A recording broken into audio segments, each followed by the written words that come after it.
Check 1, 2.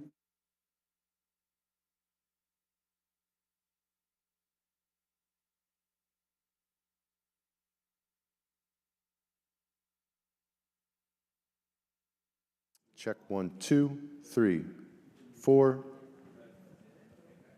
5, 6, 7, 8, 9, 10. 1, 2.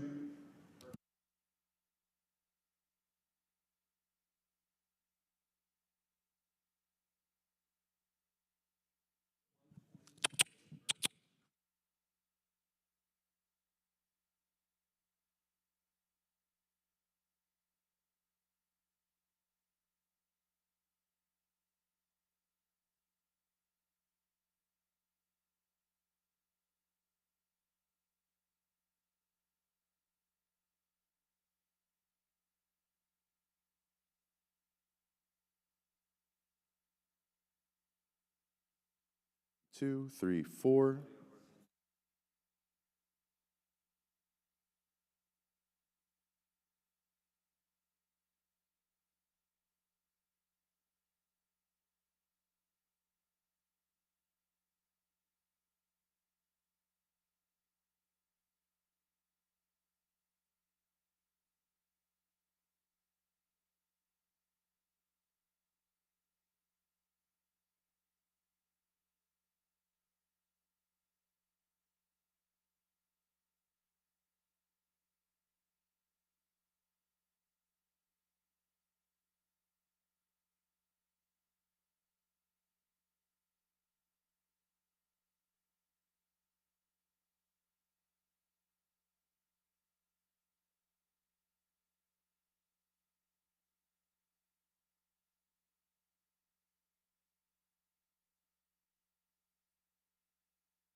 Check 1, 2, 2, 2.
Check 1 2. Check 1 2.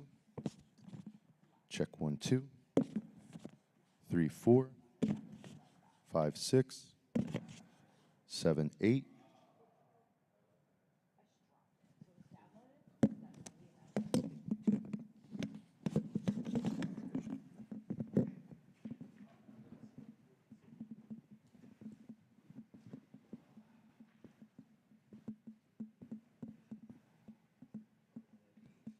Hey, hey, hey, hey.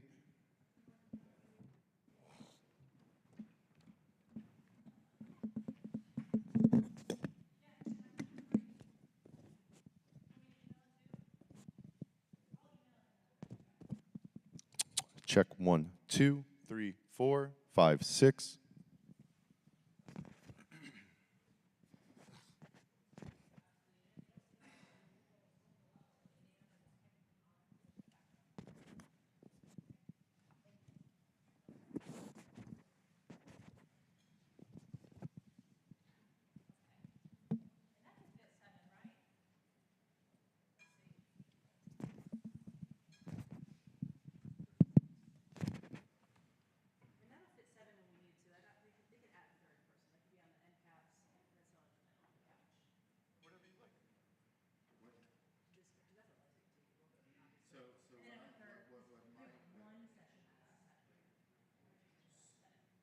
Right. So we run into an issue is the way my cameras are set up. Starts to be an issue because when these cameras are shooting into this position and that camera is shooting into this position, you only have so much edge before it goes into black and then the other tile. So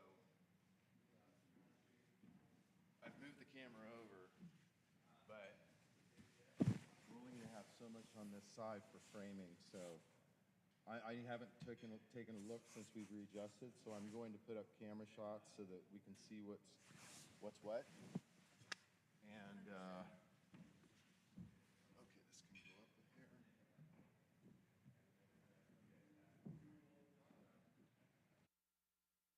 1 2 3 4 5 6.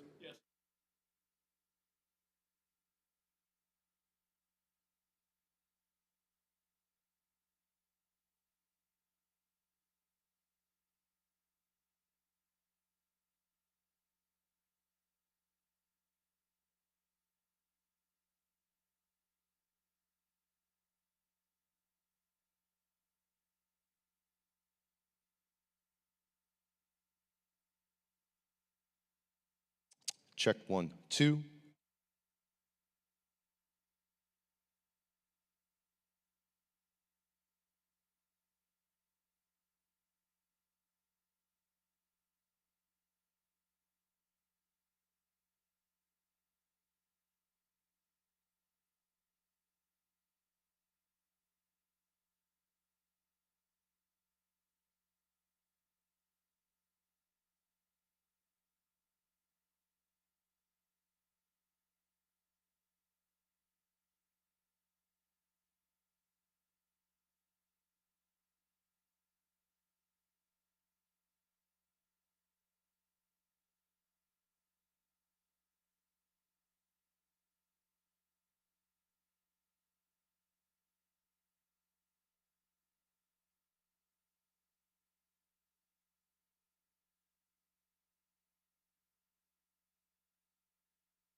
Check 1, 2, 3,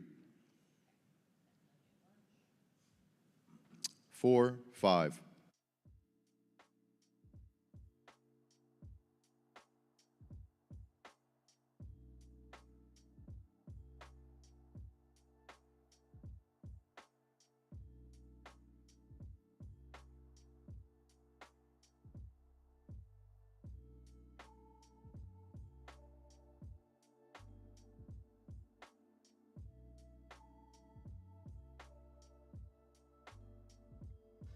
Check 1, 2.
These are the only doors.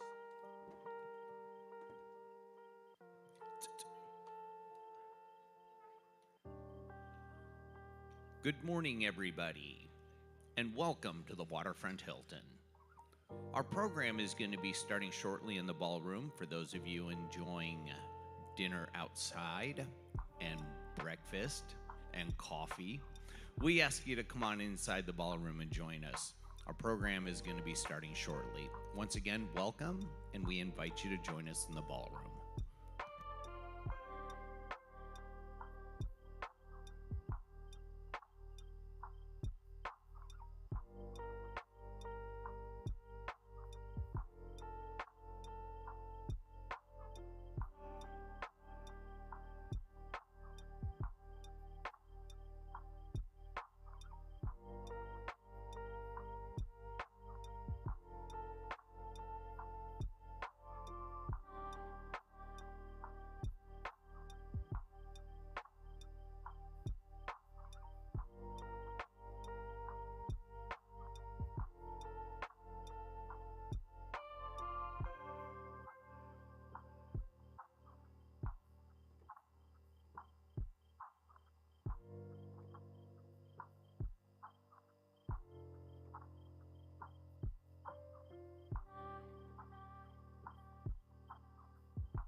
Once again, everybody, we'd like to welcome you.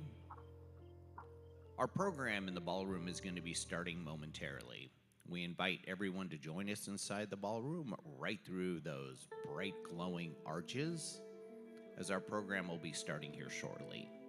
We invite you to refresh your coffee and join us as our program will be starting momentarily. Thank you.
Good morning once again, and thank you for joining us.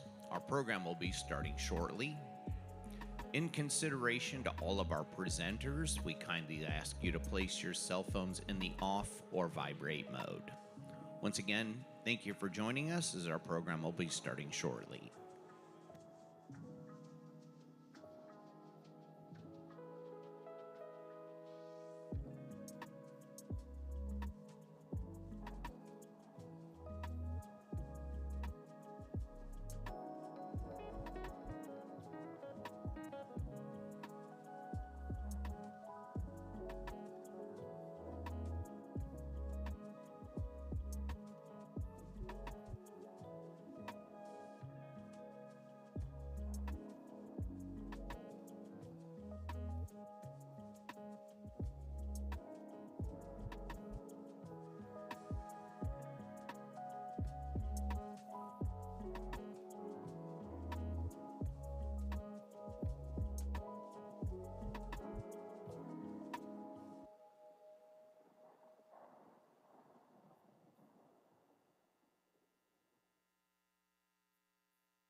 Good morning, everybody, and thank you for joining us.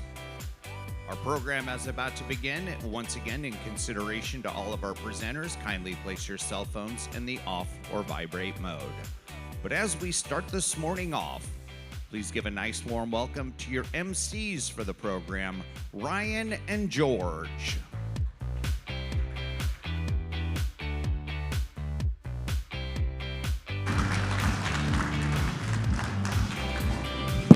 Great to see you again, George. Hey Ryan, how are you doing? Doing great, thanks. Why are we here? That's a great question. Every year we gather for this wonderful summit that we call WE3. Can you tell us a little bit more about what WE3 is all about? That's right, WE3. I was talking to Deepak yesterday about the origins of WE3. 2019, I think the origins may have gone back 2018. He said the industry has got, we need something that is authentic, something that is real, something that's different to those big vendor conferences that we're all used to. We need a platform for our leaders, the leaders that inspire us, the leaders that innovate, the leaders that are making change. And that's what the WE3 platform, or the WE3 summit was all about. And it's become a movement. It's become a movement. Yeah, movements are really powerful, and I think the purpose of WE3 really embodies what we're trying to do as an industry. We think about starting with why, and when you think about what that means for our industry and where we're going, we take the minute to reflect on where we've been. But what does WE3 mean to you, and why do you think that we're here?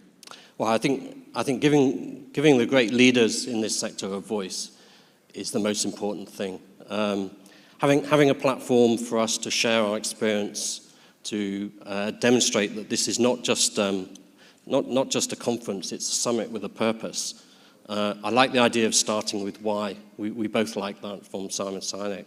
But I think what's important here is that we recognize that we've been through a whole series of changes with WE3, and it's grown to the scale that we're at right now. It's almost like we're at a tipping point, right? We definitely are at a tipping point. And I think the theme of this conference is people in AI.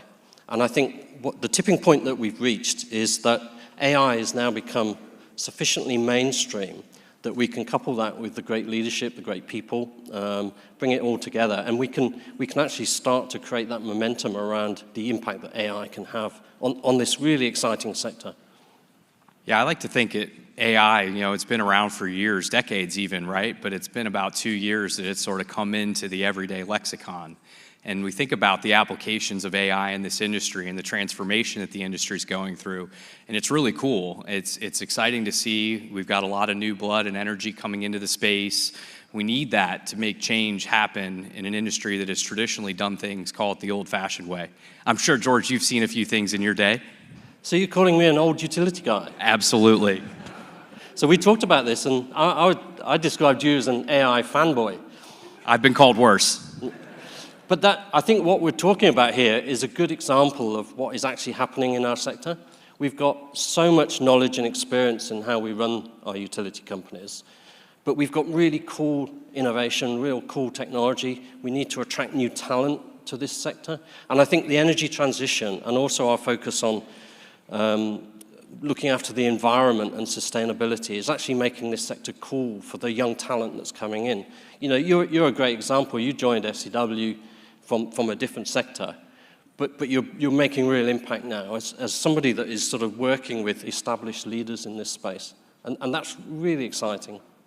Yeah, I think energy is cool. I mean, Tesla certainly helped, and it's made that also very mainstream. But, we think about AI. I mean, just to put it in perspective, when I explain it to people, we've had like 4 big innovations that have happened in, call it technology, right? We've had the personal computer, we've had the internet, the smartphone, and now AI, arguably more important than all of those other things combined. And when we think about what that means for this industry, I think it provides us a tremendous amount of opportunity. Absolutely, and I think when you look at the themes for this conference, we've really targeted on some themes that are hot topics right now. But when we look anywhere around the world, what we're finding is that nearly everything that we're doing falls into what we might describe as 4 Ds. And I really like these because they're quite concise. The first one is decarbonization. And we can talk about the impact of AI and the impact of all the other innovations, but the first one is decarbonization. And we know all about decarbonization, about adopting clean energy, about looking after the way that we source and the way that we operate the companies. The second one is decentralization. So we're seeing the introduction of DER components into our networks. We're moving from these big centralized operating units into smaller decentralized units. So the first one was decarbonization, the second one, decentralization. The third one we're very familiar with, and AI sits pretty squarely in this one, which is digitalization. And we've talked about digitalization a lot at these conferences over the years. But the fourth one, which I think is an emerging one, but a really, really important one, is deregulation. So I think all of the themes that we're going to talk about over the next couple of days with this amazing agenda and these fantastic presenters and panels, it will fit into one or more of those categories. Yeah, I think that's a great way to describe it. And just adding to that a little bit, I mean, in order to accomplish all of those things, I think we need not forget the importance of including our customers. They are an incredible part of that transition and the ability to accomplish all of our goals. And so I think the spirit of CX, AI, people, all of that really plays an important role in what we're trying to do as an industry.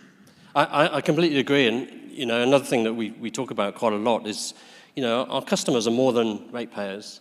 We've historically looked at them maybe as ratepayers or consumers, but actually a lot of them are thinking and acting much more like citizens, people that care where their energy comes from, care what we do with water, how we extract it, how we put it back into the environment. And then we've got communities of citizens, and these are powerful movements for change. And I think the WE3 Summit is made up of a community of leaders that actually wants to make that impact too. For sure. It takes a village, and our customers are an important part of what we're trying to accomplish. It absolutely does. And I guess just before we welcome Paridi on stage, it's useful to just visit, what does WE3 stand for? We educate, engage, and empower billions of people to save energy and water. Fantastic. So for anybody that didn't know, it's exactly what Ryan said. So the key is we. Absolutely. Us, a collective, a community. So it's great to be here. Welcome to WE3, everybody. We've got a couple of housekeeping points that Ryan is going to mention. All right, to stay connected for the next couple of days, I encourage you all to join the Wi-Fi.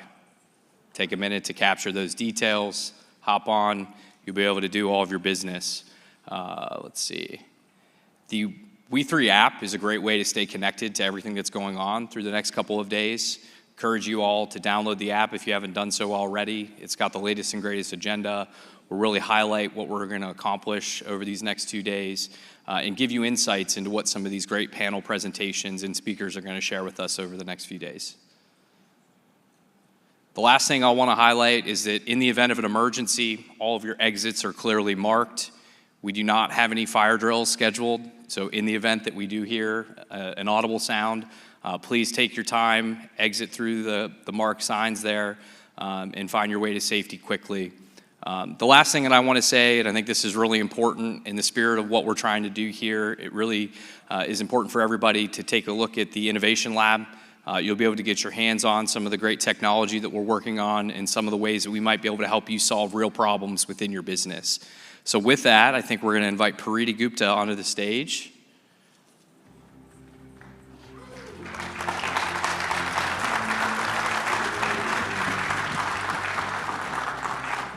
Hi everyone, a very warm welcome. We have a lot of dignitaries in the room, and I know that we're waiting for Deepak to come and open WE3 officially for us. But just a moment on WE3, right? A lot of people, like you said, what is WE3? One, it is about we, all of us in the room. It is not about I. What is 3? 3 is engage, 3 is educate, 3 is empower. But why do we need to do that? We need to engage, educate, empower billions of people through people plus AI to make an everlasting impact. And that is what we are doing with this summit. A very warm welcome to all the dignitaries, to all the speakers, to all the partners. Anything that you see here, give a shout out to the amazing marketing team who's watching this live streamed from Noida. Again, WE3 will continue to evolve. We are making some very important announcements throughout the summit.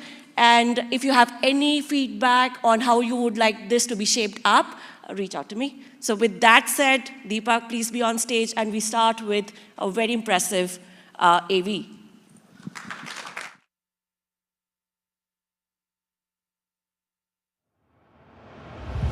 Have we ever imagined living in a time where we question the fate of our necessities? What's happening to water? What's happening to energy? These essentials are so ingrained in our lives that we assume they are immutable, until a disruptor forces us to rethink.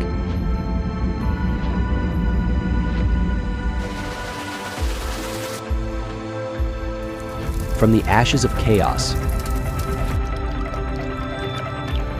there arises a chance for renewal, a chance to reimagine, to rebuild, and to reorient a new story of people plus AI. The coming together of people and artificial intelligence, transforming the world of energy and water. Not just any AI, but honest AI. With a deep focus on people-centric approach, we empower individuals, individual like you, individual like us, to make better decisions about energy, water, and our world. Because we know our world faces complex challenges. Challenges such as climate change, water scarcity, energy crisis. It is time-tested that complex challenges need not have complex solutions only, but simple solutions that can bring in real change. With the world population heading towards 8 billion,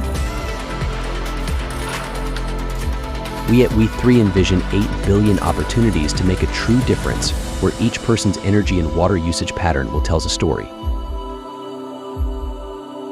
Where AI will predict and prevent power outages before they disrupt lives. Where smart water infrastructure detects and fixes leaks instantly. Where e-mobility is solidly integrated with the energy grid. Where AI helps utility workers to expedite infrastructure repairs using augmented reality. And people access detailed energy usage insights through intuitive AI platforms. Honest AI that learns from people's behavior, anticipates their needs, and guides them towards sustainable practices.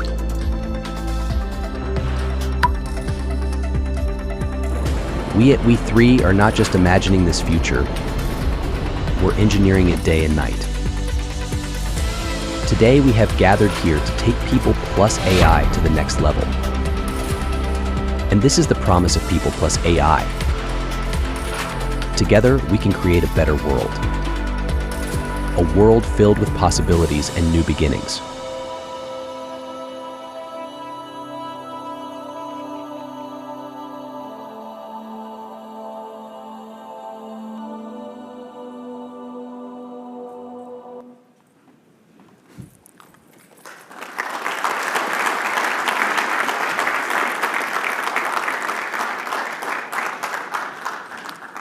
How are we doing, guys? We feel the energy? And we feel a lot of water also outside, huh? But thank you, guys, for everybody to be here, you know. I don't want to put the words because thank you is very small word in. I know all of you have a lot of big jobs to do every day. And putting the time and coming in Huntington Beach for really all of us to share the thoughts, share the views, do the co-innovation, because we are really on the very important time in this industry. So I really want to thank you, everybody, and I will not going to talk too much because I've been given only 20 minutes. Said Deepak, don't continue, though I will be not continuing a lot, you know, but I will share some quick updates. I will share the updates about the company, about our co-innovation with our customers, our partners, and after that, you will hear only the very intelligent industry leaders who will share what and how they are changing and how they're changing, at the same time how they're coping up with all the change we are going through. And I know that we talk about, all of us, I know Ryan talked about in the last 2 years, we've seen the impact of AI and discussion about AI, but all of us know that this AI has been there for long, but now the AI is getting completely integrating to the normal people, common people life. And I know that we talk about Gen AI a lot, and we feel very proud about one thing is, when everybody was talking about Gen AI, we are really talk about Gen AI, but we were focused from the day one on the vertical AI, because we know that we are very vertical focused. Energy and utility is our prime focus from the day one. This industry, we cannot put the words for this industry. Because of this industry, we are able to live in our home, we are able to run the industry. The world GDP is dependent upon, the backbone of that is energy and water. And I think we feel very proud as a technology platform company, we are able to, in last 12 years, be focused and able to help our global clients, and that you will see that across. So let me go through quick. As I said that, without, I know that we talked about it, without our partners, without our customers, without our STW team, it was not possible to make this happen. This is a celebration.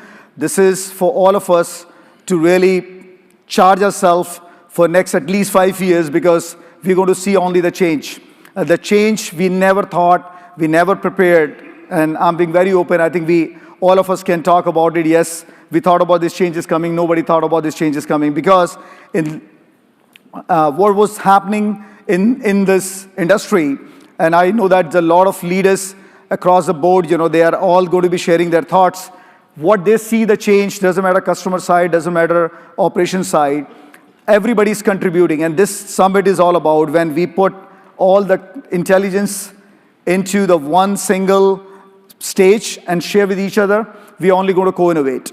And that's why I want to thanks for all the executive team, from the different utilities, the partner, and all our, co-innovation partners too, because this is a co-innovation, is something we started 3-4 years back with a lot of utilities, and this is really driving us where we are today. The innovation, we talk about this as a tech company, a lot of people think about, we were sitting in we co-innovate, or we innovate actually in the garage sitting and having that idea, but we are innovating because our customers are pushing us, our challenge in front of us is so big. And our customer, 95% of all our innovations are driven by the customers only, and our partners coming to us. So you will see all those outcomes of an impact of those innovations, and you will hear from our customers, and who I'm referencing the customer, but they are the partners, how much they're getting the benefit. And again, at the same time, you will hear some challenges too, but I think the challenges are the opportunity for us. And I just want to thank you, everybody. Again, the sponsors, every sponsors on this, for this event is very important, because they are not only sponsor, they are the integral part of our ecosystem, and we are the part of their integral system.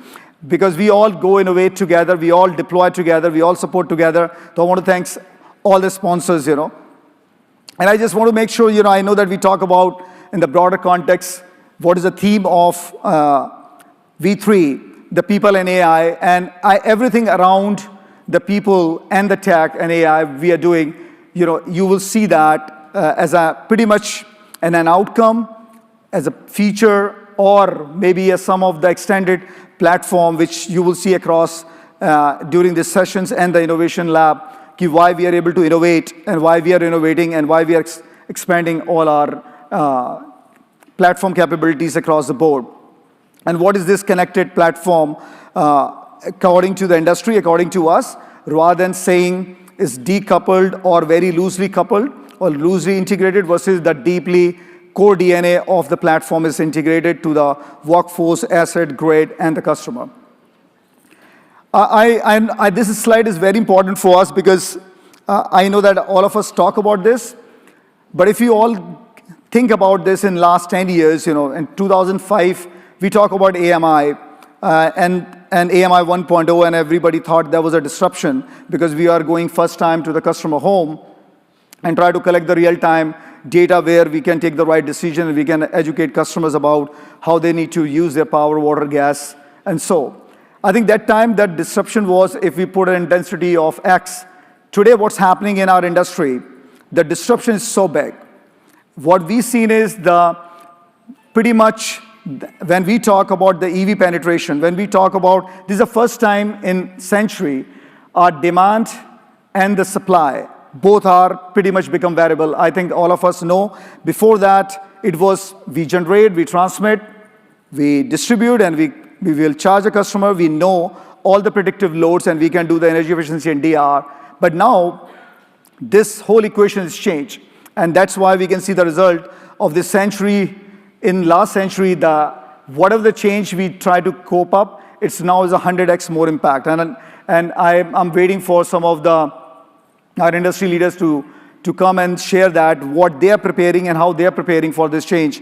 Because if we don't change today, if we don't run fast, and I know that within the team we talk about it is not 2x, 3x, 4x, 10x, is 100x more growth in this industry. And those growth is not only from a company context standpoint, from a sales and revenue, but the growth, and these growth are the opportunities for us to solve more use cases, more going deep, It's no more only the people driven, it's going to be the AI driven, And again, the AI driven doesn't mean we will eliminate the people. We are supplementing the intelligence with the people so that they can take the right decision at the right time. And this is really one very important graphic. The left-hand side, you will see it. There was a traditional utilities for all the reason, and we were all having the predictive models to plan and execute and all. But now what's happening is, you see the right-hand side, everything has become a two-way. And the middle part, you can see the customer have assets, grid assets. Customer want to take the decision. And again, one thing is, this transformation is happening. I don't want to put the numbers. Everything is online available for good reasons. There's a $30+ trillion are going to be invested to get the grid and the customer and the asset to cope up with this demand in the next 15 years. 30 trillion, this is estimated. It's going to be maybe 50, but it's not about the money, but can we achieve that goal? Because the demand profile is completely become a multivariable equation, and all of us can talk about, we cannot predict which customer is going to buy what and which asset they're going to get integrated to the grid, and how we can do the two-way communication. And two-way communication is not with the customer through the communication channels, but this is, we are talking about, can we take the electrons? And that's why we used to talk about the power, water, and gas. Now we're talking about the electron movement, And this is really is very important, how we take that electron, which is either we're giving to the customer or we are taking from the customer, And when we're doing that, we are able to manage the grid properly. And we are giving those transactions in such a fashion so that customer affordability is in the core of the core. Because this is the most important commodity where customers, nobody can live without water and power. So we cannot, just because we want to spend so much money, we can keep increasing the cost for the serve. So we need to make sure affordability, lot of transformation, lot of investment. At the same time, we do the true work, and that's why we call internally when the team, we talk about, we are doing the honest AI. We're not collecting anybody's data to give it to somebody else to do something. We are industry focused. All the data we are getting from the customer, in last 12 years, what we learned, we are putting in our models, on our AI model to train them, how we make the customer, how we make our utilities more intelligent to take the right decision at the right time. That's been the core of the core, and that's where we call, as an honest tech company, honest tech team members, we all focus on solving real problems. Doesn't matter those are complex, doesn't matter those are, for all the good reason it is simple. Because for us, problem is a problem. If it is a problem for industry, we will be the first one to try to solve that. And that we don't solve ourselves. And this is where I love about our industry is we have the full support from all the leading utilities globally to co-innovate with us, give us their feedback, give us their input, become the part of our roadmap. And that's really drive us every day. And I cannot tell that energy every day when we have these calls for our platform, when we hear from the customer, every day our excitement goes to the next level. Our focus goes to the next level. our commitment goes to the next level because we know that this is not the industry we can take the chance. This is the industry really is a lifeline for everybody. This is a lifeline for the world, and I think this is make us more committed, and I know I talk about this is within the team and our customers too. Our commitment doesn't start, we don't want to say that we're going to be committing 100%. Our commitment starts from 100%. We are committed to 1,000% for this industry to solve this complex problem. And in this journey, definitely we have challenges, and I want to really make sure I accept that, we have a lot of challenges, but I want to thank you for our partners and our customer. They really worked with us on those challenges because they know that we are very truly committed and honest about solving the problem. And active listening is the most important thing for us because we know that no innovation can happen without having that feedback, without having that information, without having that global mindset. We need to solve the problem together. And these are the core areas, and I know that we can put in the buckets, but if you really see that what SCW is today is being focused, for us, sustainability is very, very important because we know these resources are limited. We want to make sure all the electrifications going on, energy transformations going on, we're just not talking. We're just not having the conversation versus we have a real solutions, and there doesn't matter solution is at 20%, solutions at 40%, solutions at 80%. We're giving open conversation, and we're having an open conversation with our customers and partner. Let's go build together. We don't, and not build together for one customer, have that as a platform approach, have that feature available to everybody so that everybody can take the advantage out of that. And for us, it's truly the core of the code you see on the screen. This has been our core themes when you look the platform, when we talk about connected platform in the broadest sense. These are the business areas for us being the core focus and continue the core focus. But I will invite all the customers, who are here and definitely watching globally, I forgot to say that, in this room we have representation from North America, for US and Canada. We have LATAM, South America, Europe, Asia. It's just, we just feel so excited because when 5 years back we started, we had the very limited community, and now we have a global community, and then online everybody is watching, this sessions, and this is only knowledge sharing. We are not trying to pitch anything. It's not knowledge sharing, and all of us should be only thinking about how we solve the problem for our industry. And we are not making this complex. It's very simple how we supplement. In this picture, you can see that, how we supplement the left brain or right brain with the AI. How we make sure our platform become the platform for our customer, where customer doesn't pretty much go to the platform and ask to do something, versus a platform is reaching to the customer and the workforce and the utilities and telling them how to operate. And as Paridhi talked about it, Ryan talked about it, and Josh talked about it, what exactly is our mission? Our mission is from last 5-7 years, we've been talking. First, we used to talk about customers, then we talk about the people, and we said, if we have 8 billion people, we want to empower everybody with this intelligence so that they can take the right decision about how to use water and power and how they can contribute to the climate. Because we can talk about the climate is really, it's a big challenge. We already seen that, but it's not a conversation on a corporate report to say that how much we are helping each other and what we are doing for sustainability, but we want to empower 8 billion people. And when we want to empower 8 billion people, we have a minimum at least 8 billion possibility.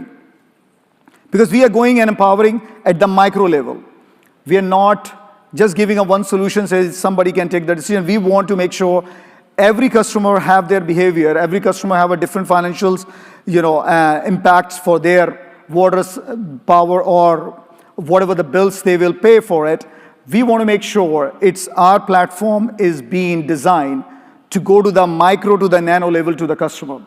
It's not being limited to only for the industry, because we know that our industry wants to help all those billion people. And with that mission, we go from the country to state to the community to the people. That's been the core focus, and we want to make sure everybody have that power to contribute. And if they do it, we know that, what can happen. We can really make the real change. Because if everybody powered with the right information, and I want to talk about information there was a time everybody talk about data, then people talk about information, then people talk about we need to really refine the information with the right intelligence. And now everything is about what information and intelligence we give it, because that can be compromised if you don't build the platforms from the honest mindset. And if you are not building and you're not keep coping up and making sure every use case is being vertically designed to benefit to the industry or actually the industry serving, which is the 8 billion people. And that's why in our platform, we talk about Gen AI, and I know everybody's very gung-ho, the whole Bay Area to New York to everybody talk about Gen AI, Gen AI. Gen AI is a great thing to do when we talk about the common things to solve. We are talking about the vertical AI. When we talk about the vertical AI, means we are talking about, I'm sorry, I'm going to give a lot of people know that I give these analogies, is about a physician versus a neurosurgeon. When you do neurosurgery, you need to go very deep about every element. And this is what the vertical AI for us is. You just don't answer the questions and you train the models to say that what is the best possible answer which is great work OpenAI did and a lot of other companies are doing. For us, when a customer or workforce pretty much talk to the platform, can we perform the job just like a most intelligent workforce person in the field or the most intelligent customer rep or the grade op person can do it? Can we solve the problem through a platform without human interaction so that we can scale that? Because the challenge is not about how many people we have, how we can train the people to operate, because this is the very, very complex. I know that we go at home and we switch on the light and we start cooking and we have a natural gas and we open the tap, the water is there. It's a very complex operation. And when we take that operation from human to the AI, we need to all of us have to go very deep vertical. And this is where we introduced the vertical AI in last 4-5 years when we start building. So every feature today you see, which we said this is a use case driven on the AI, we gone deep in context of the every data element, how we will perform the job, how we'll take the integration layer, and orchestrate that to perform pretty much anything which is a human from a customer standpoint want to perform by clicking on the web or native mobile apps and all, or the workforce person who's in the field versus the CSR trying to resolve a problem for a customer or offering to the customer. So you will see that. Please, I will really ask all of you to go and check with our team. Definitely they will spend good time to talk about this, but this is really, and I will say that this is just starting off the vertical AI. Every industry will pretty much pick up, but for this industry, we want to lead this vertical AI with all of you. We want all of you to give us the inputs, give us the use case which we can solve for you, and we are going to be here to solve that problem, because for us, we're really passionate about having that pretty much the problem solved in advance at the platform level so that one utility give us a feedback and we make it available for everybody. And that's been our core focus. And this is really make us to, when we talk about the integrated, connected customer, workforce, and business experience, we know that we don't want to talk about any other point of view from other companies, big tech companies, or small pointed solution companies. For us, it's utilities operate in these 3 major areas. There's a customer, there's a workforce, there's a business, and the grid. How we ensure that we have our integrated use cases available for the customer.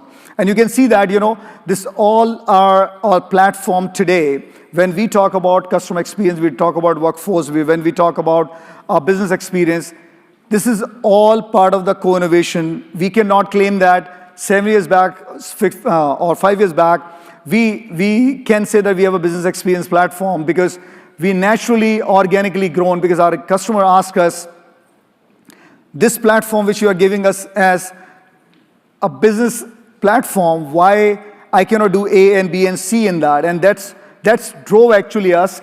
We really need to take a one single platform which can connect all the different business operations, because generally in the business we have our pointed solutions and those don't talk and they don't integrate, and how we'll do that. And you will see that in our multiple. I'm very happy about one thing is today, and these stats are very important, and we didn't want to put this slide, but we have to put this slide because I know there's a lot of confusion in the market. There's a lot of people think about, and they ask, where's our other companies in this industry doing what we are doing, how this co-innovation with the industry, taking the company in. And we are very proud, We have more than 1.4 billion people on a platform. We are doing around 5 million transactions for good reason every minute.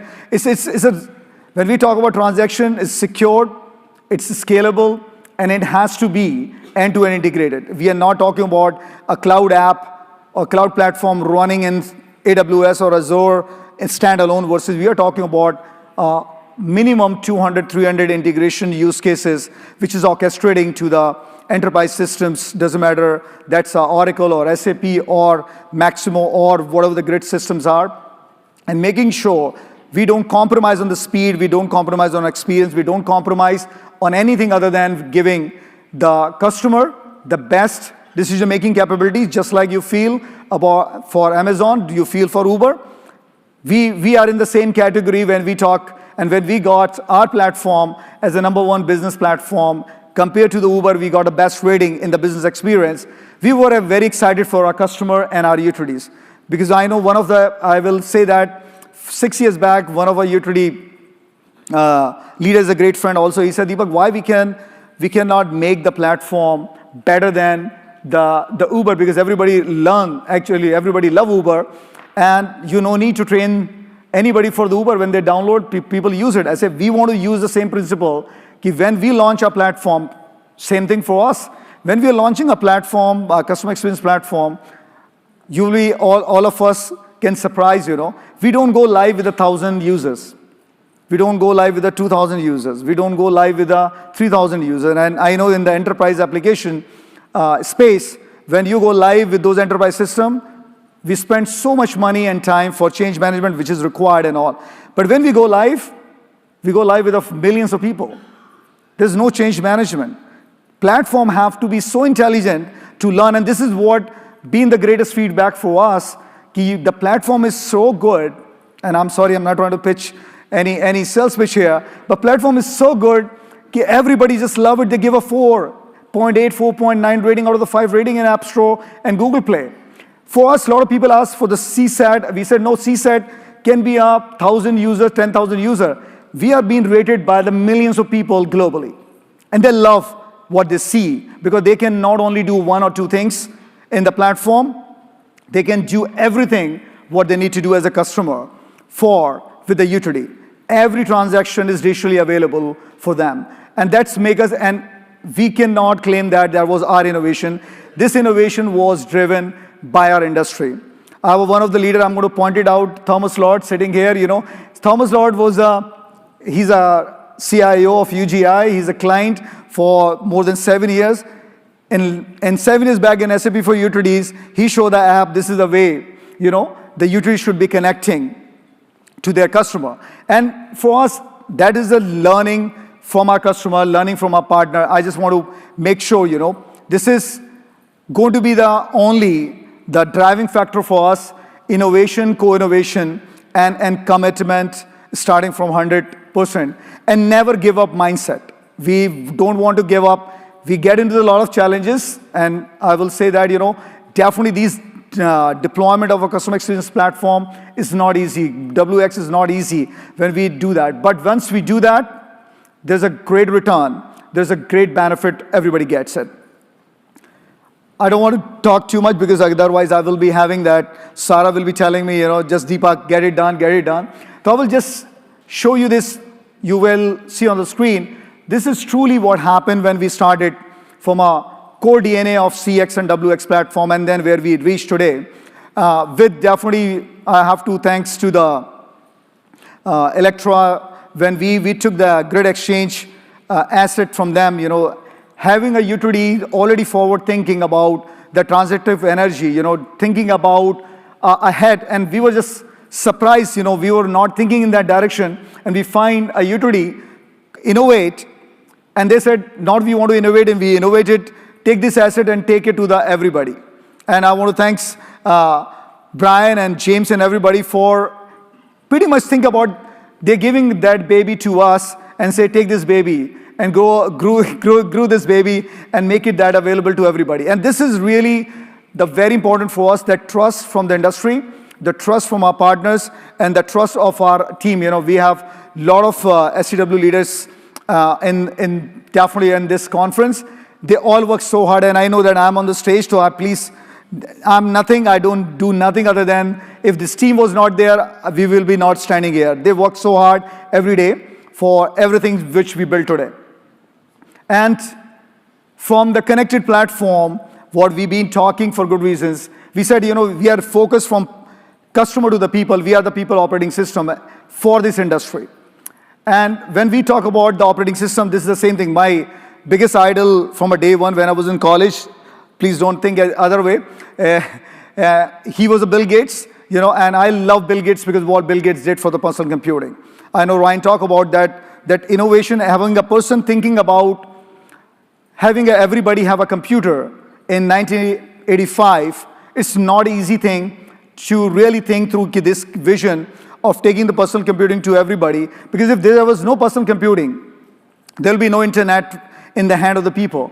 If there was no internet in the hand of the people, we will not be able to do the AI. Because AI is not about one or two people can do that. And we want to make sure, when we talk about internet, when we talk about personal computing, when we talk about AI, I think everybody knows that all these three things run by the power company. Without power, this is nothing. You cannot run AI, you cannot run internet, you cannot do anything. So we are the backbone, and people are the backbone for this industry.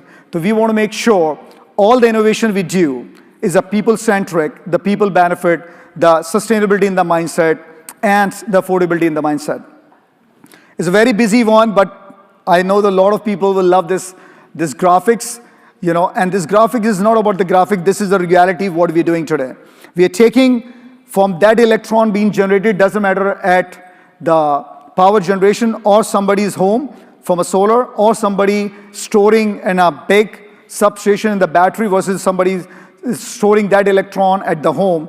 We are integrating and we are connecting the dots to make sure the utilities have the right information at the right time, customer have the right decision-making capability, when to use, what to use, and if they use time A versus B, how the system can give them the recommendation or take the control if they want to give a consent to operate, just like our computer will operate. Before 10 years, 12 years back, we need to shut down the computer, otherwise it will give you the blue screen. Now the computer will get in sleep mode and optimize the battery and do and all the stuff. This is what we're doing. And we're very proud, and we want to make this 1,000 global utilities, not just because of we want to expand and grow. Definitely for sure, that's the outcome. We want to really help additional 500 utilities or other 10,000 utilities across the board as a people operating system to make sure their customer, their workforce, their grid operator, their business team members have the intelligence in their hand. And it's not easy to build that. And we are able to build that because when we started, I still remember when I was coding for the platform, and when we launched the first time, it was only 30, 40 use cases which we picked up and put that across. And now we are very proud. We have more than 2,000 plus, and now maybe in next W3 you will come, we maybe have 4,000, because the way the transformation is happening in the industry. The integrations, the data, the AI use cases, is no more conversations. It's a very deep work, and we are doing with our partners, we are doing with our customers every day. And this is a quick stats for all of you to feel proud, because either if you are the customer, you should feel proud because you contributed to become what we become today. If you are the partner, you are contributing to us to go to the next level and helping us to deploy and support. And as I said that in the last W3 is our core aim is to have all our SI partners to take our platform and deploy and support, because we want to make sure this platform goes to from 500 utilities today to the 1,000 and 10,000, and that can be only possible with our partner ecosystems. So I want to thank all our partners, been really, driving that success with us, and definitely learning with us and contributing to our growth. not only from the growth from a sales standpoint, but growing with us to educate us also what we need to do, and we are active listening too.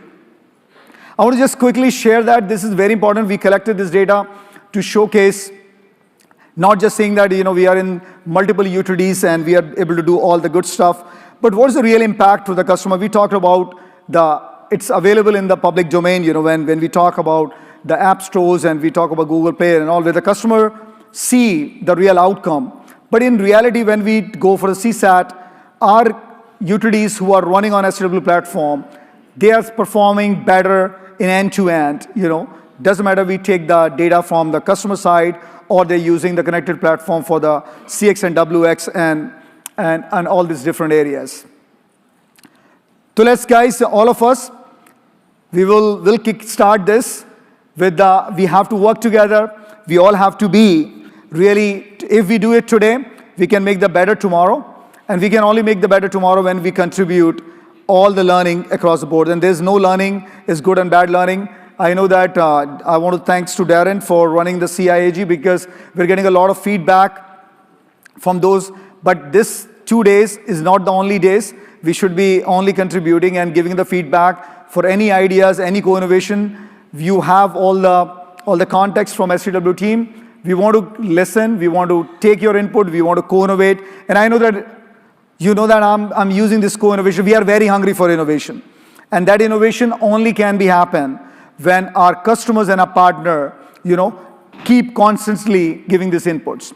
So you will hear from Paridhi also, a lot of the W3, regional W3 will be starting to bring our customer community, our partner community more together on a quarterly basis, and you will see that. And that's, again, is not about anything else other than bringing the community together, bringing everybody together and learning from each other. So now I want to welcome my great friend, my partner as a co-CEO, Michael. Please come on.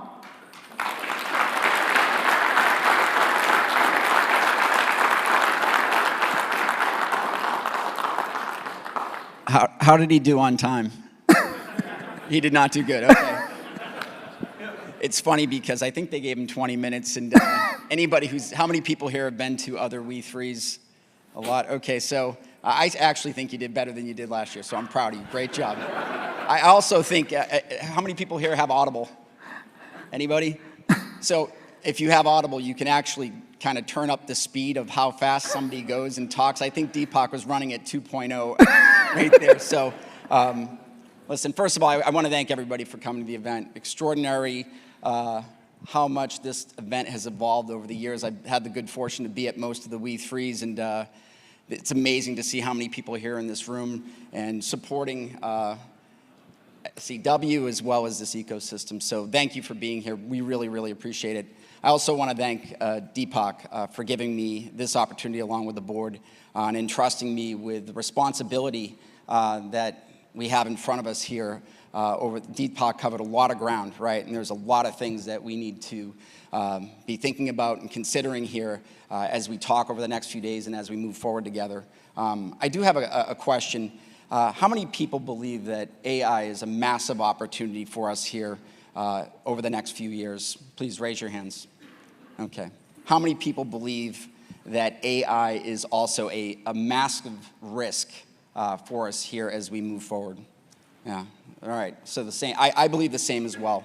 And so for me, joining SEW was really, really, really foundational, the decision I made, because I believe in what SEW stands for. And I believe what they're doing and the platform that they have and how we're going to apply honest, ethical AI here over the next few years. The partners that you choose and how they go about applying AI, I think, is going to be really the bedrock of how we're going to be successful in deploying this, because I do think we have to be really thoughtful and really careful about what it is that we're doing together and really taking advantage of this huge opportunity that's available to us. But I couldn't be more excited about the work that the team is doing from SEW, and now that I'm here with AI and the platform and what we're going to be able to achieve together. So excited about that. I think the other reason, when I think about kind of the process I went through with Deepak when we had this conversation about me joining the company, I just saw such a massive opportunity in this marketplace and the work that we could do to help utilities really engage and educate and empower their customers in different ways, in more meaningful ways. And so for me, it made me think back to when I started at SAP. For a lot of you who don't know me, I was at SAP for almost 24 years. But when I started at SAP almost 24 years ago, there were literally 18,000 people in the company. And the company was at a certain point in its own genesis and growth. And that's still a pretty large company, but just to give you some perspective, SAP is now over 100,000 employees. And I believe that SEW is at that same point that I was at with SAP when I first started. I think there's going to be a massive growth in what it is that we're going to do over the next few years. Although I did notice that Deepak was talking about 4 billion connected people, and now I see that we've already doubled it. Now we're going to 8 billion. We're going to everybody on the entire planet. So excited about that, and really excited about connecting with all of you here over the next few days, and looking forward to coming out and meeting with you, and also working with all the partners that we have in our ecosystem as well here as we move forward to achieve great things together. And just thanks again for being here, and thank you again to Deepak. Thank you.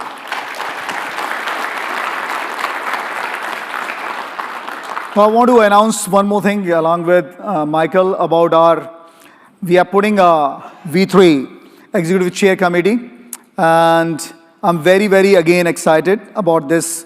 Committee is all about, again, industry leaders-driven innovations and open platform. And when I talk to the two leaders in our industry, I said, I'm having this, we are thinking about putting this together. Right away, they were so open, say, yeah, Deepak, we need to do that. I want to be part of that. There was no selling other than they said, no, for all sure.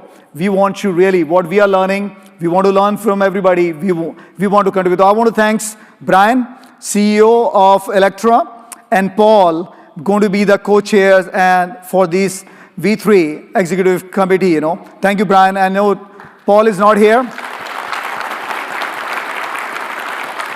I want to thanks to Paul, because Paul, been joining as a CEO of Smart in every W3, he was feeling so bad why I'm not able to join, So you will hear that out. He put the video. Thank you, Suresh, and everybody, and Brandy and everybody from the Smart team being here, But he actually, when I listen his points, during that video when he pretty much congrats all of us to he's missing not to be here because he has to go to the very important event, and it was very important he's not being here. But I just love, again, Brian, I don't want to put, I'm just see that I'm really losing the words over it, because again, thank you, you and the Paul, and we will having a multiple utility executive as part of this committee, and they will meet on quarterly basis.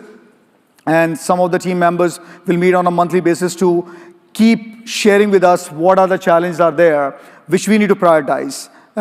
What we are the challenges or the features or the pointers we need to focus to get that out more faster beyond what we're already doing in CIAG, which is a great, consumer forums right now we have, but we want to keep driving that. So I just want to, after that, I want to play a quick video. Because after me, the person who's coming, I think we will all forget about everything else, but because he's such a great person, mentor, and he's such a big person in globally, he's the person, when I first met, I was so surprised how after achieving everything, how being in limelight for everything, how the person can be very humble. And he's so much deep about whatever I was talking to him about the tech, the industry, he just grasped everything right away and said, Deepak, I got it. Don't worry, These are 3-4 things which he's going to be talking. I'm not going to take away. I want to quickly play the introduction video of Kapil, and then after that, I will give the stage to Kapil Dev, sir, to go talk as one of the keynote speaker. India's Haryana hurricane.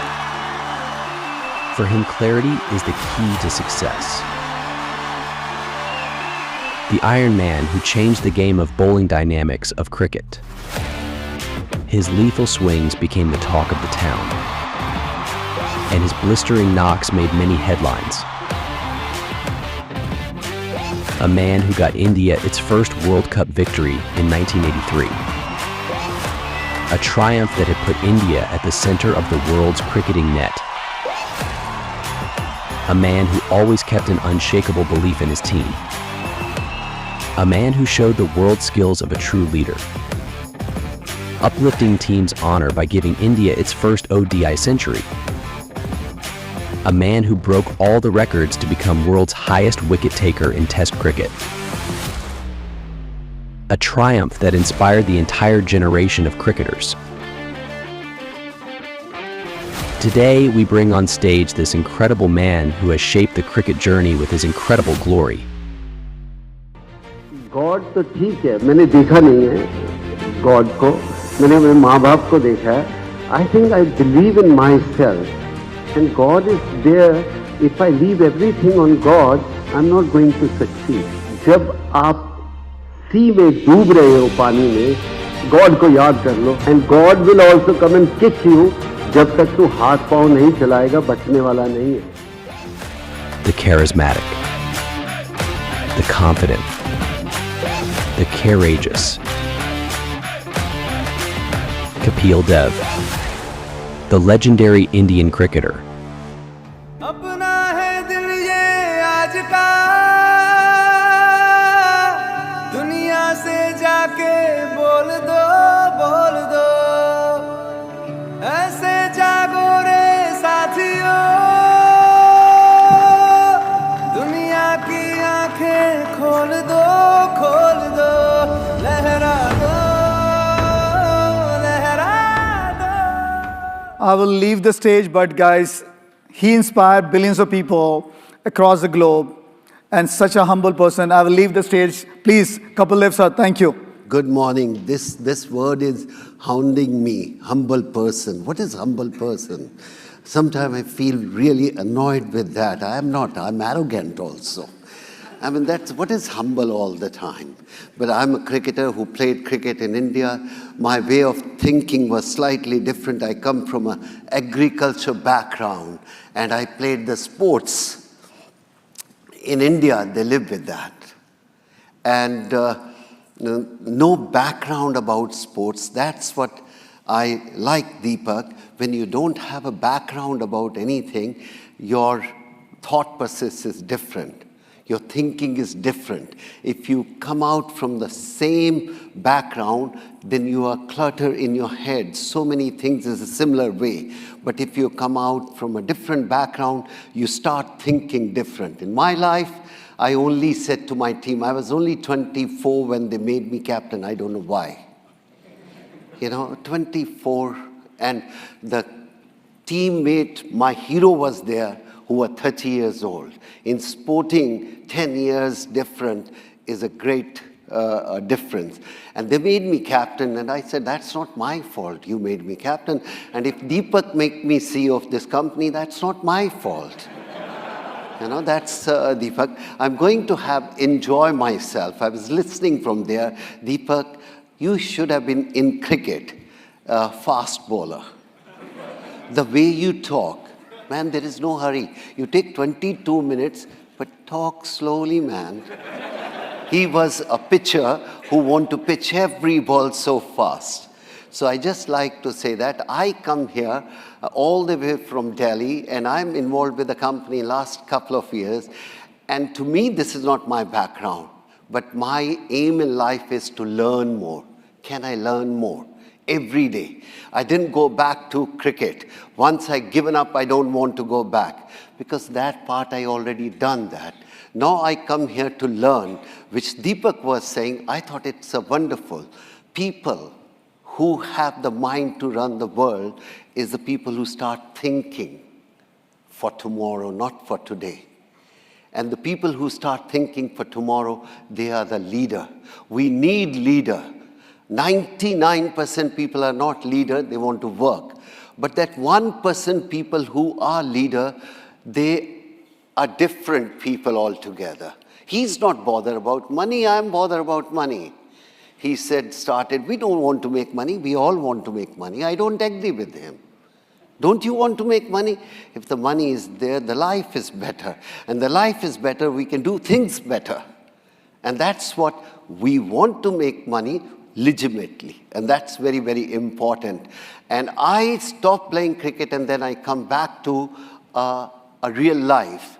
When at age of a 15, 16 years old boy leave his house and go and play for the country, your prime time you're given to the sports, and after that you don't know what to do. You don't know how to run your house also, pass your bill also. But again, if you have a mind to learn, there is no shortage of life. You just have to learn every day. The people who start saying, I know everything, they're gone. To me, my aim is, can I learn more? Every day, if I learn more, I will be more successful. Not to show anybody, within myself. And then I come out in my mind was only the biggest people who run this world is the passion. People who have a passion. Passion for your work, passion for anything. And the biggest passion, you know what, in the cricket ground we used to say, sports I played, I said the biggest passion is when you're in love with somebody. And if that passion, being in love with somebody, you can bring 50% on your ground, on your office, nobody can beat you. Because your mind starts working. When you're 16 years old, you want to take a girl out, you don't ask anybody. You start planning a week in ahead. And same thing, if you can plan in your office to sit there, what you have to achieve next goal, I think you don't need anybody. You need yourself and the commitment. Passion, commitment, and the top of the list is believe in yourself. If you don't believe in yourself, I don't think so you can go far enough. You can go up to one level, but when you believe you can achieve, you will achieve.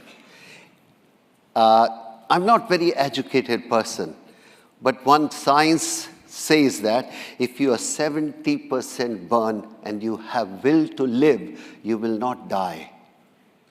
The will is important then. And if you are 30% burned and you have no will, you will die. So we played a sports and we used to say, will to fight.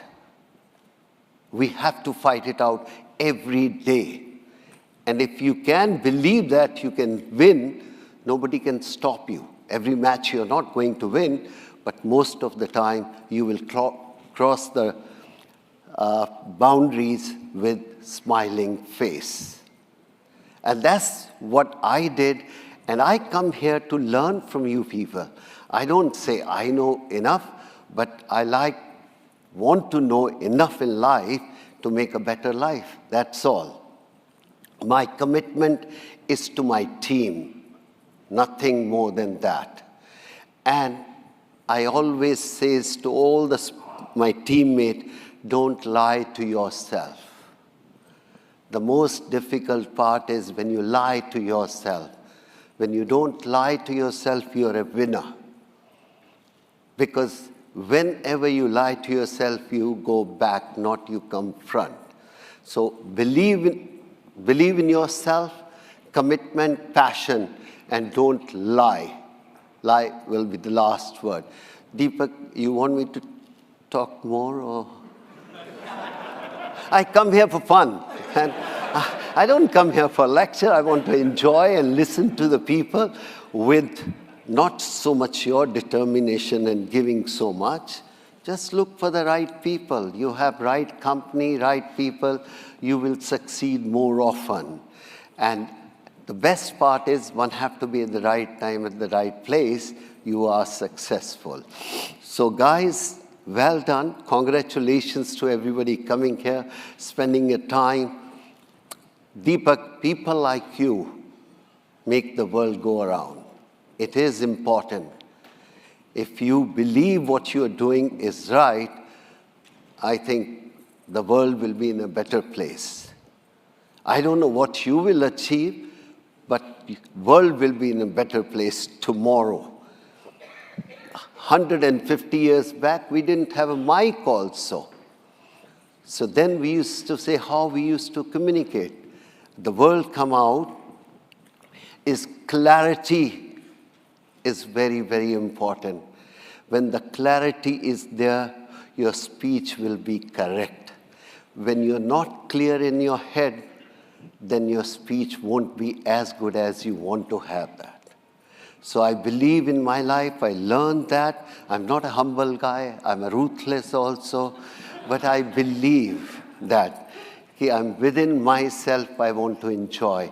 I like to learn more than I can give anybody anything. To me, that's the objective of my life. Can I learn more? If I learn every day little more, I will be a happy person. Knowledge is everything. What I was talking about, 150 years back, we didn't have a mic, only had clarity. And when you're clear in your head, you can speak and talk and sit anywhere. When you have clutter in your head, neither you can speak good, neither you can sit anywhere, because too many things is happening. Human brain is so different. The clutter is more than clarity. So I come here to take more clarity from this part of the world, which is also going through a little rough time. That's okay. Yeah, it is going through a rough time. Your election I've seen, I couldn't believe that. It can be so much ruthless, but well done. You pick your person. I hope he serves to the business people, serve to the best. Thank you very much inviting Deepak. I've taken my time. I don't want to take more time. And good luck to everybody. Let's enjoy these 2 days. Not only look for the business, enjoyment will bring a better result tomorrow. Thank you for inviting me. Thank you, Kapil.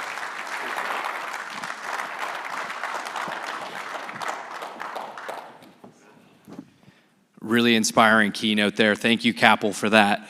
I took a lot out of that conversation, and when I was told that he was going to be one of our keynote speakers, I mean, I obviously know what cricket is, but I don't really follow it, and so somebody told me that he was, just a total game changer, and it kind of reminded me about this idea of like playing offense versus defense.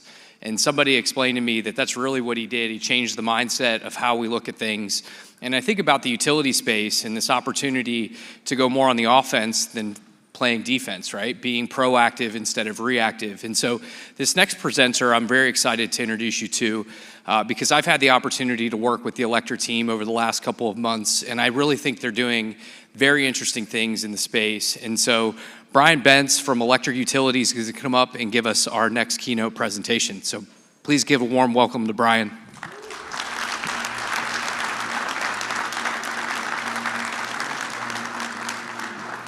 Hey. It's great to be here.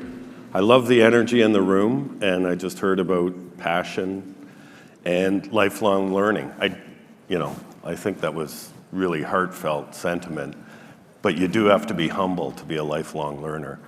And I know that when I come to these conferences, I really do learn a lot, and it's about sharing knowledge together to build a better economy, energy economy. And I just get really enthused when I come here. I feel really good about it. We did build things like Deepak talked about. We built that transactive energy platform. We thought we need to democratize energy. We need to have people who are able to trade energy and do that in a way that is fair, is clean, is green, and use technology to do that. So we built that app, that transactive energy app. We thought, how do we launch this thing? He's got 1.4 billion endpoints. Let's go. Let's do it. Yes, you have our baby. Look after our baby. But it was really, really exciting. So I want to talk about AI. I want to actually start with a quote that somebody said. The potential benefits of creating intelligence are huge. We cannot predict what we might achieve, when our own minds are amplified by AI. Perhaps with the tools of this new technology revolution, we'll be able to undo some of the damage done to the natural world by the last one, industrialization. And surely we will aim to finally eradicate disease and poverty. Every aspect of our lives will be transformed. In short, success in creating AI could be the biggest event in the history of our civilization. That was Stephen Hawking, Cambridge University, a decade ago. And he also said that artificial intelligence has the potential to surpass human intelligence. So we heard earlier, there's great opportunity, there's also great risk associated with AI. And so we have to be very careful as to how we use it. And then another quote from Microsoft CEO, Satya Nadella: AI is taking the computer age from the bicycle to the steam engine. I might say it might be the jet engine in terms of where it's going. But so why? Why is this happening? Really, I mean, the way I look at it is traditional technology that's developed over the last 50 years, you needed computer programmers, you needed data protocol, you need to scrub that data, you need to process that data, you need to analyze that data, then you need to make a decision and do something with that. AI puts all of that on hyper speed because what it does is you don't need syntax, you don't need logic, you don't need database protocols, you don't need any of that. You have natural language methodologies. You have databases in the enterprise. You can access the entire enterprise. You can access the entire World Wide Web, and you get an answer instantly. And the engines are becoming more and more powerful. So this is where we have to grab this, because we are on the cusp of this technological revolution. And at the same time, go to the slide, as this is happening, we're at the cusp of this electrification revolution. So this is for Electra. We are a utility of about 6 gigawatts. We expect our demand, like most utilities, to increase 2 to 3 times by the end of the next decade. 6 gigawatts to 16 gigawatts. Why is that? Electrification of transportation, regional transit authorities converting to non-fossil fuel-based energy, industrial processes. We see that there's more protectionism, more domestic production happening, and AI itself. We have 400 megawatts on our grid, coming onto our grid today from AI data centers. That's almost 10% of our electricity demand. Electrification is happening. All of this is happening. We have a responsibility to use every tool in the toolbox to get the social license to double or triple that grid. Because electrification is about consumer choice, it's about a greener grid, and it's about doing it responsibly. So it's not just about building infrastructure, it's about putting tools in place that allow us to advance how we manage our businesses. There's 2 potential applications here. One is load forecasting. So in load forecasting, we've seen the traditional way is end-use models. An end-use model is, let's figure out what the device is at the home. This is hard to do because there's so much data required. You think if you've got 1 million customers who have, 15 or 20 devices in the home, pool pump, air conditioner, hot water tank, that's 15 million devices. How do you get that information? How do you build that information up? AI can do that. AI can assimilate all that data. It can also add in things like consumer behavior, meteorological data, municipal planning, official plan, building permits. You put that all into the engine, you can come up with a much more accurate load forecast. And this is the engine that we need to predict what our demand will be going forward. So that's one. Another one, which we've talked about, is this DSO model. Traditionally, system operators, regional transmission operators, have been reluctant to really use downstream assets. It's a lot easier for a transmission operator or an ISO to have a dispatch algorithm that basically injects generation into the grid. But there's so many resources at the edge of the grid. There's more storage, there's more solar, there's EVs, vehicle to grid, potential. When we launch AI into the grid, we can unlock all of this value because we can aggregate all of these loads, we can dispatch these loads into the grid, and it creates tremendous value. So here's another potential use case. But it's only limited by your imagination, really, the use cases that you have. A little bit about Electra. We're a utility that was formed in 2017. We have just a little over 1 million customers. We serve about 4 million people. As I said, about 6 gigawatts of electrical demand. And we're growing. We have one of the highest organic growth rates in Canada. And our goal is really to empower our communities using technology to advance the next generation grid. We talked about this before. This is our strategy. Going forward, the bottom left corner is the important one there. To be a leader providing distribution and integrated energy solutions. So we've got customer growth and grid. Customers at the top of the pyramid. It's always focusing on what the customer is experiencing. We want to automate our grid, put intelligence into our grid so that it can enable this two-way power flow. It can enable all of these resources at the edge of the grid. We invest in growing, so that's innovation, things like grid exchange, and other solutions for customers.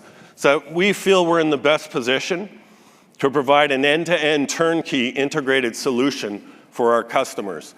We have the grid, we're gonna automate the grid, we're gonna put new products and services, we're gonna offer that to them, we're gonna integrate it, we're gonna use technology, we're gonna wrap it up, roll it up, and sell it to the customer. And build that customer loyalty and build that value proposition for the customer. It's a great opportunity, a fantastic opportunity for us to grow. So that is our high-level strategy. When we look at defining AI at Electra, it is about being assistive technology. This is about raising the game and enhancing efficiency as well. So we've talked to the CEO of Microsoft Canada, Chris Berry, and he said to us, think of it as releasing capacity. So how do you take the mundane tasks and automate them?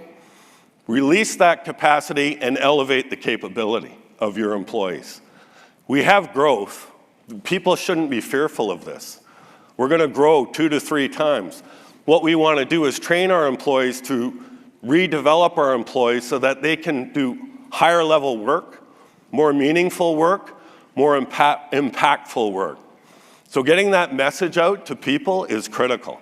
They really need to know that this makes their lives better.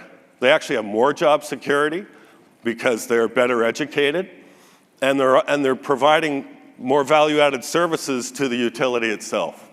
So we focus on people, talent development, new opportunities. So as I said, AI is only limited by your imagination.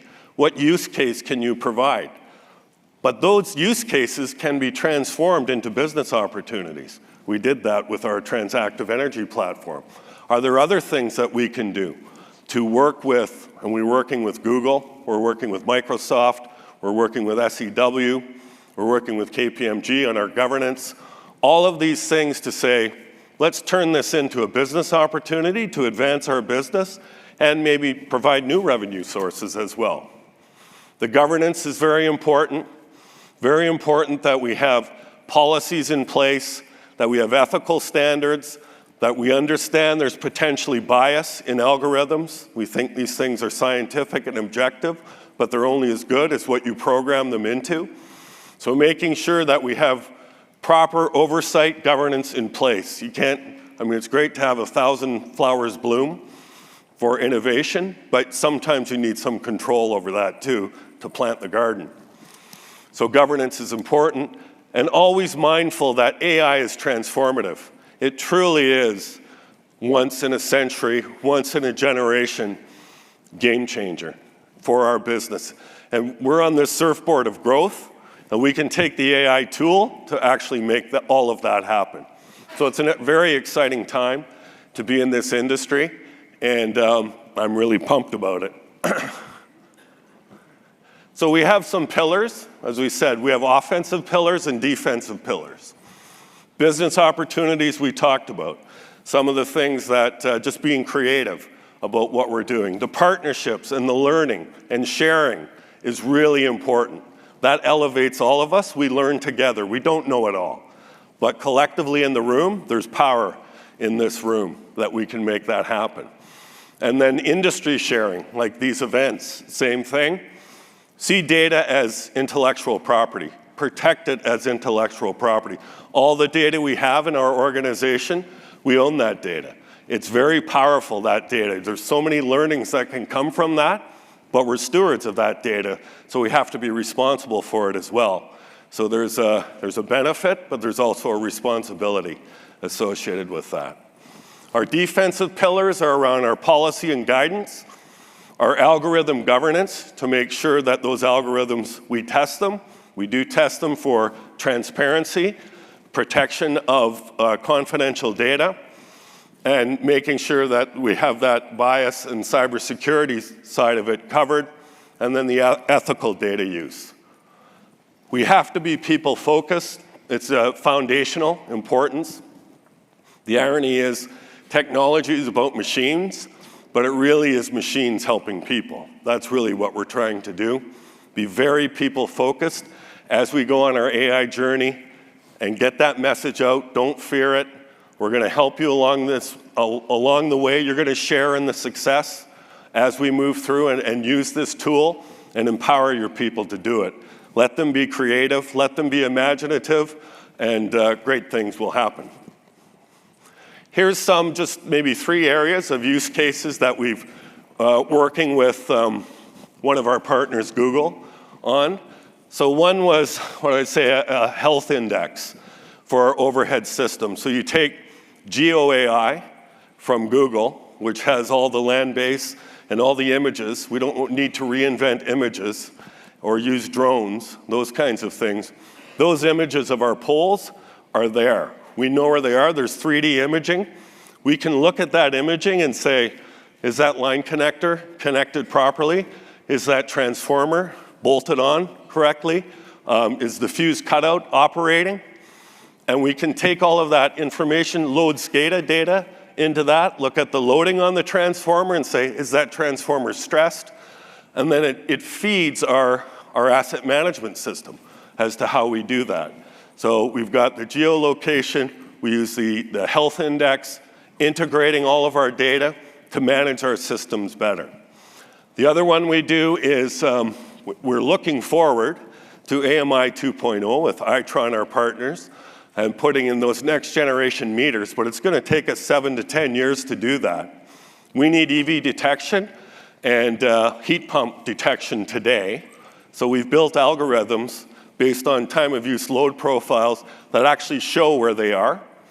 And then, so we know where the EV adoption is happening. We know where those stress points, congestion points are on the grid, and we can manage that. And we can be proactive with our customers when we know they have EVs. Offer them time of use rates, offer them upgrading of services, offer them vehicle to grid type services, all of those things. We know where they are. We can proactively market it. And then on the customer side, we have our Oracle CC&B system. We always take notes when you're on a call with a customer and you have to type in the notes. Well, AI will do that for you.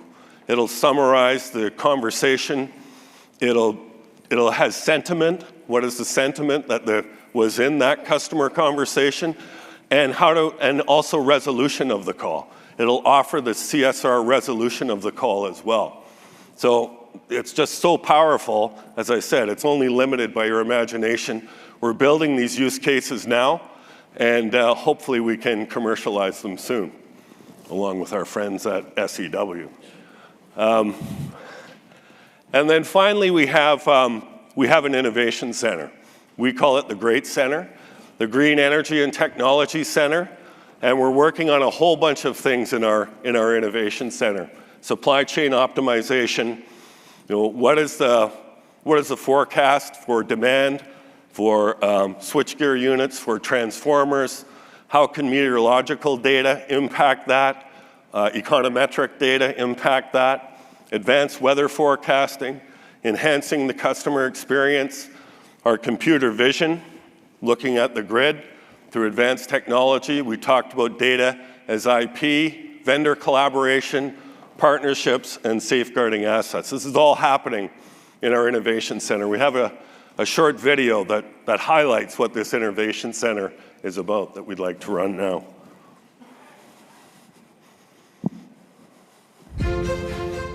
In 2019, Electra set a bold vision in motion to lead the energy transition and empower communities with smarter, cleaner, and more customer-friendly energy solutions.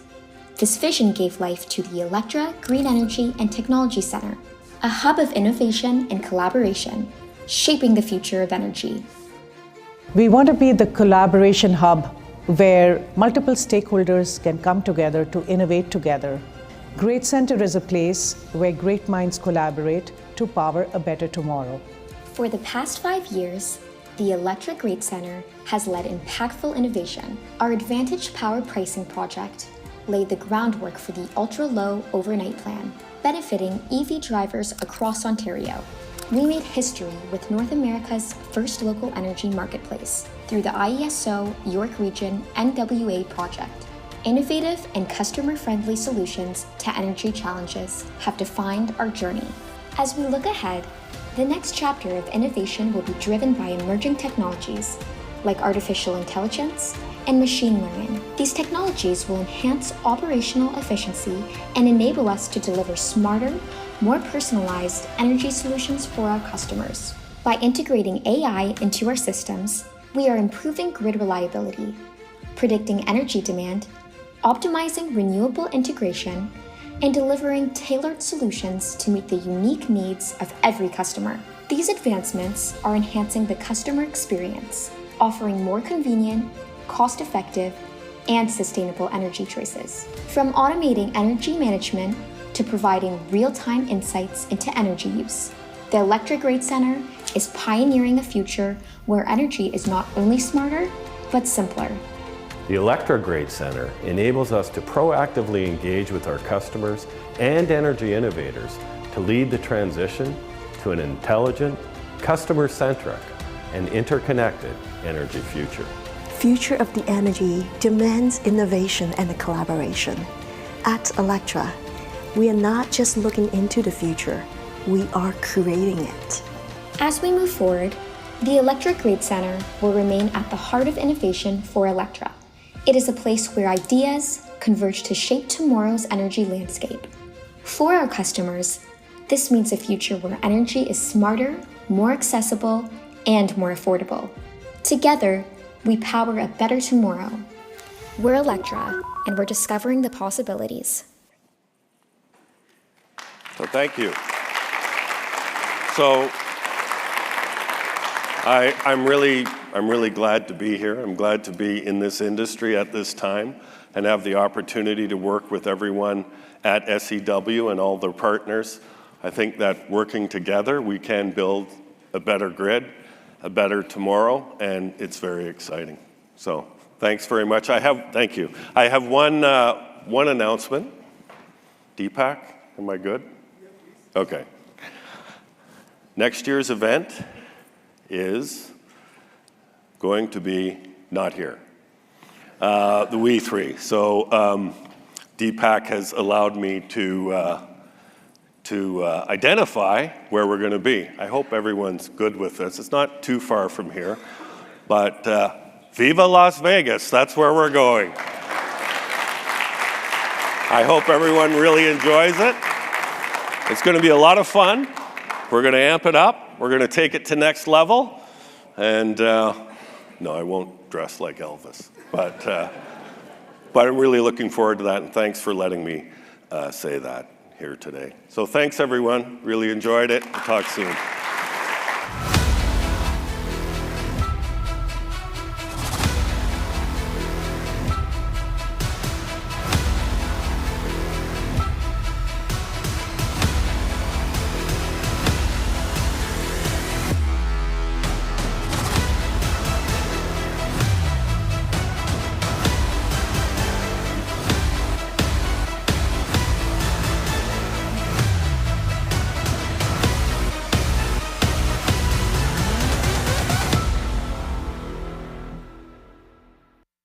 A man who began his journey as a young guy with a dream of dentistry, but a knack for coding.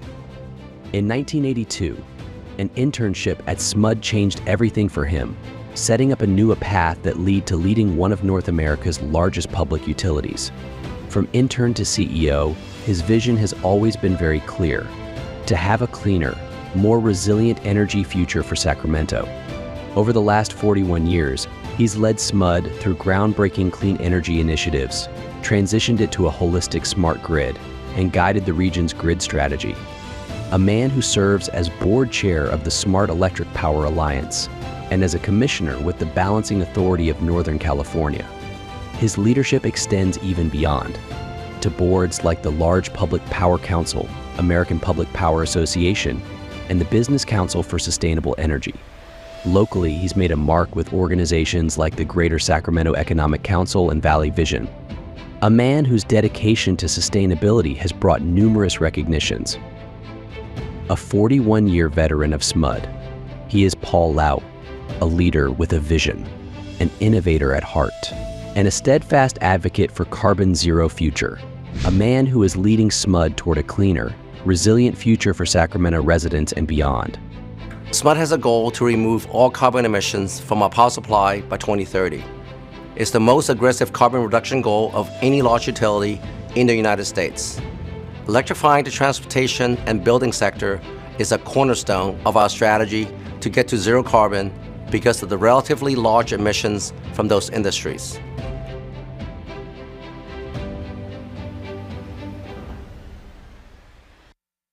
Hello to the SEW and WE3 team. My name is Paul Lau, SMUD's CEO and General Manager. Now, although I can't be there with you in person this time, I want to take a minute to send my very best wishes to you at the WE3 Summit. I've been to many of the summits over the years, and I've seen firsthand how valuable the summit is for bringing together industry leaders and partners to discuss real business and technology issues, as well as the challenge, benefit, and impacts. Every day, I'm inspired by the work that's happening at utilities all around the countries and the world. Now together, we're tackling climate change, the biggest threat of our time. And we're leveraging technology to deliver solutions that improves the quality of life to our customers. And by bringing vertical AI, people and digital platforms together, we're transforming the energy, water, gas, and e-mobility sectors. This work is absolutely vital, and WE3 is the right place to have this important, deep conversations and share solutions that can help utilities not just here in the US, but around the world. Thank you, Deepak, for your vision and leadership. You're taking WE3 to the next level, and your commitment to driving innovation is truly inspiring. So to everyone at SEW and WE3, I want to say thank you for the work you've been doing, and I'm looking forward to what's ahead. Now, best wishes for a successful summit, and I hope to connect with all of you again very soon. Thank you.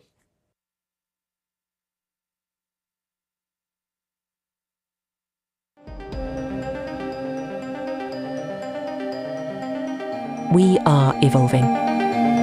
How we live, how we work, how we interact, and how we experience everything. As we change, so do our heroes. from enabling responsible consumption to making us smarter, to minimizing carbon footprint, to shaping a brighter, sustainable future, AI is out there, helping us drive sustainability. But there's still a long way to go, and still much more to achieve.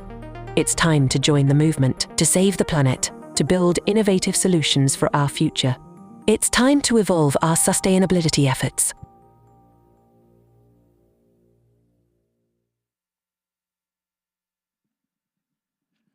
Okay. We've just had a glimpse into the DNA of two amazing organizations where the tone of those organizations are absolutely set at the top.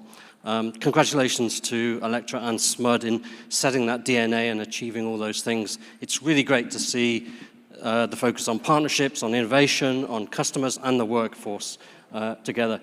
So it's my great pleasure to invite my friend and colleague up on the stage now for the first panel of the day about the AI innovation imperative in energy, water and gas. Darren Brady, come on up.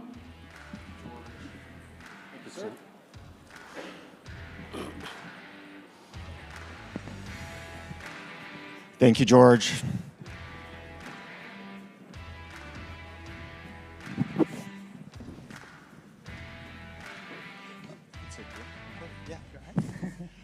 So I'll let the panelists kind of get themselves set. So as George mentioned, I'm Darren Brady. I'm the Chief Customer Officer for SCW. It's so exciting to be here and to see so many familiar faces out here in the audience. I love these industry events, and obviously what we've put on over the last several years is a very special opportunity to get everybody together. I think it's a chance for colleagues, for peers, for friends, for teammates, as well as for partners, and industry experts to all get together and share their thoughts about all the things that we're trying to do to move this industry forward.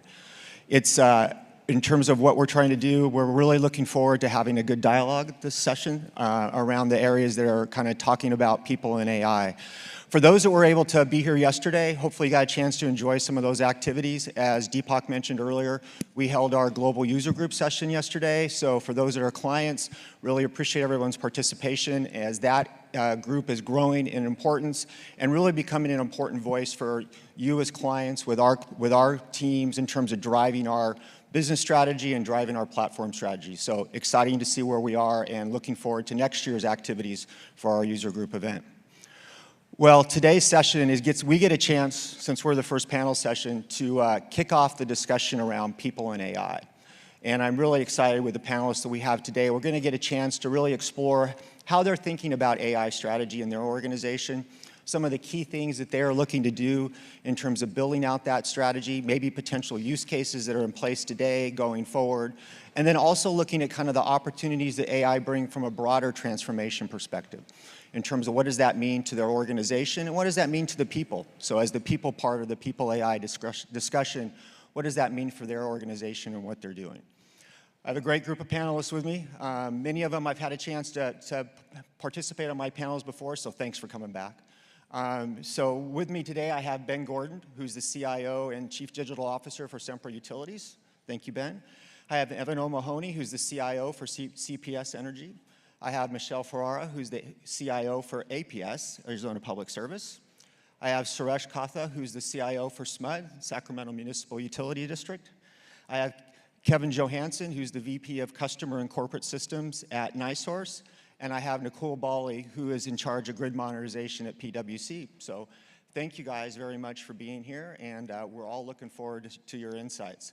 So I thought that the best way to start the conversation around people and AI is to maybe spend a few minutes about how you're thinking about your AI strategy in your own utility, and what are some of the key things that you're trying to achieve maybe over the next 12 to 24 months as you're looking at AI across the organization. And maybe Ben, I'll start with you. Okay, great. And thanks, Darren. And first of all, it's always an honor to be here speaking at WE3. And I'm excited to share the story of what we've been doing, at least from an AI front over the last year. And I think there's been a lot of learning lessons, quite frankly. It's not as easy as you might think. And as we've tried to dig into some use cases, and there's no shortage of use cases in the business, it really comes down to the data and the quality of the data. So our strategy has been over the last year is to try to narrow ourselves down to a few areas that are going to generate a lot of value for the company in our call centers, in the OT space, especially around knowledge and the information that's in OT, working on some of the stuff we actually saw earlier around trying to predict where we need to make the investments in the grid, especially as we electrify, so on and so forth.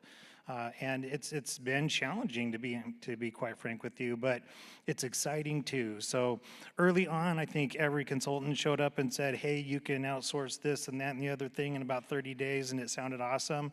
And then reality set in, and you realize, wow, there's a lot of power and potential here, but it's going to take a lot of work. And it comes down to that foundational basis of how good your data is. So right now, we have some great work going on in our customer service centers, and it's proving out to be very valuable. We're working in regulatory, we're working in the OT space as well. Even in supply chain, that's taking a little bit more time because we've got to figure out the data challenges there. But we are all in, and at both San Diego Gas and Electric and at SoCal Gas, the leadership is very much on board. And part of our strategy has been and will continue to be educating the officers and the employees around what it means to leverage this data, the responsibility of managing the data and keeping it, clean and ongoing, hygiene, watching the responses of things like Gen AI or how it's behaving, because it's only as good as the information you're giving it and procuring. So all that is in flight, and I think as we have spent quite a bit of time educating our officers as well as the employee base, it's paid dividends, because now the enthusiasm has gotten a little bit out of control, to be honest with you. And so we're trying to contain the wild beast here and do it in a very thoughtful way. Perfect. Evan, what about yourself at CPS? Well, Ben, I'm glad that the vendors weren't just knocking on our door. So, we started building out our AI framework a little over a year ago and really broke it down into 3 primary categories. The overall AI strategy, governance, and then operations. So those are kind of the 3 lenses that we use as we're kind of thinking about everything AI internally. One of the things that I'm very appreciative of is we had quite a bit of engagement from our board on this topic. In fact, they set it as a priority for us to establish our AI strategy and get that done in a fairly aggressive timeline. So that really helped be a catalyst for us internally to get resources put together so we could get this critical work done. I think for us, one of the things that we recognized very early on is, AI and any of the lenses that I mentioned aren't things that IT can do alone in a silo, right? We have to partner across the business, and for us, that really started with governance, right? Understanding, ethics and compliance, and of course security, and all of the people that are really stakeholders and need to be at the table as we're thinking through what the implications are is critically important. So we engage them very early on in the process. The next is really understanding where the opportunities lie, and there are many of them. It's funny, often I have to tell our technical teams, hey, you all have a ton of great ideas, but if it's not lined up to what the business is trying to solve or what their objectives are, maybe it's not where we need to be focused. So understanding, where those opportunities exist for us, reliability was a key area of focus, similar to what Ben mentioned, looking at where we can invest our dollars proactively in life cycle management. So, how we can proactively replace underground cable failures before they result in a customer outage, or thinking about vegetation management was a key focus area for us as we looked at where to leverage AI. So our goal was to identify those use cases, get our arms around the data, because of course it's critical. The output and the result is only as good as the data that is going in. And we still have a ton of work to do, but I think looking at it on a use case by use case basis allows you to really focus, hone in on, and do the work that you need to get the data right, so you can get something into production and scale from there. So that's been our approach. We still have some work to do as we think about generative AI and where to start, but we really have the organization engaged in making sure that they understand what the technology is, and those awareness campaigns is critically important. Fantastic, Evan. Michelle, what about you guys at APS? I have a lot of similar themes where we started about a year ago and identified around 165 use cases that were coming at us from the various business areas. We prioritize those, aligning them with our horizontal strategy of our company, and tried to say, let's strategically go after the ones that are going to have the most impact. So very similar story. And we also started with the governance angle. I formed a cross-functional governance committee with legal, HR, again, not being led by IT, but a consortium of us to deal with all those other implications. And then the third pillar was really doing, very similar to you, like what we called our no regrets data work. Regardless of whether we buy, whether we bill, you know, getting that data positioned. But recently we, outside of those three things, we took another look at this and said, you know what? We're looking at the use cases, we're looking at the governance, and we're looking at the data. But we haven't spent as much time looking at our operating model, educating our talent, and figuring out how we were going to organize ourselves to deliver this successfully. Because quite honestly, we had a lot of vertical areas all having wonderful ideas to move their business forward, but they could be duplicating each other, they could be overlapping. We could be looking at products that we already own and not even know it. So most recently, I've been working on a more comprehensive AI strategy that says we need to tackle all of this. We need to have an operating model between IT and the business. We're actually going to pull out some old IT tricks where everything's a competency center, but we're going to make an AI office that is really consisting of business and IT together. And that office will have 4 primary charges, which will be a community of practice, which is just sharing knowledge and learning from each other. The other one is intake and prioritization. The other one is security and governance. And then the 4th pillar being delivery. And how do we organize ourselves around those pillars to exploit the technology with pace, but also responsibly, and you know, with all the regulation and security that comes with the utility. Fantastic. You know, I think some of those themes are already starting to emerge just from the first three panelists. Suresh, I think Paul added maybe 3 or 4 more goals in that video for you. So, you know, you probably have a few more things to do now, but go ahead and share. Sure. So at a high level, our AI strategy is centered around the flexibility and the risk mitigation. Similar to what you heard, we formed an AI governance committee that has a cross-functional representation across all the business units in terms of prioritizing the use cases. We delivered our first policy. When I say from a flexibility and the risk management perspective, we are seeing there are a lot of products that are coming out in the space of the AI or in the Gen AI.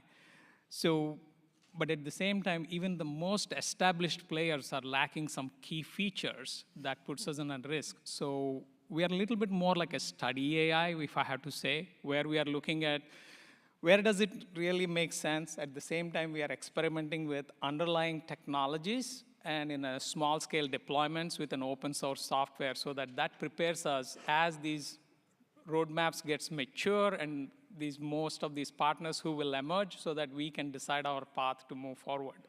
On the risk mitigation perspective, we are protecting our employee and the customer data and limiting it to only very few vetted technologies in terms of, again, we are preparing our HR, legal, and the IT teams and the cyber teams, building some of the capacity in terms of understanding the risks associated with some of these things. Again, if we have to put it, we are put it in 3 broad categories from AI, right? One is a general purpose AI, which helps with every common employees from their productivity perspective. Then there is this embedded AI, which comes out of with all the, whether it is an ERP, any out-of-the-box solution that every vendor is going to integrate the AI into their product. And the third is the build AI, which we will be building it from the ground up, basically.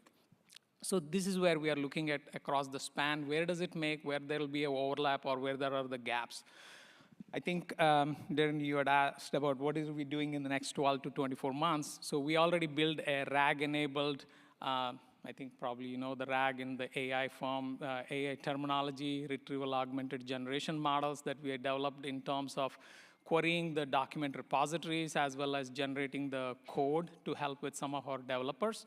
And we are doing a pilot of the Copilot for Office 365 and the Copilot for the web in terms of understanding the training and the processes. Again, these are all the limited, and at the same time, we are looking at the agentic AI that is combining the LLMs with an RPA, the automation perspective.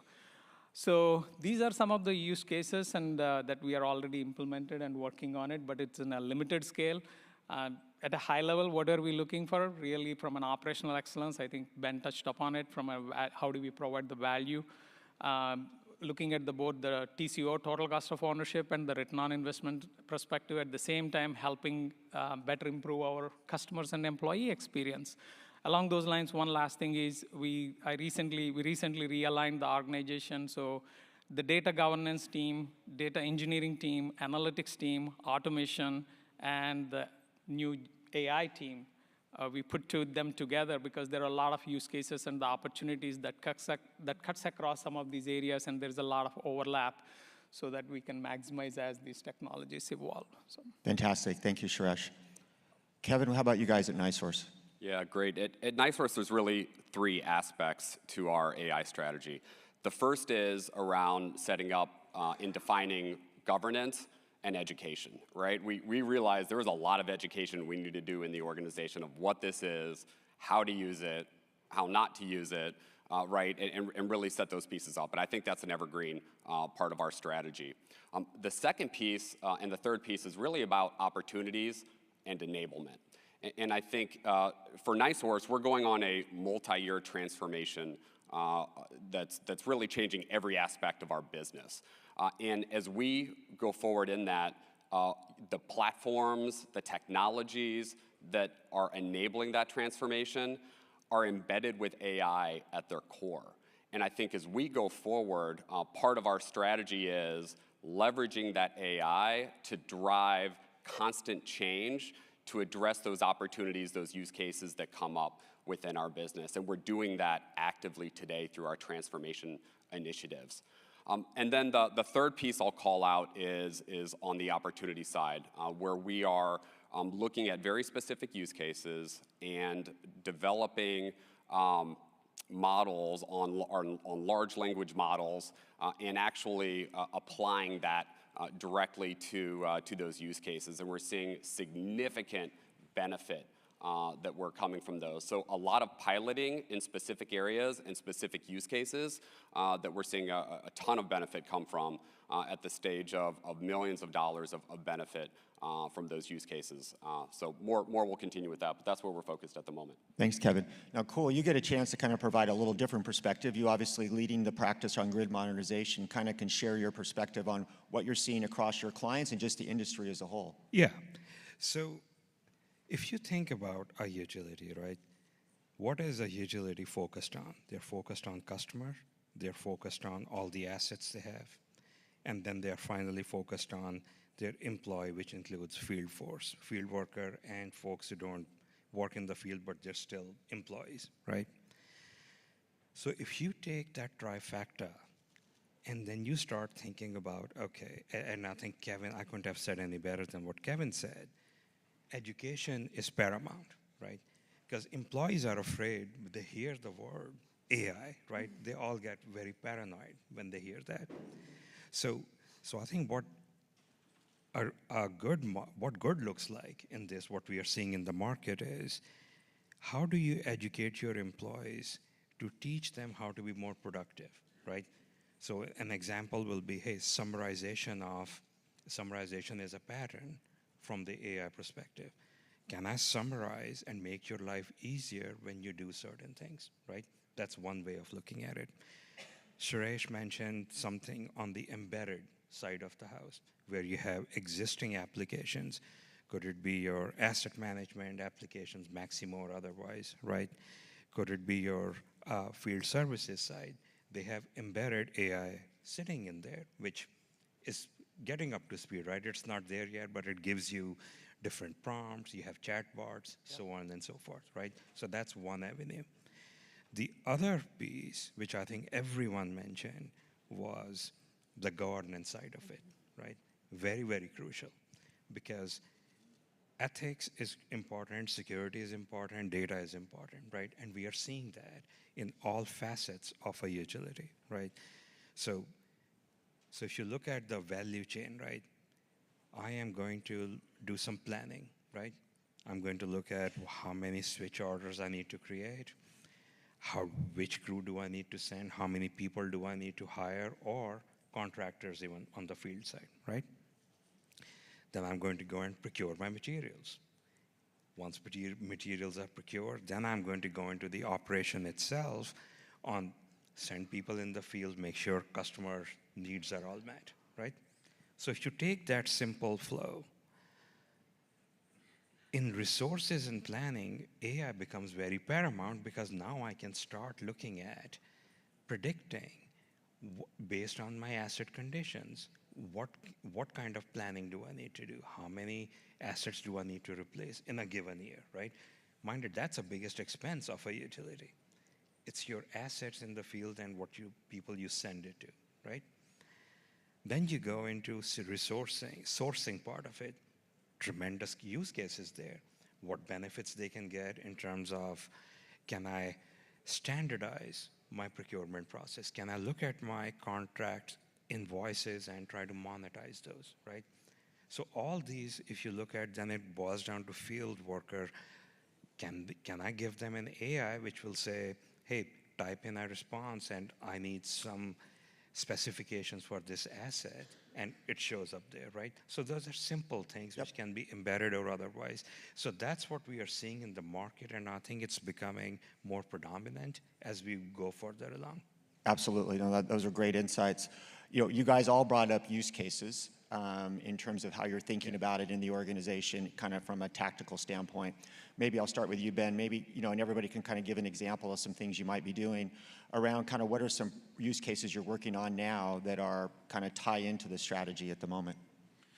Sure, and this is not a shameless plug for SEW, but we'll take it. We are working on some really around the customer and trying to better inform them on what they're actually purchasing from, not only at, the utility, but from maybe a community aggregator, a community choice aggregator, and it can be very confusing. Also, what programs should apply. So we're actually using AI to help guide them and give suggestions around the actual affordability programs that they may be interested in applying for or adopting in their plan. So that's at least one example. Another one is just around giving a chat bot to the customer, allowing them to self-service around common things like, from simple things from passwords to just how do I navigate the utility and get what I want around my bill, so on and so forth. So we've been working through that, and that's been extremely successful.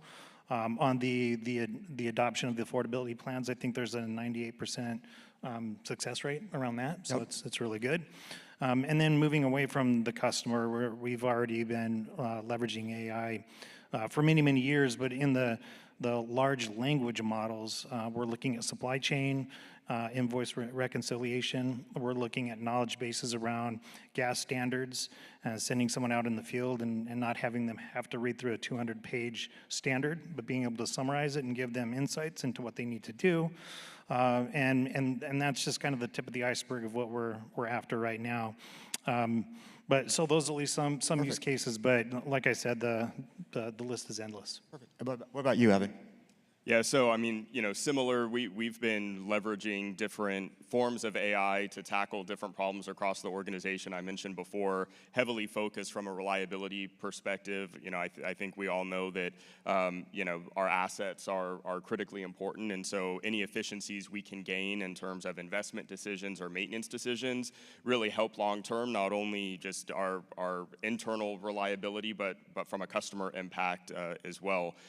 We are looking internally at some use cases to start leveraging generative AI. I think as we all know in the industry, regulations are changing, often, and the scope of those can be fairly significant. So we're actually working on a tool to ingest. So we're a utility in Texas, so we've got the ERCOT market, the PUC, but we're also municipally owned.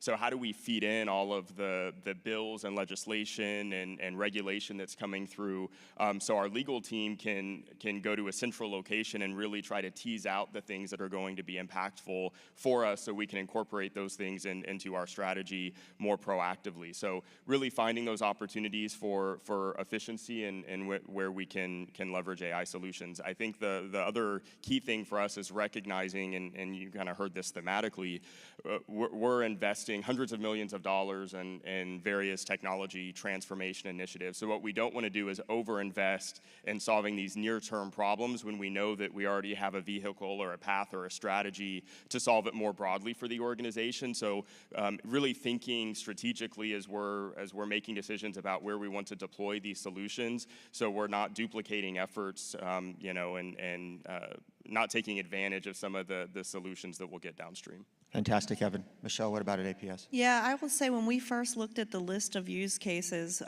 everybody likes to get excited about something new. So we were going after those really complex moonshot kind of use cases, and we quickly came to the realization that there's a lot of quick wins in the customer space that we think we can go after in parallel where we're solving some of these more complex scenarios. High bill disaggregation is an area that our chief customer officers here were looking into. Of course, the typical virtual assistant agent chatbot, we are both aligned that still looking at that as behind the curtain where we don't feel like a fully autonomous AI-generated assistant for complex, bill disputes or terminations. We don't think that's quite there yet. Also looking at use cases around outage intelligence, not just around notifying on an outage, but after we believe the situation has been resolved, are really all those customers still back in service? Fire analytics, I think being in the West without talking about fire vegetation is an area that we're heavily focused on. And I would put those in the ones that 12 to 24 months. Some of the ones that we think are more strategic would be around the load forecasting arena. You won't be, you don't go to any utility conference and not talk about the impact of AI on data center growth, and particularly in these regions. And we just feel that although we're regulated utilities, that will be a competitive strategic advantage if we can get more insights into load forecasting to be able to commit to serve data center providers. So that's an area, I put that on the more complex end of the spectrum. Absolutely. So we've trying to really level set the organization and say, let's show some quick wins with this technology, but let's not take our eye off the prize of some of these longer things that could be more impactful to our company just because we don't have them figured out yet. Fantastic. That sounds like a similar theme that I hear from other utilities as well. Yeah. Suresh, you talked about a few use cases when you were going through the strategy. Maybe share a couple. The other use cases that we are working on is more in the agent-assisted AI or the conversational AI and the transcribe services.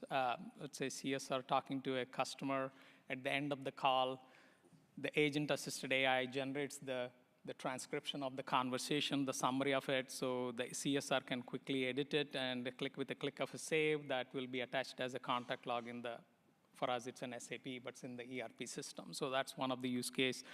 The other use cases is more like QAing the calls so that we can train our CSRs. They typically handle most complicated calls. Similar to that, at the same time when customer is inquiring for a program, so this agent-assisted AI listening to the conversation, looks at the repository knowledge base and presents it. Here are the proposed programs probably that could be of an interest to a customer, so CSR can choose which program to offer. Just I want to tag on a couple of other use cases, again, not from a traditional AI perspective, what Nakul touched, as well as a couple of others, and Michelle also. It's really that load forecasting, especially in California, and we have a very ambitious goal from a 2030. By 2030, we want to be zero carbon or the completely decarbonizing from our portfolio perspective. As well as there's two that's from a load forecasting. The other one is really asset performance management or predicting the asset failures. We spend a ton of money in that space. There's a lot of great opportunity, even with the traditional AI, but it's collecting the data and how do we mine the data. Really that data collection, data classification, and the access really will help. That's where we are looking into some of the additional use cases. Fantastic. Kevin, how about at NiSource?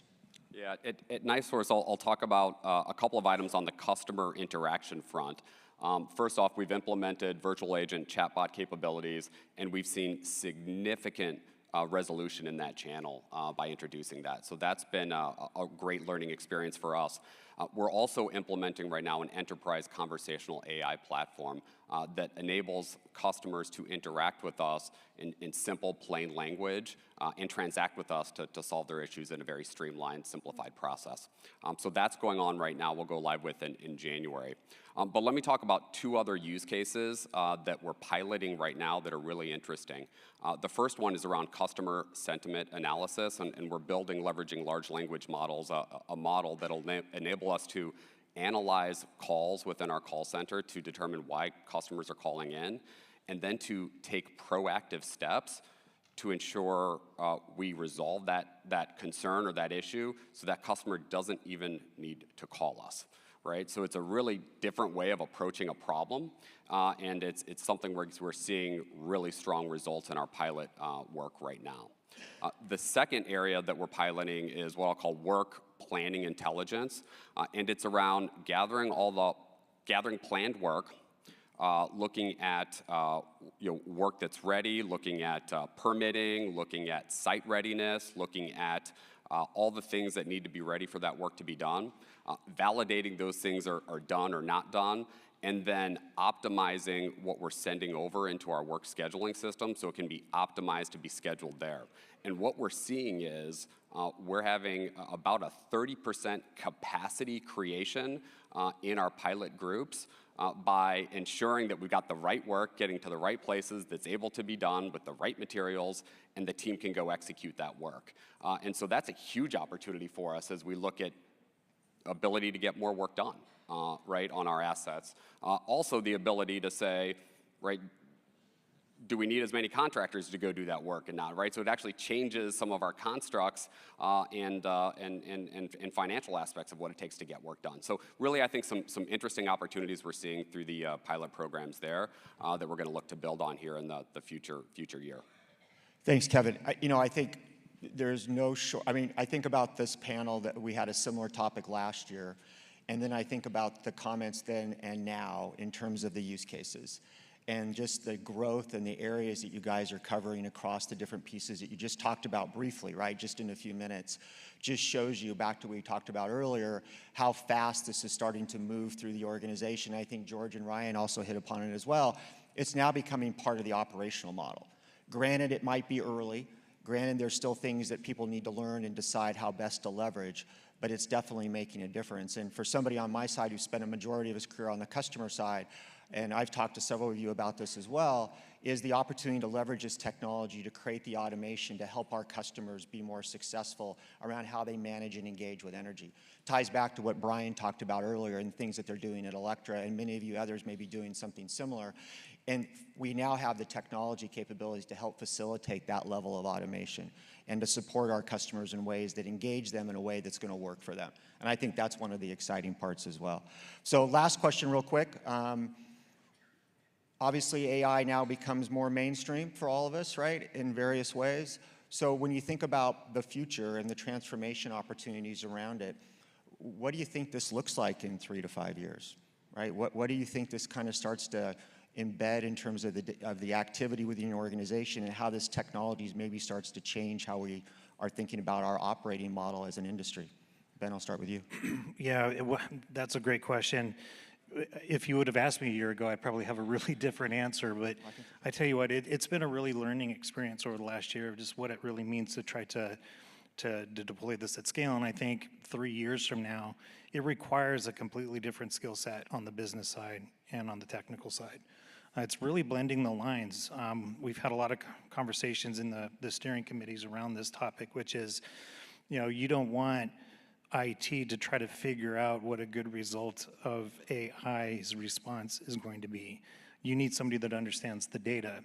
So people in finance and customer and so on and so forth, they really have to get good and start to understand the technology and get technical skills around prompt engineering and really understanding where the data is coming from and data procurement and hygiene. within their space. And I think today, there's still this belief that IT owns all data, and it's just flat out not true. From my point of view, and I don't know how my colleagues on the panel feel, it's like IT, we're the stewards of the data, but we certainly don't understand it. And that's where the data, is owned, and the business has to take a very primary role. So 3 years from now, I think you're going to see a lot more chief data officers. I think you're going to see data offices, really strong data governance if you don't already have it, and a lot of focus on data risk. We actually this year put on our risk registry, one of the top risks is data. They wanted to go with AI, but AI is just the canary in the coal mine. It's really the data that is foundational to everything. So we're starting to track that. 3 years from now, I think every single major project is going to have a data work stream in it, and possibly an AI work stream that is trying to optimize end-to-end business processes holistically. If you can carve that out, because that's, at the end of the day, it's only, the business process has to be optimized for AI to really take advantage of it. So that's my point of view. I think You're just going to see a whole different set of skill sets in the business and a lot more business ownership of the outcomes. Nicole, what about yourself? Because I think you'll provide kind of an industry perspective on the things that you're seeing looking forward in terms of your engagement with clients. Yeah. So I think Suresh talked about the embedded AI piece, right? So if you look at all the product companies right now, whether they're in the field side, customer side, asset side, you talk about predictive asset maintenance, then you have field worker where summarization is happening. Those products are not there yet. But I think you roll forward the clock 3 years, 4 years, I think some of that basic functionality, what we think is advanced, will be in the products. So, because all the product companies are focused on it, right? The more they can provide to the field side, the customer side, the better, right? And as I said in the beginning, I think if you look at from the asset and then procurement of it and then operations of it, right? All those trifecta, I think we will see a lot more advancements on the embedded AI within the product itself, right? And I think what Ben said on the data side of the house, very, very crucial. Like IT, OT folks, they understand data to some degree, right? So that whole data classification, data layering, whether you're getting data a lot from your distributed assets from the SCADA side, right? Let's take that as an example. I'll pick any utility, right? They all are going to have different DER assets. They already have. Now, if I combine all those DER assets, I need some kind of analysis on how is that collectively all my assets are performing, right? What data I'm getting from that. So I think data becomes very crucial, and that's where governance becomes very crucial, right? Not only on the AI, but the data governance as well. So that's where I think the future is heading to. Fantastic. I think there's some common themes, I'm sure, as you heard the panelists kind of talk through the different questions. Clearly, governance is key, right? Now, everyone may have a different approach to kind of what that governance model needs to look like, but being able to manage the AI with opportunities and priorities within the organization, clearly the governance structure is going to make a big difference. And then what I also heard is education and also kind of bringing all the different projects together. I don't envy you guys trying to corral all the rest of the business side to try to help make sure all those people kind of organize in a way that kind of drives it. But that's going to be an important piece, right? Being able to make sure that all the business side and the IT side and the opportunities around that fit within, as you guys mentioned, the corporate priorities and the drivers around it so that you're making progress in the right direction. And also at the same time, looking for opportunities to test things out, right? Because that's going to be also part of the learning curve that comes along with it. Well, thank you guys very much. Great job, great insights, helping us shape the People in AI session to today. As I mentioned, make sure everybody takes advantage of the networking, take advantage of all the sessions over the next 2 days. Innovation Lab, this is just a great opportunity to learn and spend time with peers across the industry and share insights and ideas. So thank you guys very much. Great job.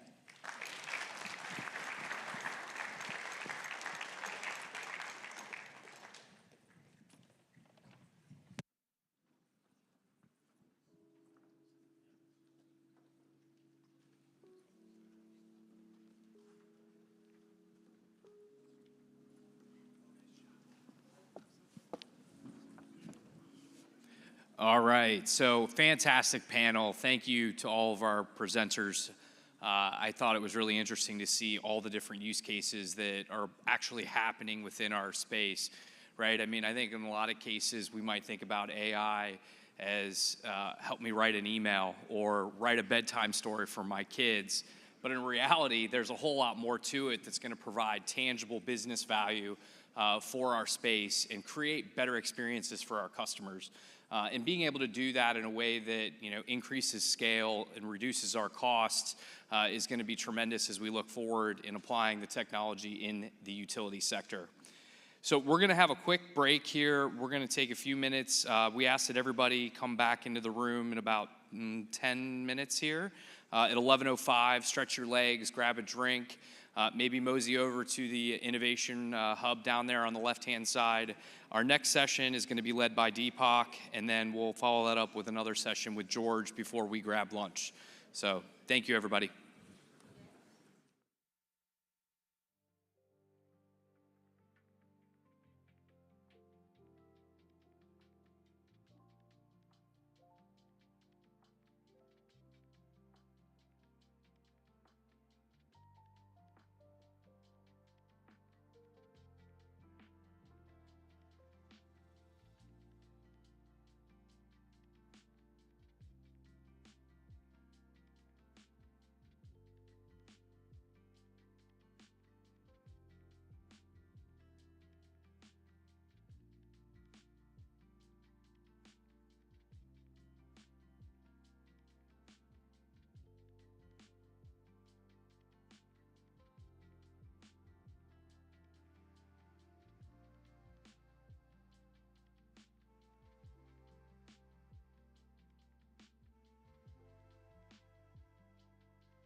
everybody. We hope you enjoyed your break, but we are going to ask you to join us back in the ballroom as we have some more presentations that'll be starting here shortly. So once again, if you'll kindly join us back in the ballroom, we'll be starting our presentations here momentarily. Thank you.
Once again, everybody, we're going to ask you to join us in the ballroom. We have another great panel discussion that's going to be starting here in just a couple of moments. So once again, if you'd like to refresh your coffee and join us in the ballroom, we'll be starting here momentarily. Thank you.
Once again, everybody, our program is about to begin.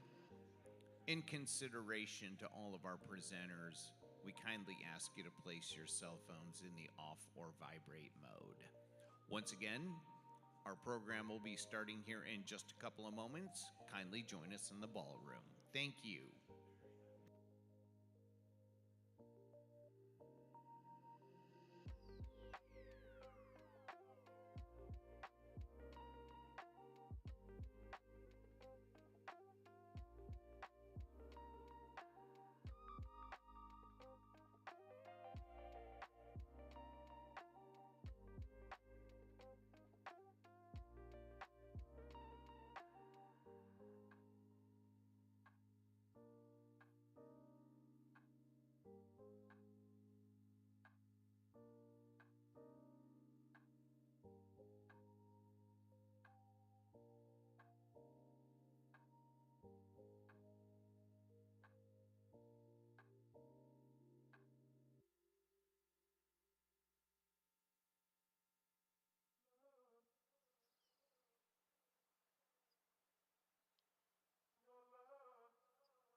Okay, everybody, welcome back. I think the panels have been really interesting so far. This one is a special one for sure.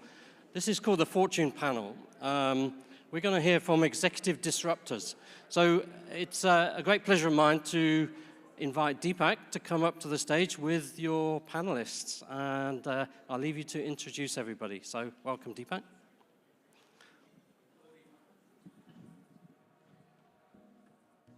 Can you hear me? Can you hear me? Go. I think people are still having a good coffee. Oh, and some good water and energy. We'll make one more announcement, give 2-3 minutes for everybody to come in. But I really, guys, I'm going to be, again, learning a lot from the great leaders, industry leaders we have. And I will be inviting Brian, CEO and President of Electra. Come, Brian, you know. Michael Solomon. We're missing Michael. Oh, yeah, Michael. Raid, CIO, Southwest Gas. And my great friend, Thomas Lord, CIO, UGI. We can sit, sir, anywhere.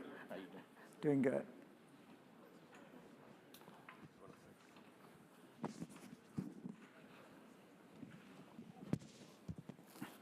It's bright up here, huh?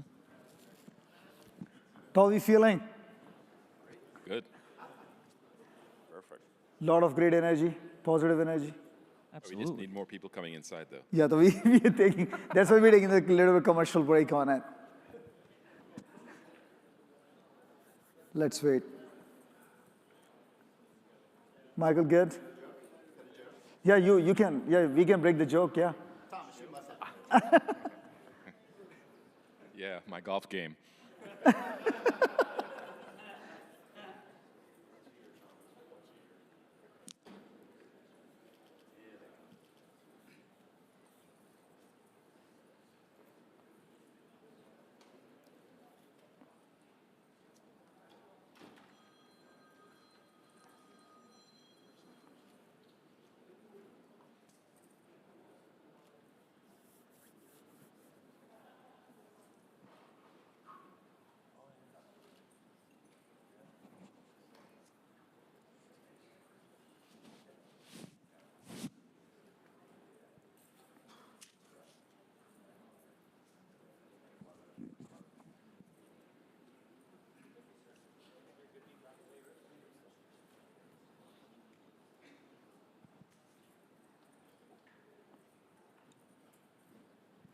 Just 1 minute. Sarah?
How's everybody doing?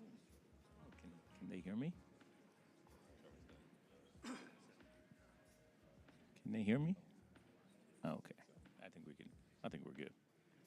Do I have to hold it? Can I just leave it right here?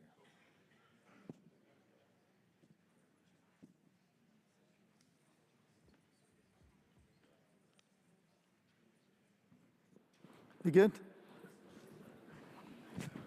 I want to welcome everybody. How are you, buddy? Doing great.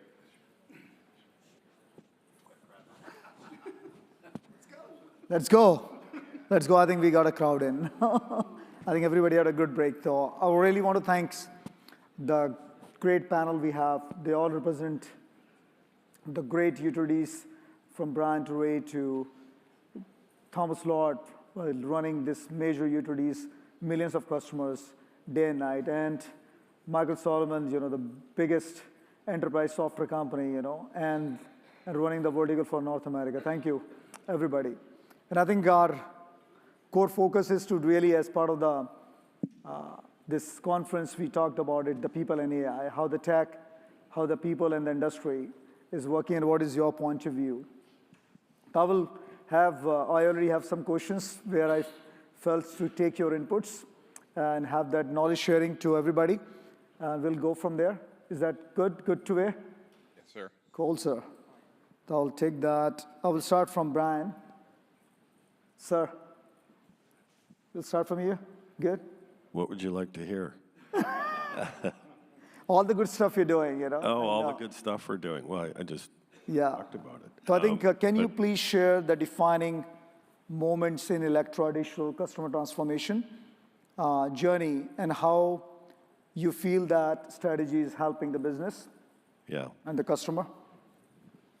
So we did have that digital customer strategy that we felt, I'd say 5-10 years ago, that the industry was changing, and because of more downstream technologies, you can't just be a poles and wires company anymore.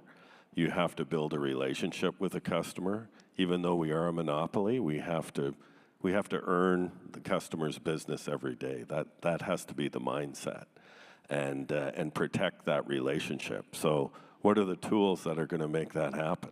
You have to understand them. You have to understand their needs. You have to understand what they want, inform them in advance. And so this is where we went down the journey with you, Deepak, to say you have the engine, you have the tool. It's beyond transactional. It's beyond just sort of, we give you an estimated time of restoration on an app or a device. We have high bill notification, et cetera, that's done proactively. People appreciate that, but it's deeper and richer than that.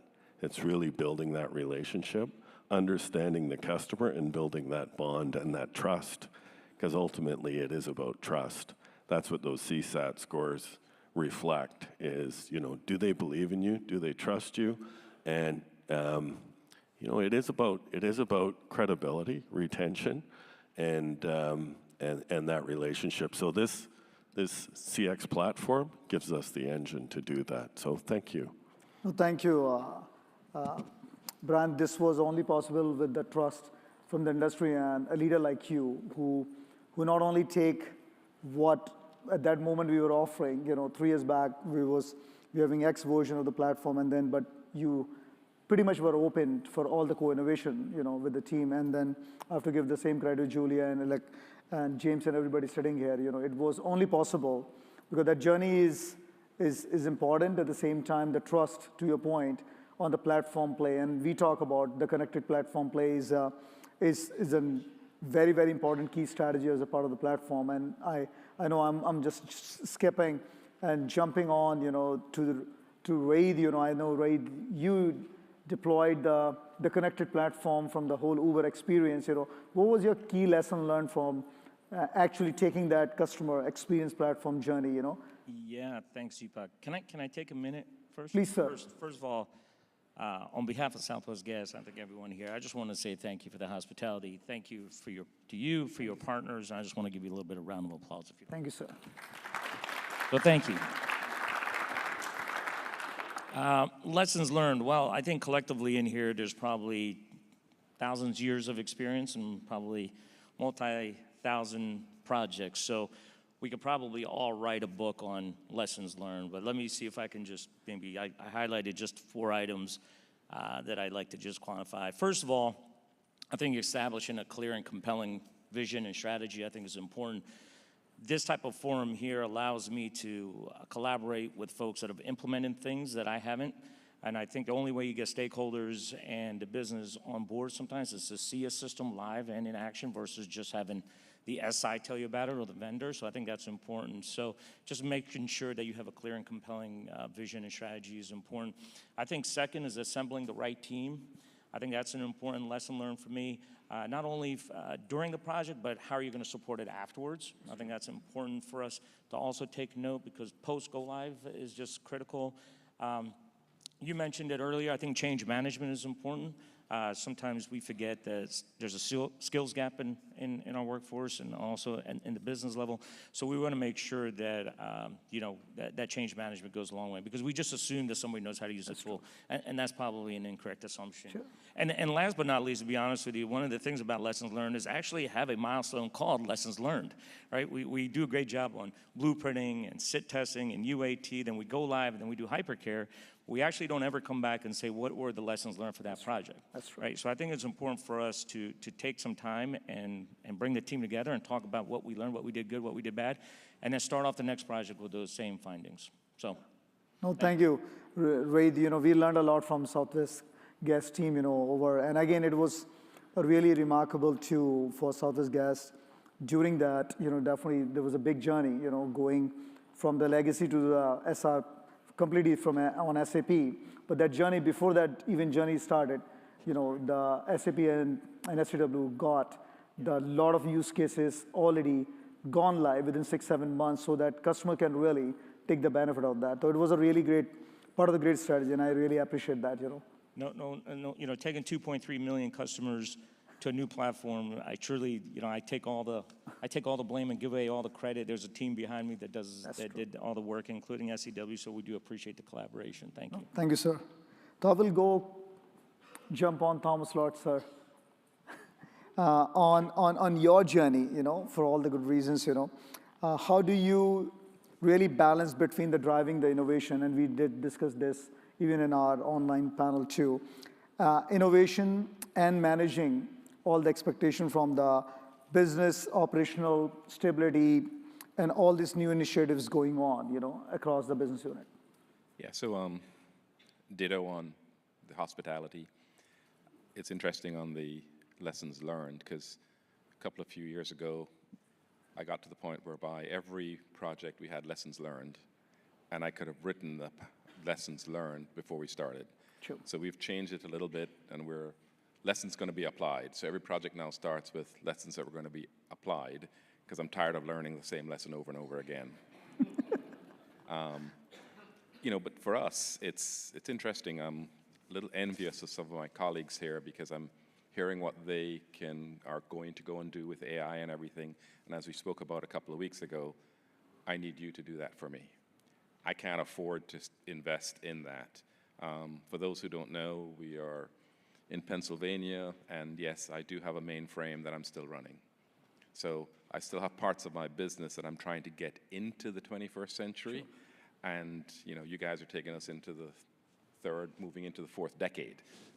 I'm not ready there yet. So I need you guys to get us there. I need our other partners, solution partners, to make that investment. I'll contribute to a part of it. You may think we're cheap. We're investing $500 million this year in our business. That's true. But we have gas pipes that were put down in 1930. Yeah. So for us, it's always a question of where can I get risk reduction and time to value into the business. And so it's, the reality is, as a regulated entity, we're going to get a regulatory rate of return, right? Pennsylvania, we're capped around about the 10% mark. It doesn't matter whether I'm replacing pipe or putting in IT solutions. So making the money is already set. The question then is, how do I reduce risk and how do I get time to value? And that's where partnerships like yours, because if I were to build it myself, it would take many more years than it takes for me to come and engage and get it from you. Yeah. So now I have to try to convince my business colleagues that we need to change because they're very tradition bound. That's really where I spend a lot of my time. Cool. No, I just want to, I think it was a global podcast when me and Thomas Lord had the open discussion about the AI, how the AI will help the industry. And it was a very important point of view, which Thomas, man, I think, again, I'm not putting ourselves on a spot, but I think he made that very important point during the session, even before the session. Definitely, AI is not something everybody have to too much research and individually. It is really a consolidated approach. And again, a platform mindset, vertical mindset will be very important. And lesson learned from, doesn't matter the models upgrades or fine tuning on algorithm is not individuals and the teams should be doing because again, it will become very expensive. And how a company or the platform, and we are just talking about us today here, just because we took that, we have to be honest, we have to be focused, and not all the use cases are important. Prioritize that, what is important for the industry, and really do that work in advance and offer that to our clients because so that they don't end up researching and putting a lot of efforts and not getting an outcome. And then again, it has become a kind of, we should do it and not do it versus, we should really leverage it because again, everybody see the benefits. It's like internally we have this conversation. A lot of people thought about to get in on the moon, but why the NASA able to get on the moon? Because there was a science behind it, there was a focus behind it, there was a commitment behind it. And I think that's where our mindset is as engineers. Our mindset is for this industry, pick it up every use case, which is important for the industry. Learn the prioritization from the industry, leaders like Thomas, Wade, and for good reason, Brian and everybody in the team, and make sure we do the co-innovation together. There is no silo, so-called, research and development is happening, which doesn't benefit and then doesn't give you an outcome, and then it's why we're doing it, for good reason. So I think that's, Thomas, thank you for that, because that was a really great point of view. Everybody pointed out on that part, It's really, so I will go to my great friend, Michael, Michael, from your standpoint from SAP, what role these technology with the partners, like SAP is going to be playing, helping the utilities, and I will be a little bit more, greedy about that. How you feel the SCW and SAP partnership will help, and also from the SAP standpoint, the utilities to be proactive, solving these problems. And we are been talking a lot, Michael, myself, and again, I'm stuck with the two Michael, but I'm just taking for good reason. And how you see from your point of view, SAP, SCW, and all, how we can help utilities proactively. Absolutely, no, glad to discuss that. So the 8 billion ambition, I love that, right? And I think we were just chatting a second ago. I think one of the things that's unique about the partnership between SAP and SEW, and I'll get to your question, or the answer to the question in a moment, is fundamentally Thomas and Raid, when they look to SAP, they look for stability, right? It cannot break. The cash register cannot break. The work management system cannot break. The supply chain cannot break. The payroll cannot break. Right? There is a fundamental accountability and responsibility that a company like an SAP brings to the table to ensure that those core business processes, even when we infuse them with AI, don't break, right? So what that fundamentally means is we are investing tremendous amounts in stability of our platform, in the operating model around our platform, ensuring that we're innovating around our core, right? And in ensuring that platform is open so that we can select partners like SEW to drive innovation around the edge that has to move much, much more quickly, right? So fundamentally, you're innovating at a pace that just given who we are in the industry, we can't sort of innovate at the edge at that pace, right? Because we'll break too much, right? The partnership between SAP and SEW, in my mind, is sort of a yin-yang. It's a bit of a pushing and pulling, right? And I think we both get better because of it. Sure. And our customers challenge us to push and pull, right, along those lines. But I think SAP has made a fundamental decision that the innovation that we're going to drive around the experiences that you and everybody in here is pursuing through your platform, we've picked one horse, and that's SEW, right? So we have joint roadmap with each other.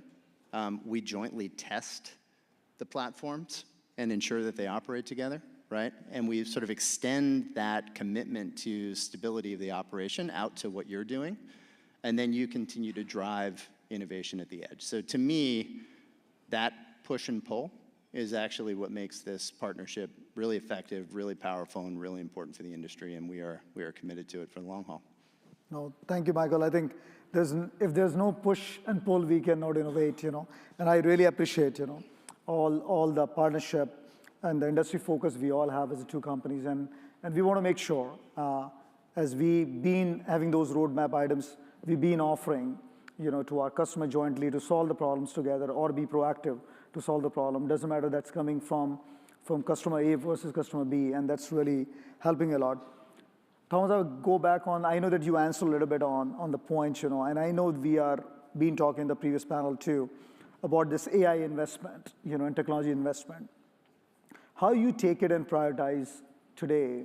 I know that you pointed out definitely you don't want to do too much burning versus you want to pick up the partners. In this case, we are working together on the AI side, do it, give us the results, work with SAP, work with other partners to ensure, or reverse.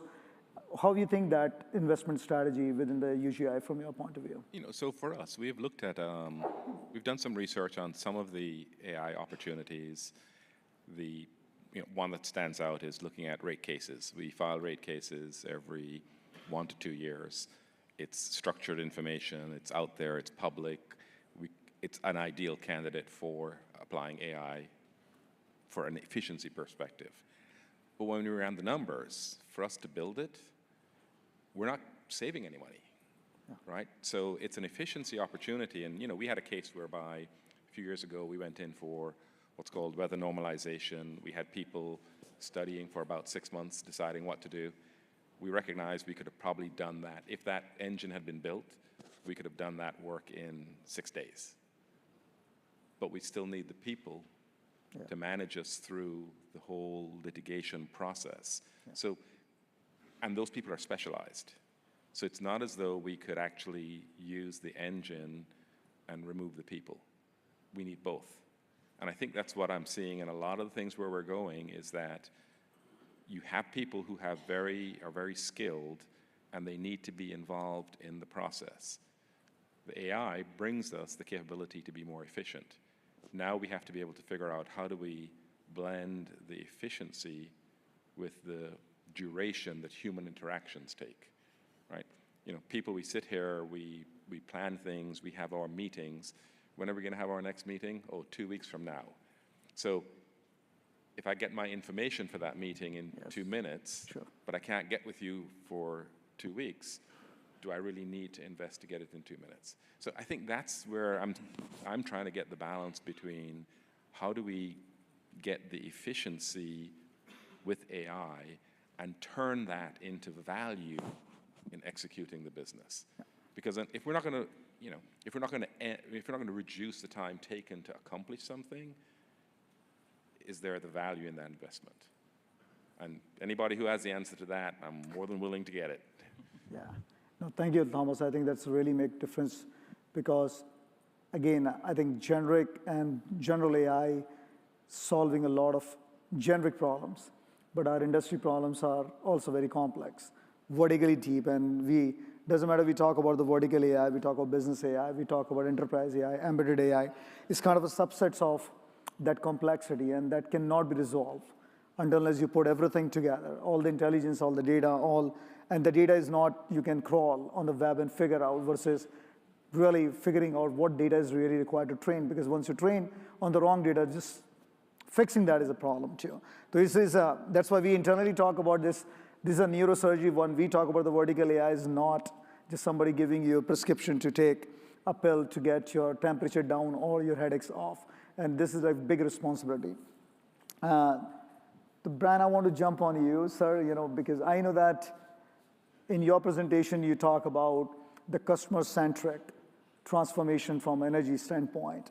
And I know that anytime I talk to you or any executive team from Electra, the customer being the core of the core focus.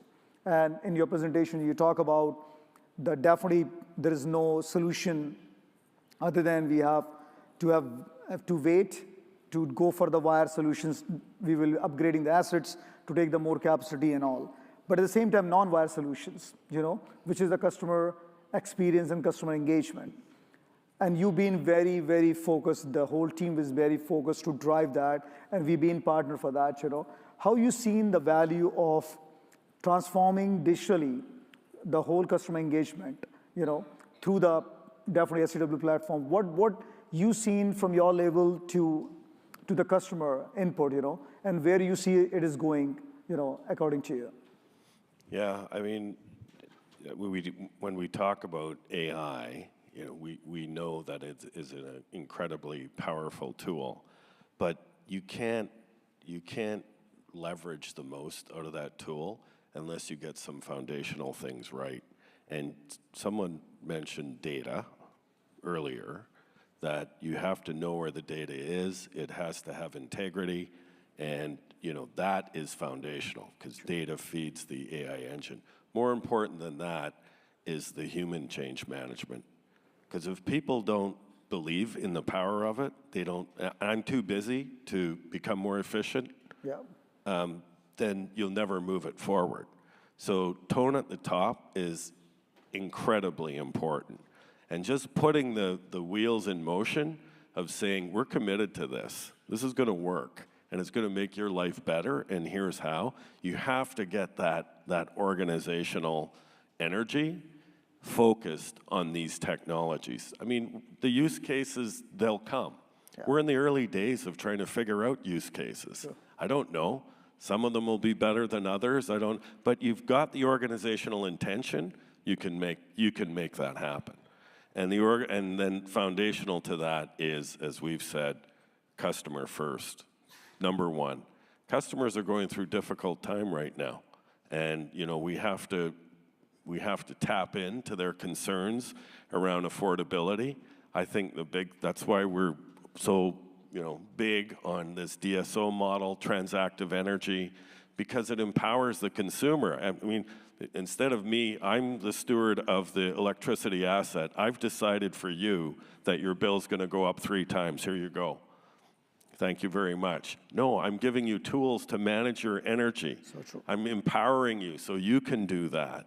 And if you do that with customers, they'll be much more understanding of you giving them that bill that is inevitably going to go up.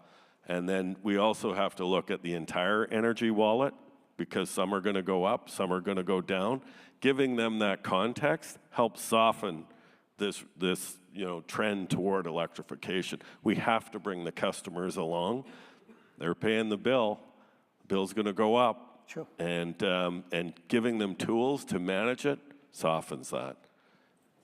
No, I love that, Brian, because we had this discussion multiple times too, because the customer profiles is changing.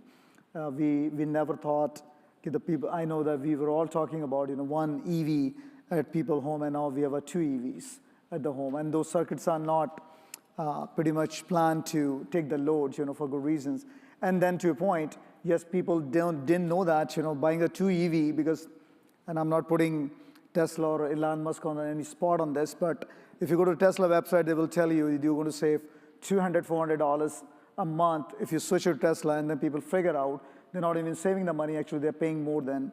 How we educate, because they will be calling, and we talked about these use cases, when the customers are calling utilities, why is it so expensive to run the EV? How we proactively tell them, you have a different rates, we are here proactively before 30th, we will tell you on 5th or 7th or 8th when you plug in your EV, or you're using your HVAC more, we want to tell you to save the power, because when you save the power, we can take the power and aggregate and give it to the commercial customer or other customers so that they can leverage it, or don't let our asset fail. Because we all talk about that this conversation was the people. Who's creating the load on the asset is the people. Who's connected to the asset is the people. Who need to take the decision is the people. Who will be paying the money for these assets and the bill? People. So we have to be the people-centric, and I think I just love that when we have all these discussion with any industry executive, from our industries, everybody's aligned. It is a people mindset. It has to be the customer in the center. Anything we do in context of, doesn't matter, it's the wire solution and non-wire solution, the value should be available to the customer, and affordability should be the most important outcome, one way or other, because yes, we will be, I know that I talked about it, $30 trillion is going to be spent, and I think a lot of software and hardware companies are very excited. Okay, this industry is going to be spending $30 trillion, and we are focused on how we can reduce the $30 trillion to another $10 trillion, so that people ultimately will not get pressure to charge. So I know that we talk about always, internally and to our customer, how we can create more value, which will drive the saving to the customer, and that value can be passed to the ratepayers or the customer as a saving to good reasons, because not everybody can afford a 2x and 3x power, water, and gas bill. So thank you, all of you, being from the industry, being focused, customer focused, technology driven, and being taking that step forward. Ray, I have a last question for you.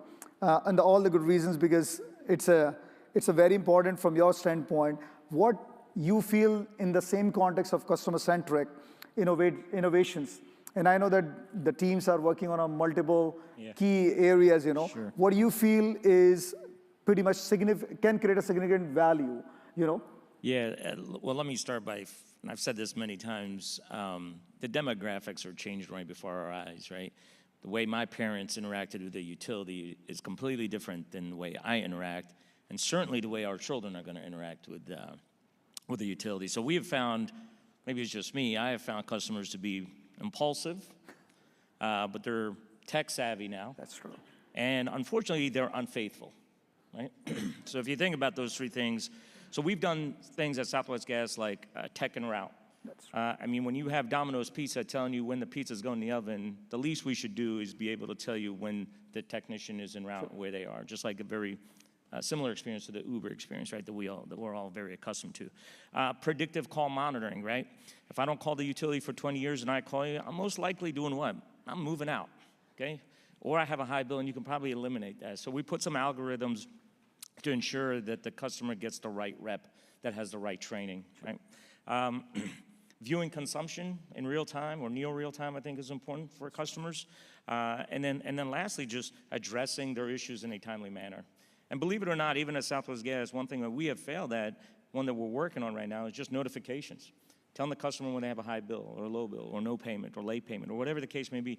And that's something that we're working on. So I think those are the items that continue to deliver value, because we really have to change, because again, our kids are certainly not going to call 1-800-UTILITY and be on hold for 45 minutes when they're ordering their pizza and paying their bills and looking at other things on their phone. So, thank you, sir. I think I just want to point it out on that, which Ray talked about tech and route. 4 years back, because as a SCW platform, we are the one who we built it, the both platform, and people used to laugh at us. Why you're not focused only on the customer, why on the workforce, And it was not workforce, because everybody kind of divide the two. There's a customer, there's a workforce, then we said, we are serving to the industry, we are serving to the utilities, and customer connected to the assets, and assets being maintained by the workforce. And if, for all the good reasons, if those platforms are not integrated at the root, at the core DNA, we cannot get the value out of that. So when the Southwest Gas, and I have to really give this to you, because when Southwest Gas asked us, guys, we need this use case to be pretty much available. When we demoed it, when we got the feedback and we gone live, not only to give the convenience to the customer to know all that information and comparing to the Uber experience, but Raid, you know that, and we talked about this also, how much big benefit we get not only from the information convenience, because customer cannot wait for 4 hours and 8 hours to an appointment if they have any media technician or somebody else is coming. The another angle we've seen it's actually eliminated a lot of fraud. Because people were walking on the behalf of the utilities and knocking the door and saying, I'm doing energy auditing, and I'm from utility A versus B and C, and we want to do this, and we want you to give us a $5,000 check, and you will get a $20,000 rebate about that. And this really double-clicked to us is how one feature which was for a customer-centric approach for information and a great experience drove a very big benefit to make sure the customer really not wasting time for waiting for utilities to figure out what to do or calling the call centers to figure out what is the next appointment, was able to eliminate a lot of fraud, which was going on in the context of the utilities getting called, hey, I'm not getting my $20,000 bill, check because somebody came in and said that you give me $5,000, I will give you $20,000 back. So we find these use cases, which is all interconnected for good reason as a connected platform. So I know that we have 0 minutes left, and I don't want to extend, but I will ask all of you, one quick one, if you can put the 30 seconds on it. From a future plan standpoint, I know that, Brian, you already share, the Electra. What is the future plan? What you're trying to do, as Electra?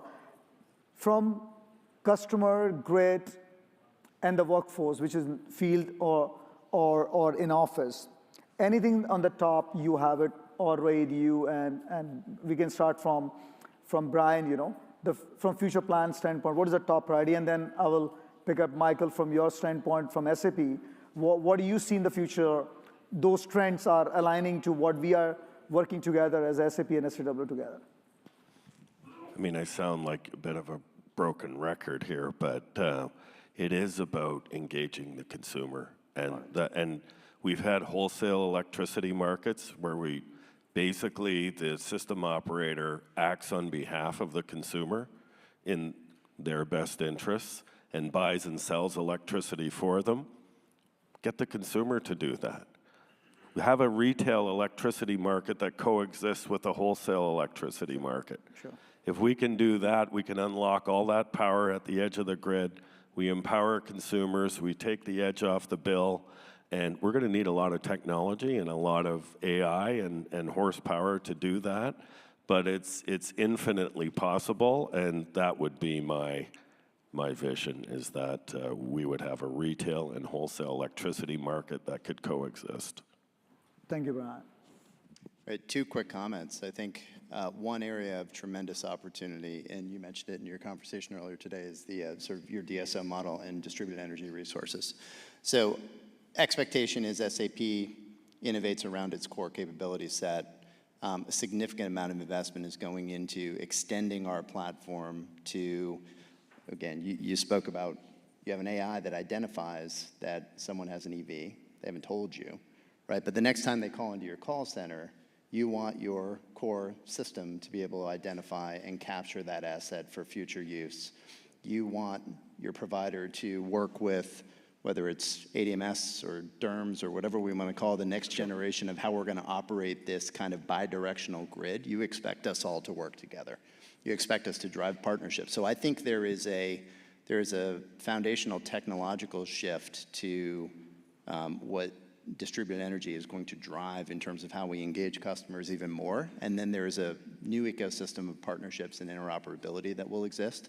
Layer on top of that, agentic AI, right? So really kind of taking it to the next level to say, now can we actually have really autonomous agents starting to do work so we can equip our people and free our people to do even higher level, customer care and customer-centric work. Cool. Yeah, this morning I was reading CIO.com, and Saudi Arabia is investing $100 billion in the next 10 years on a project called Transcendence. So you can Google that if you like. $100 billion on not just AI, but also training people on AI and building an infrastructure. And one of the main reasons was because they want to get away from oil, believe it or not. Right. So Saudi Arabia now is saying, well, oil could be number two, AI is what we're investing our money in. So for me, AI is big. I think that's what the future is. But for, as opposed to just saying personalization and customer engagement, I like to look at it more from predictive maintenance and design planning for our assets. I think that's where really the value from Southwest Gas truly lies in the future. Thank you, Wade. Mine really comes down to two key pieces. One is rationalizing, modernizing our applications portfolio where business enablement functions are naturally aligned with the business. And then the second part is engaging with our partners, understanding where it's going, understanding where the technology is going, the solutions are going, and being prepared that when we achieve the first one, we can leapfrog quickly to the second one. Yeah. I don't want to spend, I've spent the last 7 years getting us forward 30 years. I don't want to spend 7 more years to pick up another 30 years. I want to be able to leapfrog. So that's really keeping engaged with yourself, keeping engaged with Michael, and being prepared when we get that modernization completed to then leapfrog into the third decade. Thank you. I just want to, for everybody, this panel, excluding me, for a reason, represent like more than $25 billion worth of, they are maintaining the assets with 10 million people, their life day to day, with Michael running the biggest, part of the biggest ERP company who's changed the world, the way they operate, And the core theme I'm able to extract it out was going in my brain is the innovation for the people, innovation for the industry, and let's work on people and AI. And thank you for all your time. Thank you for all of you. Great guys, great time. Thank you.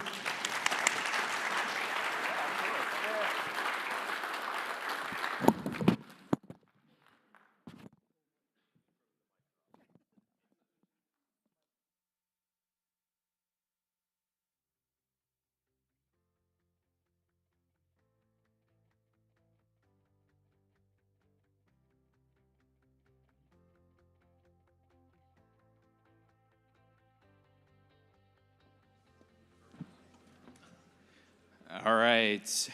That was a great panel. A lot of visionary leadership here in the room today, but thought it was great to hear from some of our leaders at some of the largest and more progressive utilities here in the United States. And so this thing that really resonated with me about that presentation was the last little bit around oil versus data.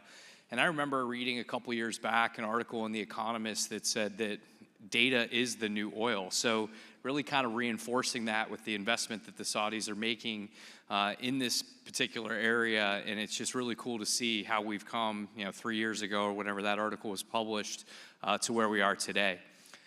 This next panel is one that's very near and dear to my heart because about 15 years ago, I founded an energy analytics company, and we were at the early days of like real-time data monitoring, being able to look at what a load profile in a building's doing in real time. And what I found early on as a startup founder is that most of the time, your customers were really motivated to participate in all these great utility programs.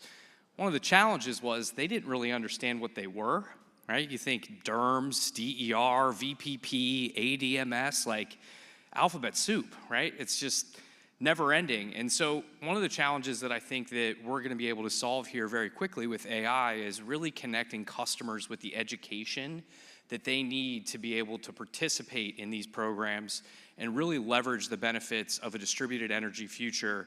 And so I'm going to ask George and his panel to come up here, and we're going to talk about leveraging AI to scale CX-driven DER and energy management programs.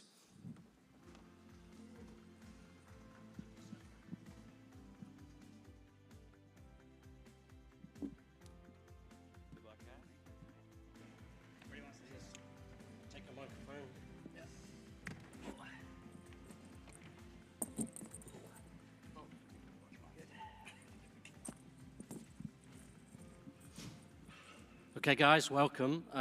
no pressure, but we're standing between this great group of people and their lunch. So we'll try and be concise as far as we can. But we've got a really interesting topic, and I think we saw a segue in the last panel about starting to talk a little bit about DER, a little bit about energy management, a little bit about bringing the customers into play wherever they are in that journey. And I think this is an opportunity to go a little bit back to fundamentals. And when we spoke, James, I'm going to start with you, if I may, James.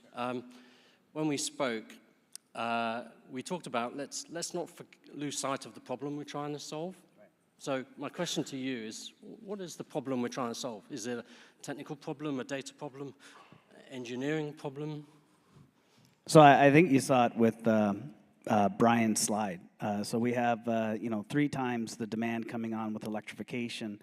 And right now, when you look at the marketplace, we have a supply gap, right? So what we're looking at is that, okay, Deepak just mentioned it, trillions of dollars about to be invested in generation and transmission. And from our standpoint, it's that this electrification journey is going to be having customers invest within their homes, whether it's investing within EVs, it's going to be electric heat, it's going to be those investments. And when it comes to that affordability angle, what we're trying to do is to say, as your trusted energy partner, how can you participate in this? Is it billions of dollars going towards the generation facilities, or are you able to have those investments participate in the marketplace to help with that affordability angle? So for us, it's about the fundamentals. It's safety, it's reliability, resiliency, and affordability, right? And so from that customer, it is the point that the bill's going to go up, but how are we setting up a marketplace that this customer is able to participate in, and who's fighting on behalf of the customer? In our marketplace, we had deregulation happened, and it was good intention, but it wasn't designed from the customer's lens. And then what ended up happening is that customers were signing up with retailers, they had a bad experience, and then what happened, the overwhelming result back to politicians, market shut down within 12 months. And so for us is that, are we going to repeat the sins of the past with electrification and with the DSO models, and not look at the design from the customer's angles? So fighting that they have the right to participate. There's going to be aggregators out there, but in a deregulated marketplace, we were the, let me cough here one. We were the supplier of last resort in a deregulated marketplace. How can we assure that we're the default price so that everyone has the right to participate in the marketplace, and not have it that their investments can't play because they didn't have an aggregator market to them? So there's a lot of stuff that we're trying to protect. There's rules and complexities in this that we're concerned about, and that, again, just because I get a free thermostat, does that mean all load reductions within my home are going towards that aggregator? So how you monitor this, how you control this, and how you settle this, these are all areas that need to be looked at from the customer's perspective and the journey and the complexity there, instead of just say, I can see that asset, I can control that asset. There's so many negative experiences that we have to make sure that the market design is taking into consideration. And the last but not least part of that is that, customers are used to our demand response programs where it's a one-to-one relationship. It's a hard control, you can override. But I think we got to start looking at it to say, how are we adapting to the customer's rules? How are we, within our CX platform, identifying the devices that are eligible to be controlled, and at what state is that control allowed to happen at? And then with the grid edge technology that we're investing in, ourselves and Hydra One, it's how are we able to, set the goals that the customer have. Could be a 5 kilowatt reduction, understand the rules we're allowed to operate within, and then allow them to achieve their goals and transact with them on those goals, but make it that we're adapting to the way that they're using those devices in their home, instead of having them to adapt to us.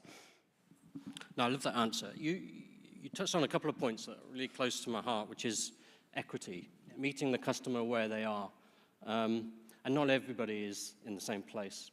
But actually, we're also trying to sort of engage with them, educate them, and empower them to make good choices, decide when to buy an EV, decide whether a virtual power plant or battery technology is relevant to them.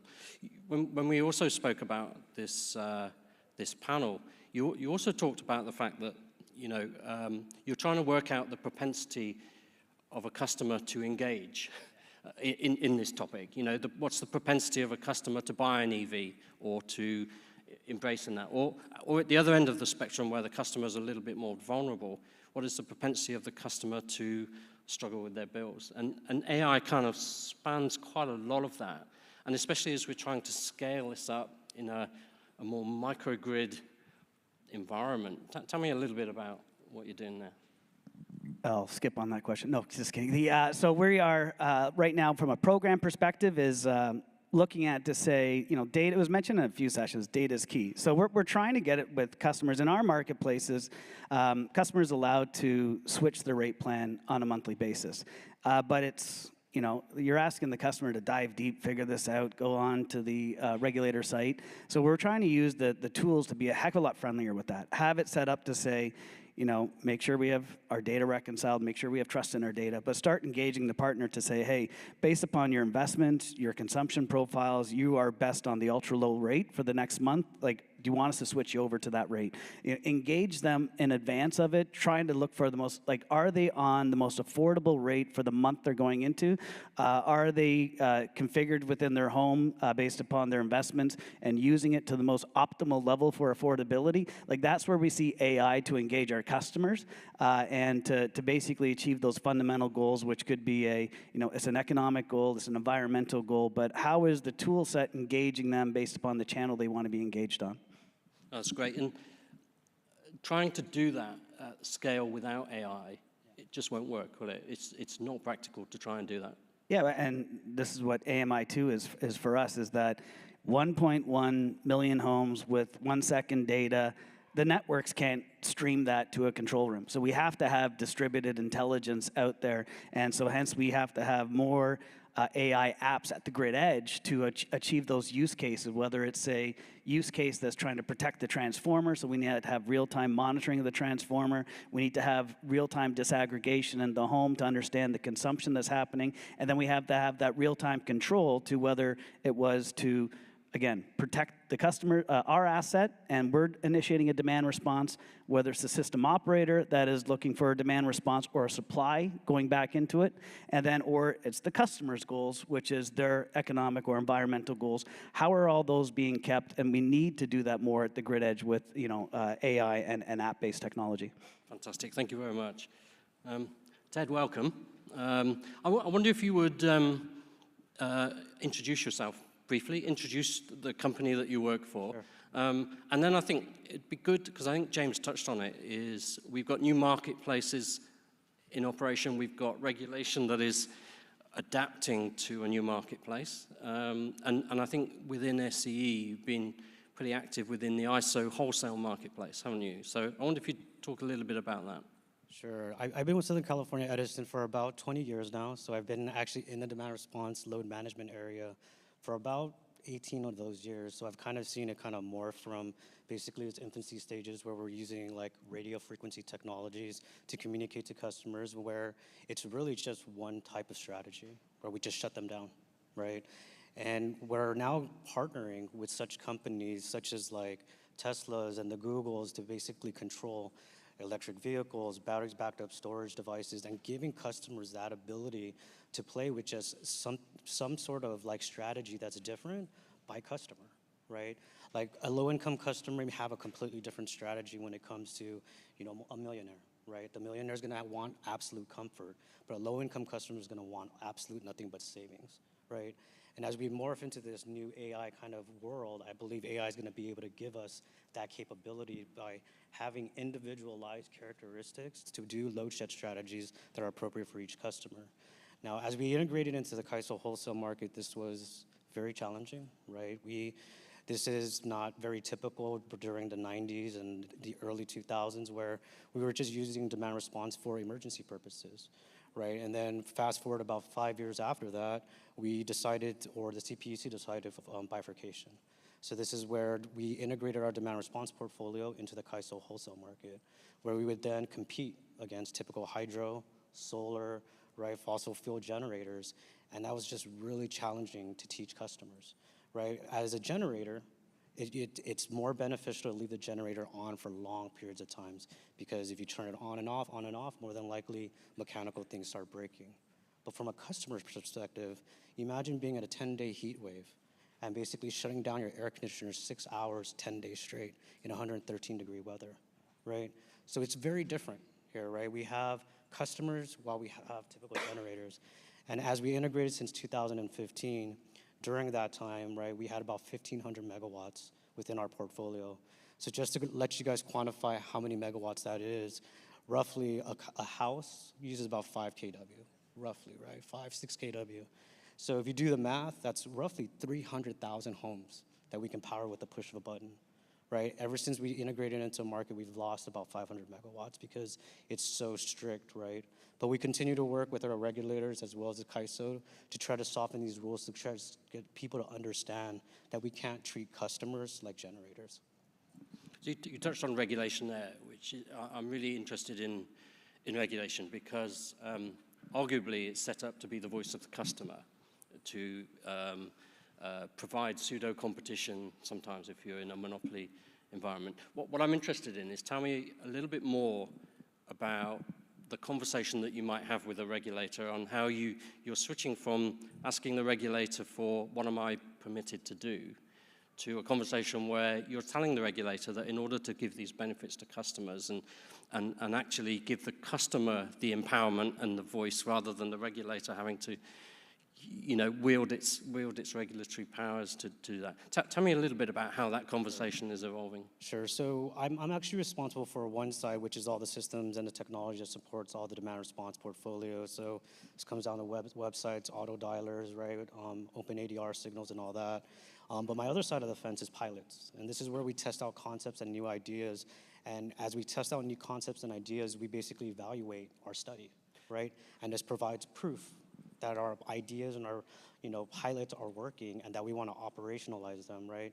Like one of the studies that we're trying to do right now at Southern California Edison is really bringing on more DERs, right? Like right now, we've partnered with battery backup storage devices with Tesla. We're dealing with Ford right now with EV, charging. We're also dealing with Google's Nest thermostats, right? We're dealing with all that, and we're trying to now bring that all together, basically into one program. Right, and I think and I'm really excited to be here because of this AI piece is really bringing all those technologies and really making it for the customer, kind of like Jarvis. Have you guys watched Iron Man? Yeah. Like Jarvis just taking a look at all the analytics, right, and all the DERs that are connected and basically exporting a little by little, right, and then at the very end, maybe shedding that thermostat so the customer doesn't even realize that their household went up a couple degrees, right? So I like the Jarvis reference very much, and I think we heard a couple of things this morning about how we interact with AI.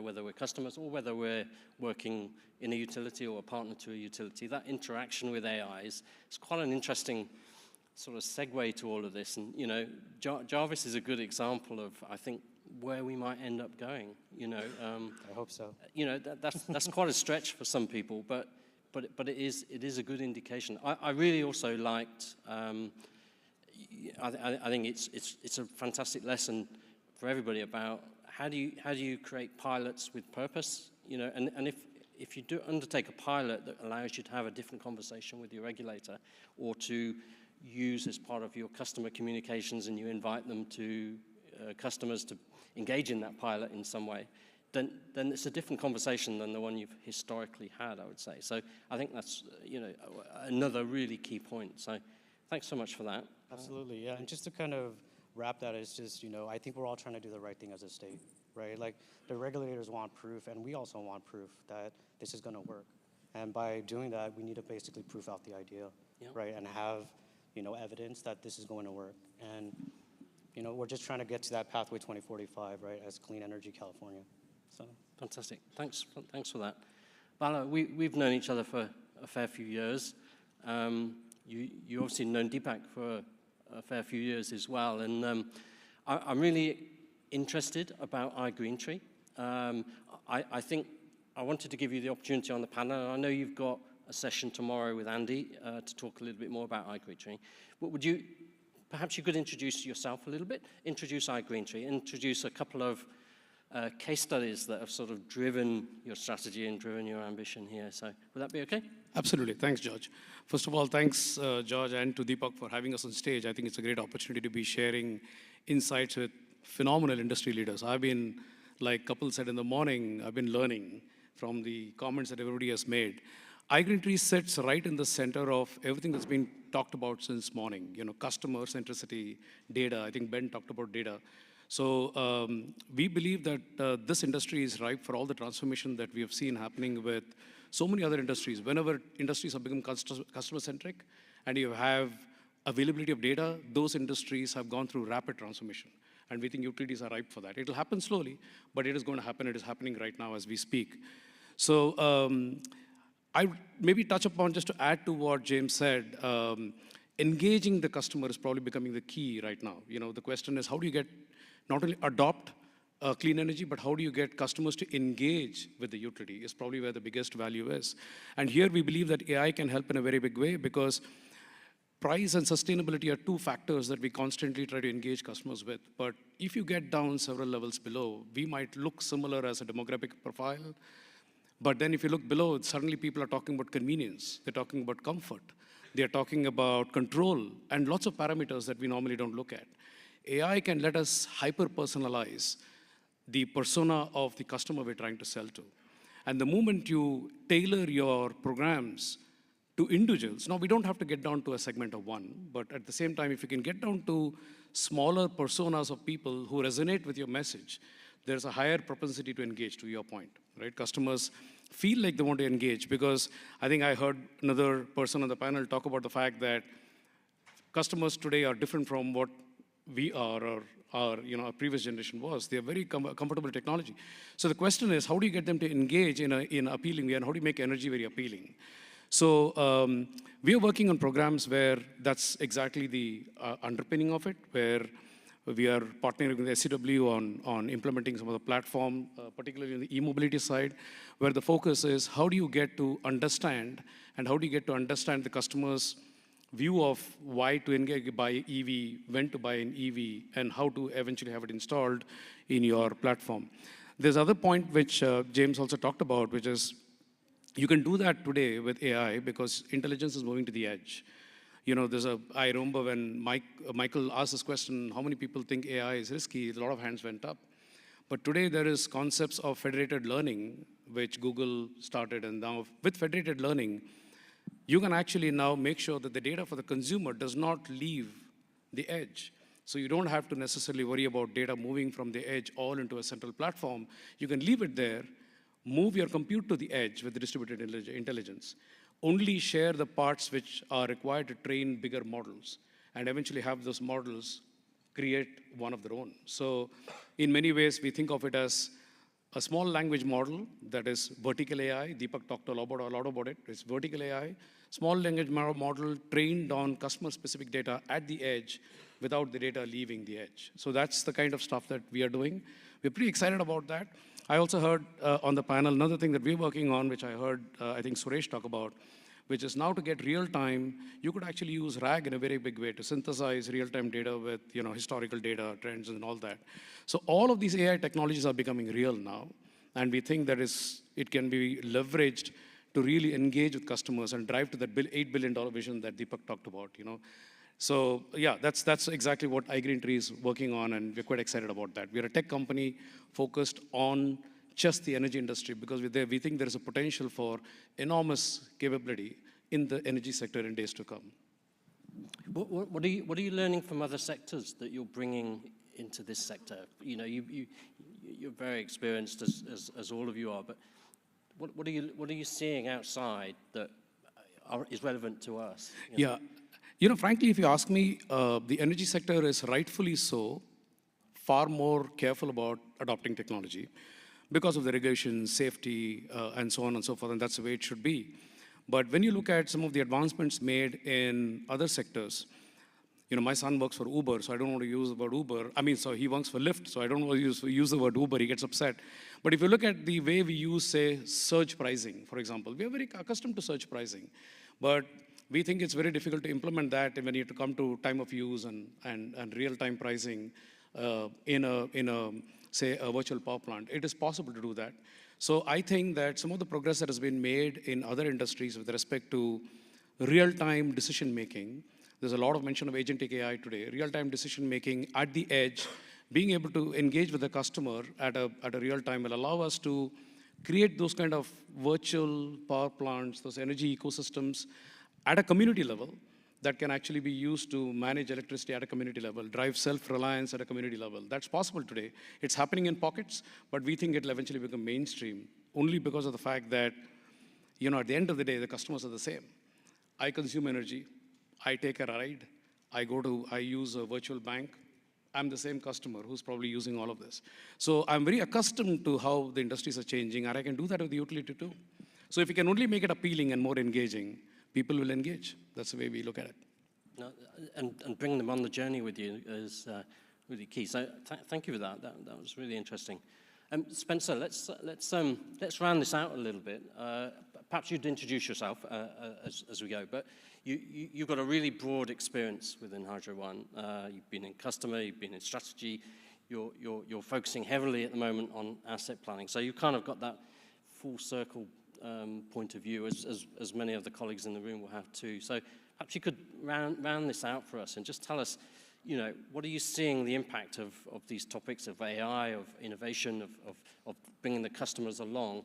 But introduce yourself and the company first. Sure. I'm Spencer Gill. I'm Vice President of Asset Management and Grid Modernization for Hydro One. You're right. I've had some experiences along the way. I used to run customer service. I used to do government relations, a whole wide range of things along the way. What I find most exciting about this is the convergence of it all. And when I think about when I was leading customer service, the notion of buying a customer engagement platform product was really, really exciting to me. When I shifted into asset management, here's the more exciting part as far as I'm concerned. Like, making investments in customer engagement is about seizing the opportunity of, I'm going to say, hundreds, if not billions of dollars of capital. Like, when I think about electrification, I know that it's happened in our service territory in certain areas, like James in Leamington, where we have huge greenhouse growth. That's 1 megawatt per acre of lighting growth.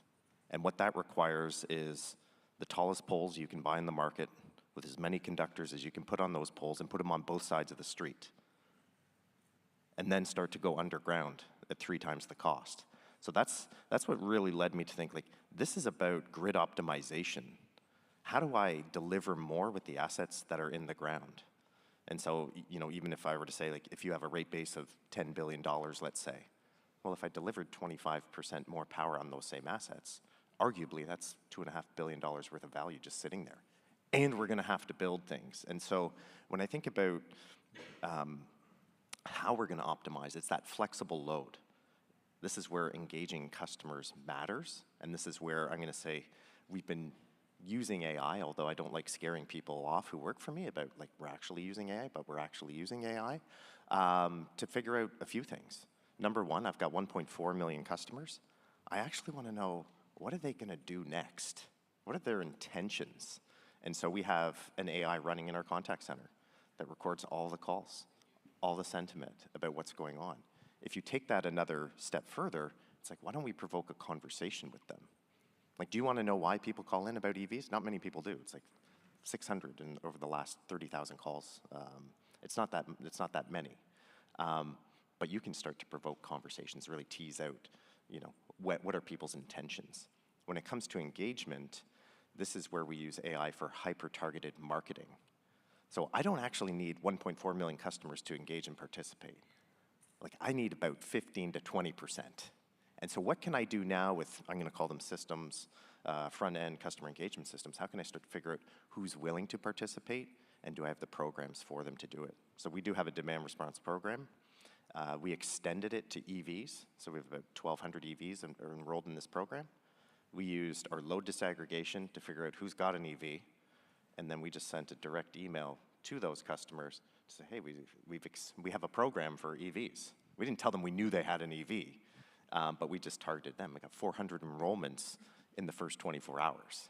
So when you think about the costs of building this load flexibility, you're going to have to be hyper-targeted. Not everyone can participate, and so these are some of the things that we're doing at Hydro One. I love that.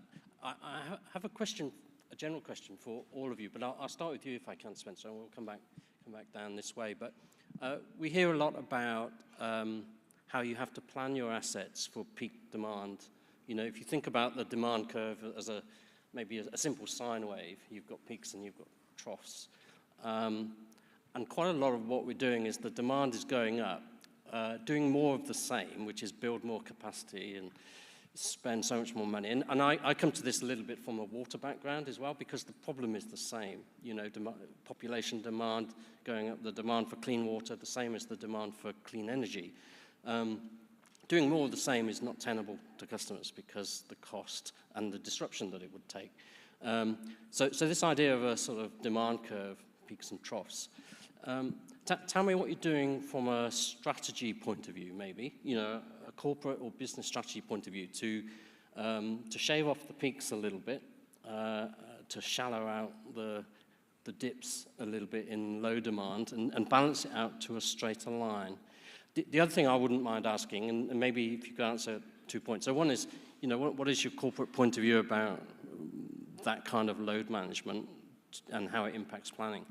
The other thing I'm really interested in is the idea of a water energy nexus, which is, are you doing any work with the water companies to get energy from waste in your areas? Because it's a topic we haven't really talked about much yet, but I wouldn't mind just sort of opening up that thread a little bit while I've got your attention here.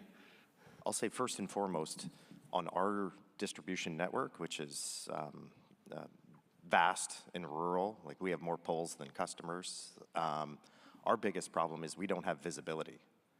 So we have to plan for peak, we have to operate for peak because the power is flowing and we don't see it right now. So if I had to say, we probably have about 10% visibility on our distribution network. When we do our AMI upgrade or new installation, we're going to illuminate the grid. So we're going to actually have the ability to see power flows on the grid. And so that's the first part of the equation. I think the shaping of the peaks and valleys, I think we have to ask ourselves, like, scalability. One of the earlier panels was talking about it. So we do work right now in terms of vehicle propensity, like EV adoption. Where is it going to happen? It's going to happen in James's service territory, so it's coming there, but the grid is a bit stronger, I would say. But in areas where the grid isn't as strong, it doesn't take as many EVs to start causing an issue. So we've mapped, I'm going to say, a propensity of what could happen to our network to see where is it stressing the assets. And so when I think about getting visibility and control, it's like these are the areas where I need to modernize first. Yeah. And so we're going to be taking that approach in terms of where do you start to really increase your visibility and control systems where it's needed. And the second question around, are you doing any work? I mean, obviously Hydro One is a very clean energy focused company, but are you doing any work with the water companies to get energy from waste or start thinking of working with them to get a circular economy going? Not Hydro One, so I'll pass on that one. Yeah. Okay. Bala. Yeah. On the first question that you had, George, I think going back to AI, there are ways to, for example, like you can create a dynamic line rating that allows, if you're just tracking wind and you're tracking weather in a smaller area, you could actually combine that with wind turbines and make sure that you're not necessarily adding assets. You could actually push more power through by having a dynamic line rating, and that is empowered by AI. That's an example of a use case of how AI can actually help reduce planning for peak loads. On the other side, you know, I think with grid exchange and with the whole concept of having local marketplaces, I believe that the ecosystem is absolutely ripe for microgrids where you can actually pool power from local communities. It's happening today, but I think that momentum will grow where you will have local communities to drive self-reliance. That again goes back to load forecasting, which everybody's been talking about. You forecast the load, use AI for that in models that I talked about, and then use that to therefore plan for a local resilience and a microgrid, if you will, at a community level. I think that's how it will move. And AI is going to be a huge role in all components of that. Okay, perfect. Ted? Yeah, so when it comes to like troughs and valleys, it's really interesting, especially in Edison's territory, especially, I guess it's the same with everybody else, is that the troughs and valleys are different in different areas, right? And so we are deploying AMI 2.0. That's going to be coming out in the next couple of years. Some of my colleagues are actually out here right now. And so we're going to get those capabilities as well. We're going to be able to analyze in geographic locations and utilize that data to hopefully try to help, minimize those troughs and valleys. Now, as being part of the pilots team, I'm part of this dynamic rate, right? I'm not sure if all of you guys are aware of this, but this is kind of having like 24-hour pricing based upon demands, right? So essentially even going down to like negative pricing and giving people the capabilities of like exporting and generating money during negative pricing, right? And so we're testing out that concept right now with the CEC as well as the CPUC. We're also testing, we're going to be now deploying, or we're going into a pilot with the CEC as well, where we're going to be installing bidirectional chargers on electric vehicles so that we can potentially export during the peaks, right? And potentially charge during the troughs, right? But it's really leveraging all the DERs that we have out there. And again, going back to my other point, is leveraging AI and smoothing those, peaks and the valleys just to make it all stable so that our grid operators can have a better day. Brilliant. James, I'm going to ask you slightly last question before lunch here. I'm really interested in something that Brian mentioned earlier, which is your demand is significantly growing. At the same time, you're trying to provide tools and capabilities for customers to use less of your product. The revenue equation in all of that is quite interesting. But Brian mentioned that you're developing a lot of new products and services that augment the core service of providing electricity at the point of use, etc. Can you tell us a little bit about the types of products and services that you've been thinking about there? Yeah, a lot of it goes with what Spencer was saying there, is that when we do our demand forecast, right now, based upon our capital plan, there's an assumption of control. So we actually have a reduced capital plan with the assumption that we have the visibility and control of level 2 chargers out there so that we can avoid capital investments within the distribution network. So planning wise, it's there.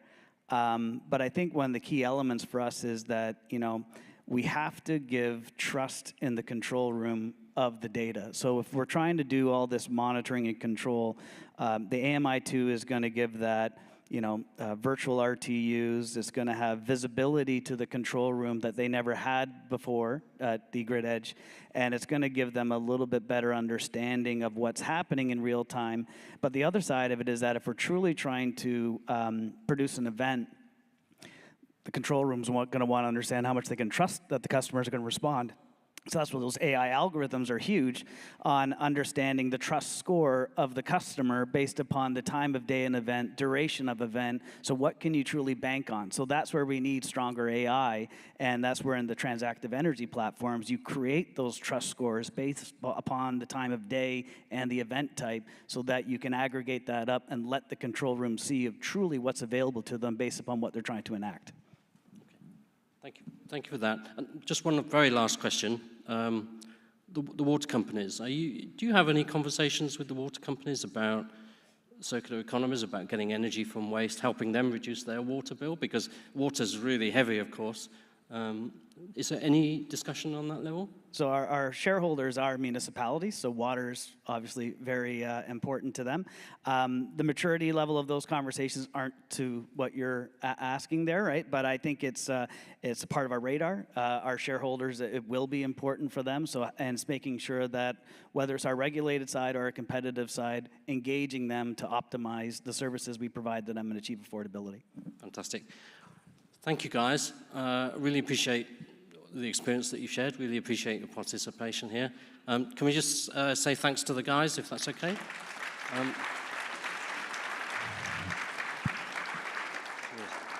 So I think Sarah, are you going to mention lunch? Okay.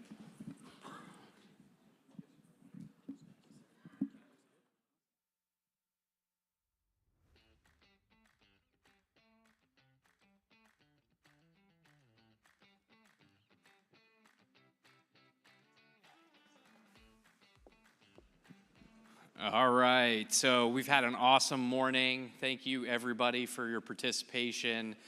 It is that time. We have lunch planned out on the patio. There are 3 buffets full of wonderful food. I went out there and took a look just a minute ago. So encourage you all to go out, get a bite to eat, network, check out the Innovation Lab, and then we're going to be back in here at 1:15, and we're going to drive right into e-mobility.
trouble out of rubbles where I came. See the flame shine bright, they were puzzled how I'm saved. I could never serve the passion or the fight or the man or for sight how I am.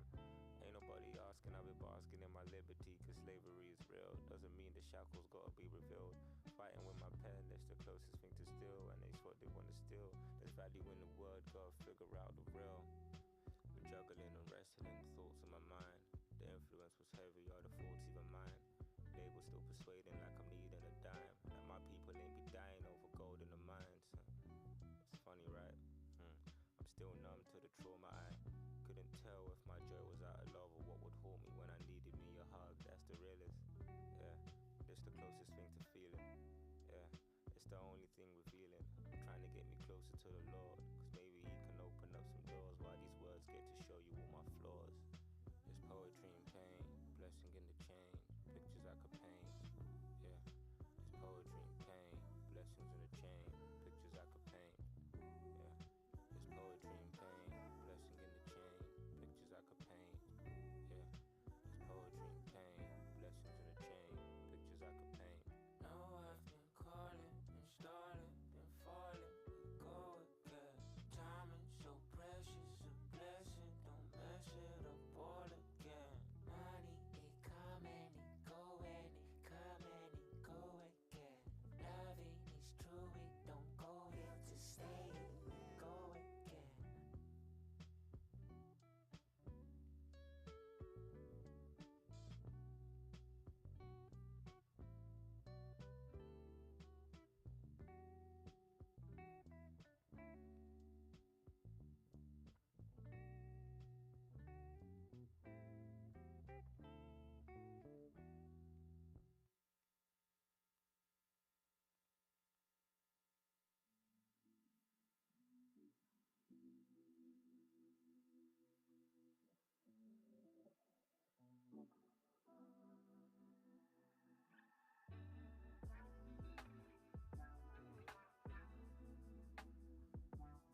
crosses burn. The same place where the loss was earned. It's the place where the floss was yearned. Gold teeth and bling, ice on the rings, maybe sure. Yo, we all got things that hang on our back. Things that make us cool, things that make us whack, things that make us mad. Things we wish we never had done. But they're just the things that make us real. Not the maps that guide where we go from here. The road twists and braids like hair until we all get there.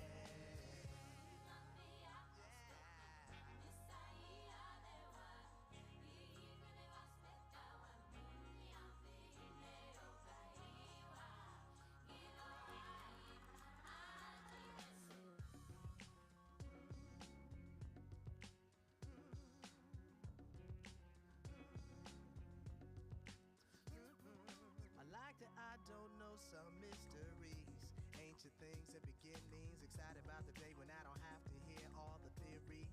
My scalp needs some grease in the same place where the crosses burn. The same place where the loss was earned. The only way we all can learn is if we have these braids with the twist and turn. So we all got things that hang on our back. Things that make us cool, things that make us whack, things that make us mad. Things we wish we never had done. But they're just the things that make us real. Not the maps that guide where we go from here. The road twists and braids like hair until we all get there. Walking in the race of life, looking for my own pace. Not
Hello, everybody.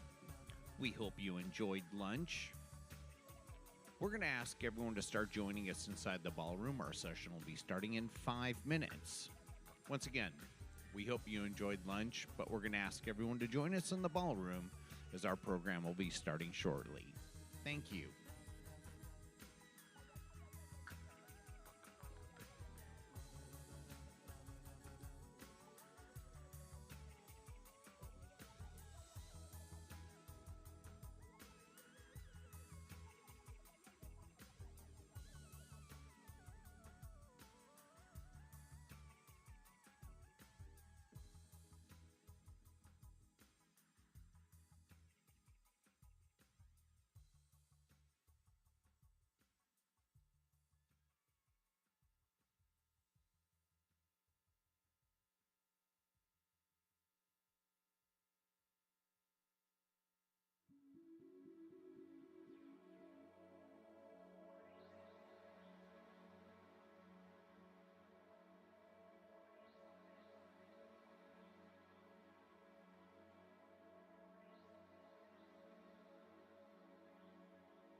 Them that's not shall lose.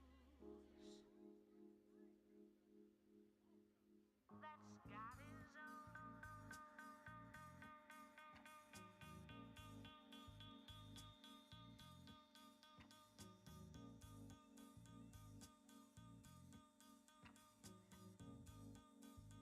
They don't come no more. Them that's got shall get. Once again, everybody, we hope you enjoyed lunch, but our program inside the ballroom will be starting in 1 minute. We kindly ask you to join us inside. Once again, our program will be starting here shortly. Kindly join us in the ballroom. Thank you.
Them that's got shall get.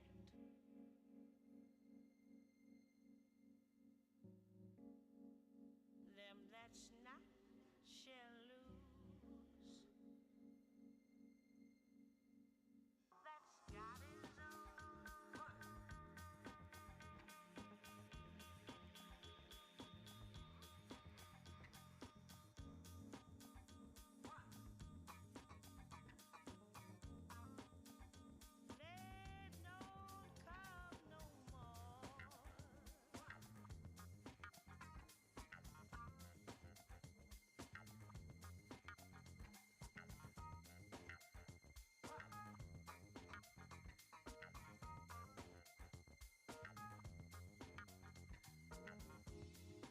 Them that's got shall get.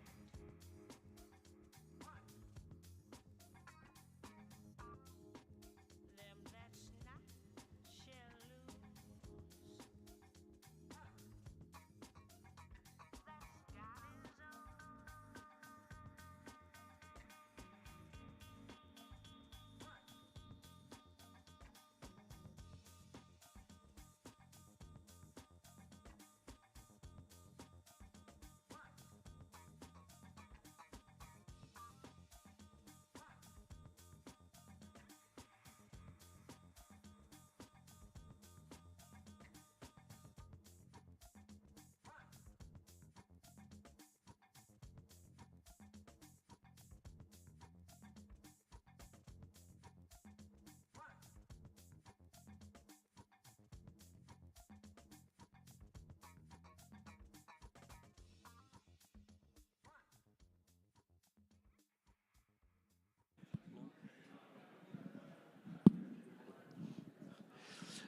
Good afternoon, everybody. Hope you had a really nice lunch. I certainly did, and I enjoyed it. As my colleague said at the end of the morning session, we're driving into e-mobility, so I'm stealing the line. We're going to show a short video now, which is coming on, and then Shashir is going to bring the panel on, and we'll get going again. All right? So thanks very much.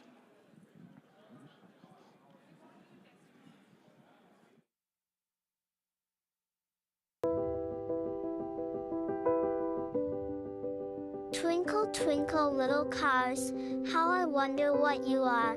Up above the world so high, smoke and fumes in the sky. It is time to think about them, about us, It is time to elevate the ways of energy consumption. It is time to drive the change. With e-mobility and sustainable energy revolution.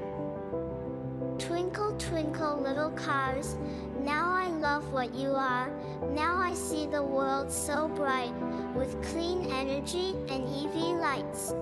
Let's innovate and build a clean and sustainable future. Join the movement.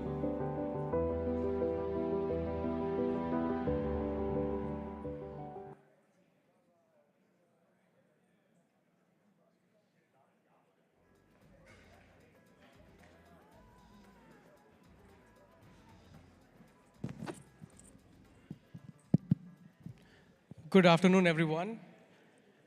I think we're still having people walk in, but we can get started. So again, welcome to the afternoon session right after lunch. So I hope we can keep your eyes open. So we have the next panel on platforms, customer, and everything in between, the future of mobility. And I would like to welcome my panelists to this session.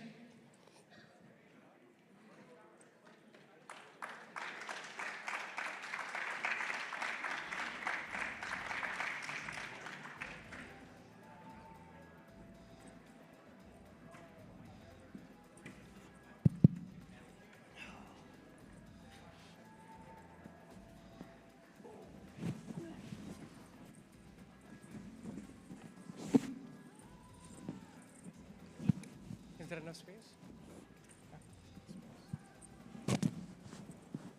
Excellent. Great. I hope everyone had a good lunch and you're ready to rock and roll with the first panel after the lunch. So today I have a great panel focusing on e-mobility. And I think when this panel was being organized, I reached out to Deepak and said, Deepak, I love this topic. Can I be a panel chair for this? And he said, absolutely, Shishir, go ahead. So thank you, Deepak, for this opportunity. Yeah, e-mobility is a very upcoming topic, and there's a lot of talk about the whole energy transition, and you cannot have energy transition without talking about EVs. We have seen how the EV market has behaved in the last few months, and now you can see, especially after the elections, Tesla's share prices have really skyrocketed. So I think this transition is only going to continue and only accelerate in the next few years. But I think it's important to look beyond just EVs. I think it's the whole ecosystem. How does EV talk to other devices behind the meter? And how does utilities control these devices for a broader grid flexibility and grid reliability? So we'll start with EVs, and then we'll try to transition to a broader topic of how do we manage these resources from an ecosystem perspective. So with that, we have a great panel. And I'll start with Sean. Actually, before I start, we'll do a quick introduction. So maybe, if you don't mind, maybe we can do a quick introduction from Sean. Sean Kane, partner of McKinsey's Los Angeles office, one of the leaders of our sustainability practice in North America. Spent time on a broader range of energy transition topics as well as EVs. Kevin Bond, manager of clean energy strategy for Eversource Energy, located in New England. I'm primarily responsible for the design and development of our EV infrastructure programs and policies. Lincoln Wood, clean transportation manager for Southern Company, based in Atlanta, Georgia. I like to call myself the lowest common denominator of everything electric vehicle within our 3 regulated electric utilities, but I eat, sleep, drink, don't take that the wrong way, electric vehicles, and happy to talk to you a little bit more about some of the things I'm seeing in the ecosystem. James Douglas, EVP Customer Experience at Electra. Hi everyone, this is Piyush. I lead product for e-mobility at SAW. Amit Kodam, I'm the Global Chief Technology Officer for Landis & Gear. Great, thank you everyone. So maybe I'll start with you, Sean, if I may. So as you are working for a global consulting company, McKinsey, how do you see the whole mega trend in the whole electrification space? And how do you see different players that were not typically part of electrification now jumping into this space and trying to come up with technologies, right? We are seeing auto OEMs, we are seeing oil and gas companies. So how do you see this trend changing? And what do you see then the path forward is for the industry? Yeah, so if I think about where we are now, even where we were about 7, 8 days ago, the macro has shifted, and I'll try not to be obvious here, but I mean, we at McKinsey right now are fundamentally rethinking our EV forecasts. We had already revised down our EV forecast 20% early this year, just as we saw the fleet decarbonization in particular not move its trajectory. If you look at universal tariffs, clean car credit vulnerabilities, like as we sit in the Republican trifecta as the most likely scenario, that was our downside scenario. And I think we just need to, it's gonna take months before we fully understand the ramifications. But I think what that means is that we then need to look at, and this is the work we're doing with our corporate clients, is what is the business case for decarbonization for these corporates? And do their customers really care? Are the regulators gonna reward them? Do the capital markets really reward this? I think after 2016, when Trump won the first time, we did see some of our corporates really step up and say, without a national mandate, and if we step out of Paris, corporates and our customers really care.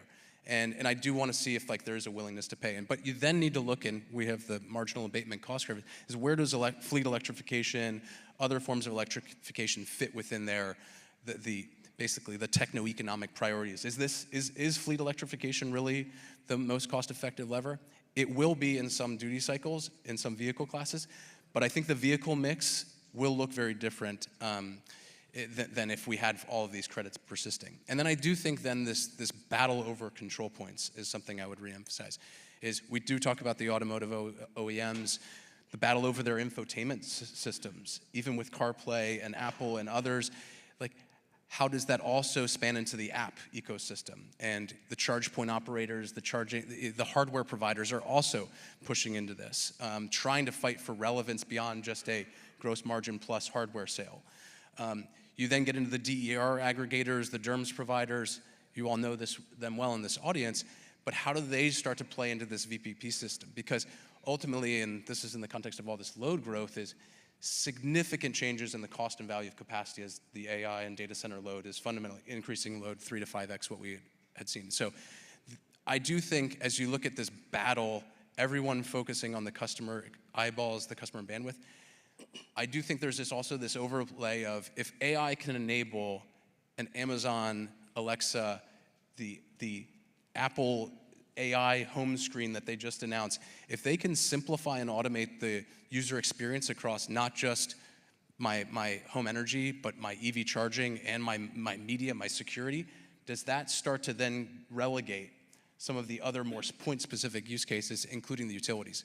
But at the heart of this, the utility is paired up with the customer at the center of this ecosystem. And if you can move at the right pace, if you can be disruptive to yourselves, there's a way to be part of the, going on offense to be part of the solution rather than you're always defended, being disrupted or relegated by these other players. Thanks, Sean. I think one thing you mentioned is business case, right? And I just want to pick on that as well. And I'll get to the utilities from a business case perspective, but Amit, I want to come to you. As a global CTO for one of the largest AMI companies, when many energy providers, utilities come out with RFPs, they talk about, okay, they want certain use cases on the edge, they want certain use cases at an enterprise scale, and they want to develop business case for that, right? Now, when you are investing in technology, how do you look at this whole electrification, and then how do you justify business case to invest in technology, knowing that the return on investment is going to be, far down the road, but at the same time, it's so important to invest in technology so that you can accelerate many of what Sean just talked about. No, very good question. Just to add to what Sean said, the way we see it is this, right? I think Deepak mentioned this morning as well, and Greg also started off this whole conference talking about 4 Ds, right? The two middle of those 4 Ds, the two middle Ds are where everybody needs to look at it as a North Star. One is decentralization, and the other one is digitalization, right? Of course, deregulation helps accelerate a lot of things. Decarbonization, I think we're all, irrespective of where political spectrum, geographical spectrum you are, everybody's sold that decarbonization will happen. It's a matter of whether it's 2025, 2030, 2035, 40, or 50. So everybody has different goals. So it's going to follow its journey. We'll see accelerators. But the way it's going to accelerate is, either through deregulation or the two important things. Do we get into agreement that there's a decentralization happening from a generation points perspective? Second thing is understanding all the possible scenarios as there's an uptick in e-mobility. That means you need to have the ability to collect the data. I think Brian mentioned that this morning is, first, you have to collect a lot of data. Then you have to process that data, cleanse that data, bring it into a centralized place to get some intelligence out of it. So I think the industry right now is in that stage where we need to put these foundation elements in place to ability to collect data and have visibility to that and make some intelligence out of it. The reason I say that is EVs only have penetrated 10% maybe, right? We have 90% to go. That 90% growth is going to create different challenges. Your load profiles on a daily basis could completely shift than how we're forecasting today. But you're not going to be able to understand that until you collect a lot of data at the rate of granularity. So there's a need for systems at the edge to collect higher frequency data, then ability to process that, right, interrogate that, maybe react to certain use cases, application of AI. The third thing is bring that back and create a bigger intelligence, whether it's offering that capabilities into an end consumer through experience platforms or an internal usage, right? I see that's why SCW, the way you are taking the journey on CX and GX and BX and so forth is exactly that, right? I think we as an AMI provider are thinking the same ways. We have to be in the forefront of collecting that data. We're part of the bigger puzzle, a broader ecosystem of a lot of providers to build that. So we see that as a first step, because I think a lot of the use cases we're talking about today are just scratching the surface. When you get a tipping point of adoption of whether it's EV or any other energy DERs at the edge, there's going to be a huge shift in use cases themselves. And the way the morning session resonated to me, I think Deepak also mentioned, is the internet, right? If you go back in the 1990s, it was not just about getting data to a personal PC. It was about how do I serve that data without regenerating it every time, right? I mean, that's why CDN networks came into place. That's why Cisco networking companies put into place. So if you see, there is a fundamental foundation of technology platforms and technologies you have to put in place. Understanding this decentralization happens. And I think that's the journey we're in. A lot more to come. Eager to hear from all the utilities also how they see this on this journey. Well, absolutely, Amit, and that's where I want to move to James, right? So technology is just one piece of the puzzle, right? How do you then bring the technology to customers, and then how do they get an experience that they like and they would want to continue? So maybe can you shed some light, and how are you developing these programs, implementing these programs, and how are you enabling your customers to adopt the technology, and what has been your experience so far? So maybe can you shed some light on that? Sure. So again, it's you have the EV uptake. From our side, our key message is not about go EVs. It's about, is the grid prepared to support electrification? How are we enabling our customers on those journeys? But mentioned in the last panel that the focus from an industry has been on generation, transmission. And what we need to get into, especially about these EV journeys, is understanding the customer side of it. So problems that we're seeing right now related to that is, is the 100 amp customers that we're seeing. So we have thousands of customers that are 100 amp. The secondary is their cost. The service upgrade is their cost. And it's that negative journey that the customer is getting now, where it's I just bought a $40,000 EV, thank you very much. Utility just tells me now I got to spend $20,000 to upgrade my service because the cable has to be upgraded from a 1/0 to a 3/0 cable. So that's not talked about in the industry. It's about how if, in our marketplace, it's the elimination of ICE vehicles by 35. So that, availability, equitable side of making that available to customers. This is not a positive journey. And then you lay on top of that to say, okay, it's going to be 4 to 6 months before the service upgrade can take place. So this is where there's going to be a disconnect from what the marketplace is looking from their experience to where the industry's at today. And that's where we have to look at, how can we use technology to avoid the service upgrade at the home, where we can combine, devices that are monitoring the 100 amp service to not exceed it, combining that with monitoring the transformer, so they're working together to protect and avoid transformer upgrades, service upgrades. How can we use available technologies to avoid these costs? But then it's also policy changes. Like, is it going to be, it's in our marketplace, we saw when we put in smart meters for the very first time, the meter-based repair was supposed to be the customers. But as soon as that got on the paper a few times, that, my smart meter cost me $2,000, the politicians caved because they realized that this is not going to be fair. So, are these going to be policy changes that we're going to have to look at as an industry again to say, yes, it is the customer's asset, but we are not enabling the economic growth within our communities. Are we going to, first, we have to identify the size of the problem. What is the options around this? And if we're going to have to enable those customers, so this not, like, if you think of it, $20,000, around 10 years of fees that we charge them today on their electricity bill, right? So it's like this, it's not a manageable message on that. So how are we going to look at policy changes? How are we going to get those service upgrades in place? And then how do we change our processes so it equals the demand of the marketplace? We're at 55,000 EVs today.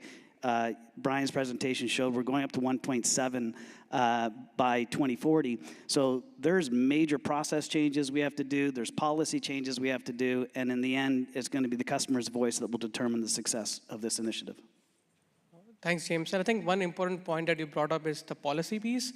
And I'll get to Lincoln in a second on the policy topic. But before that, I just also want to get to Kevin quickly. I think one important point that you brought up, James, was what does this mean from a grid reliability perspective, right? And another segment that is seeing a huge wave of electrification is fleets. And especially where you come from, Kevin, in the Connecticut area, there are a lot of companies who are looking to electrify. These are last mile delivery fleets, they have a lot of big warehouses. So we are seeing this wave from a lot of last mile, school buses, transit agencies. So what are you seeing in your territory from a fleet electrification perspective, and what is Eversource doing to help them electrify? Because that's something that a lot of end customers are struggling with, and they're looking to the utility to help them. So what is Eversource doing in this field? Yeah, thank you for the question. I guess I look at it as sort of a iceberg analogy, right? So the last mile delivery companies you mentioned, those giants, the Amazons, FedEx, Walmart, Target, they're the visible part of the iceberg, right? Those are typically pretty sophisticated energy consumers. They have dedicated account representatives. They understand utility speak. They understand demand management. They understand what a demand charge is. Those who have distribution centers have been running, electric forklift fleets in those distribution centers for a long time. So they also understand the value of long-term strategic planning. So that tier of customers has been talking with us, having that conversation about electrification for a few years now. So the big challenge with that customer, the tip of the iceberg customers, is really a project execution challenge. So being able to get the really large step loads that they're asking for to them on time. It's the scarier part is that iceberg below the water. That we really don't have good visibility into. So we know that there are hundreds of thousands of medium and heavy duty vehicles in our service territory, but we don't necessarily know where they are, who owns them, how they operate. What we do know about them, even sort of the classes of customers we do know about, the school buses. One school bus in Boston Public may operate very differently than a rural school bus district, and so those load windows don't look the same. They also don't really speak utility, so there's a huge education component. So we're proactively reaching out. We just had a meeting last week with the Connecticut operators of Student Transportation Association. So just getting them to introduce ourselves. Hello, we're the utility, and we're here to help. How you speak to the utility, who at the utility you should speak to, what you need to know to start that conversation, what's your plans, and how can we start those conversations as early as possible, because we know that especially with these large loads, it's a multi-year journey. Excellent, excellent. So I want to come to Piyush for a second. So these are these different verticals that utilities are looking to provide solutions and services, right? We looked at residential EVs, fleet EVs, there are DERMs, and I was just talking to somebody this afternoon. The control room operator does not want to see 10 different screens, right? And we were talking about this afternoon as well, because they already have 10 screens in their operation center. So SEW being a provider of a consumer engagement platform and all other solutions that you have, how are you trying to provide, I would say, something like a single pane of glass, which can help bring all these different use cases together on the same platform? And the goal is, how can you reduce the work of a grid operator, right? So how do you look at this whole shift in terms of so many different technologies coming together, but how do you bring them all together on one platform? Right. So thanks. Good questions. Right. Right now, being part of SEW is a virtue. And I call it virtue because we are spread across so many continents, countries. We're working with so many utilities across the globe and serving so many customers. That means that we are always learning. Everybody has a problem to solve, and we are working for them, learning at the same time. And one thing we can vouch for, that there is a need for a single platform. One platform which serves all. Nobody can be left in a silo, and no innovation can happen in a silo. The CX, the customers, what are they going through? What do they need? Right? There's a need for them to be served with the right solution at the right time. The utilities, they have to be the centerpiece of everything. They are the ones managing the constraint. They are the ones who are planning for the future. They have to play a critical part in the entire ecosystem. And then comes the DERMs, the edge devices. Right? With these new devices, now we are getting intelligence. How do you make that an actionable intelligence? That can only happen when all of these players are working in symphony together on one platform. And that's the goal, right? E-mobility, right? On this panel itself, and right from morning, what we have heard, it's gone beyond just EV and charging.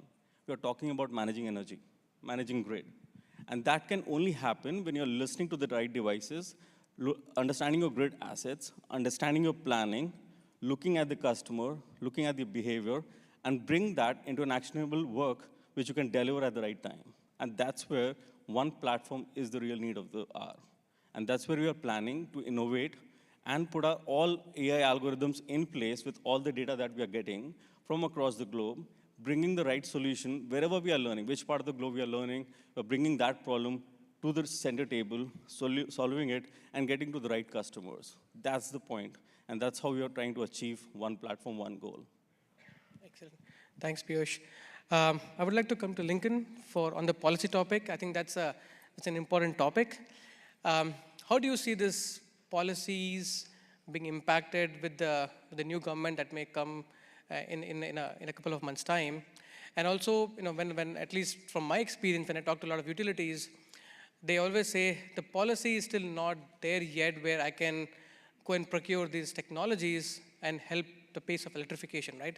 So what are you seeing and what are you trying to do at Southern Company to help pace or change some of these policies so that you can actually accelerate the pace of electrification from a utility standpoint? So did you save the hardest question for last? Was that a special treat? Best for the last, right? Exactly.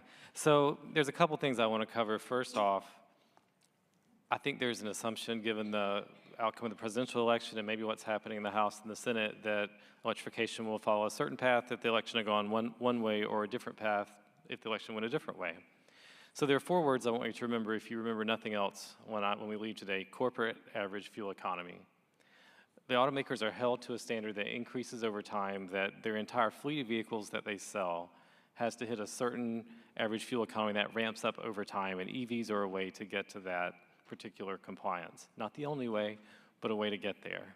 Until that changes, EVs are coming. The speed at which they come may be slower, depending, and it's not just regulatory driven. It might be uptake by the American public, for example, but you also have to remember the auto market is a global one.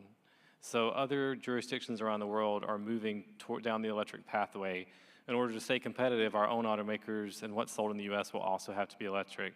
Maybe not fully electric, maybe not exactly all EVs by 2030 that may have been touted a couple years ago, but it's coming. Case in point, though, there's still some bugs to work out in the technology. So my rental vehicle this week is a plug-in hybrid, which I'd never had before. Normally I have a fully electric vehicle, so I'm gonna be smart. I'm gonna charge it. After I charged it, it's 30 miles of range before the gasoline engine kicks in, the check engine light came on. And so when I Googled it, I found out that particular model was recalled because it has a tendency to catch on fire when you charge it, which is kind of, a problem, especially when you're parking in a hotel with the parking deck below the hotel. You don't want to create a literal dumpster fire. So trying to work that out, right? Is that confidence-inducing for the general public? Maybe not. I live and breathe this every day, and I have these issues, right? So there's still some struggles the industry has to work through.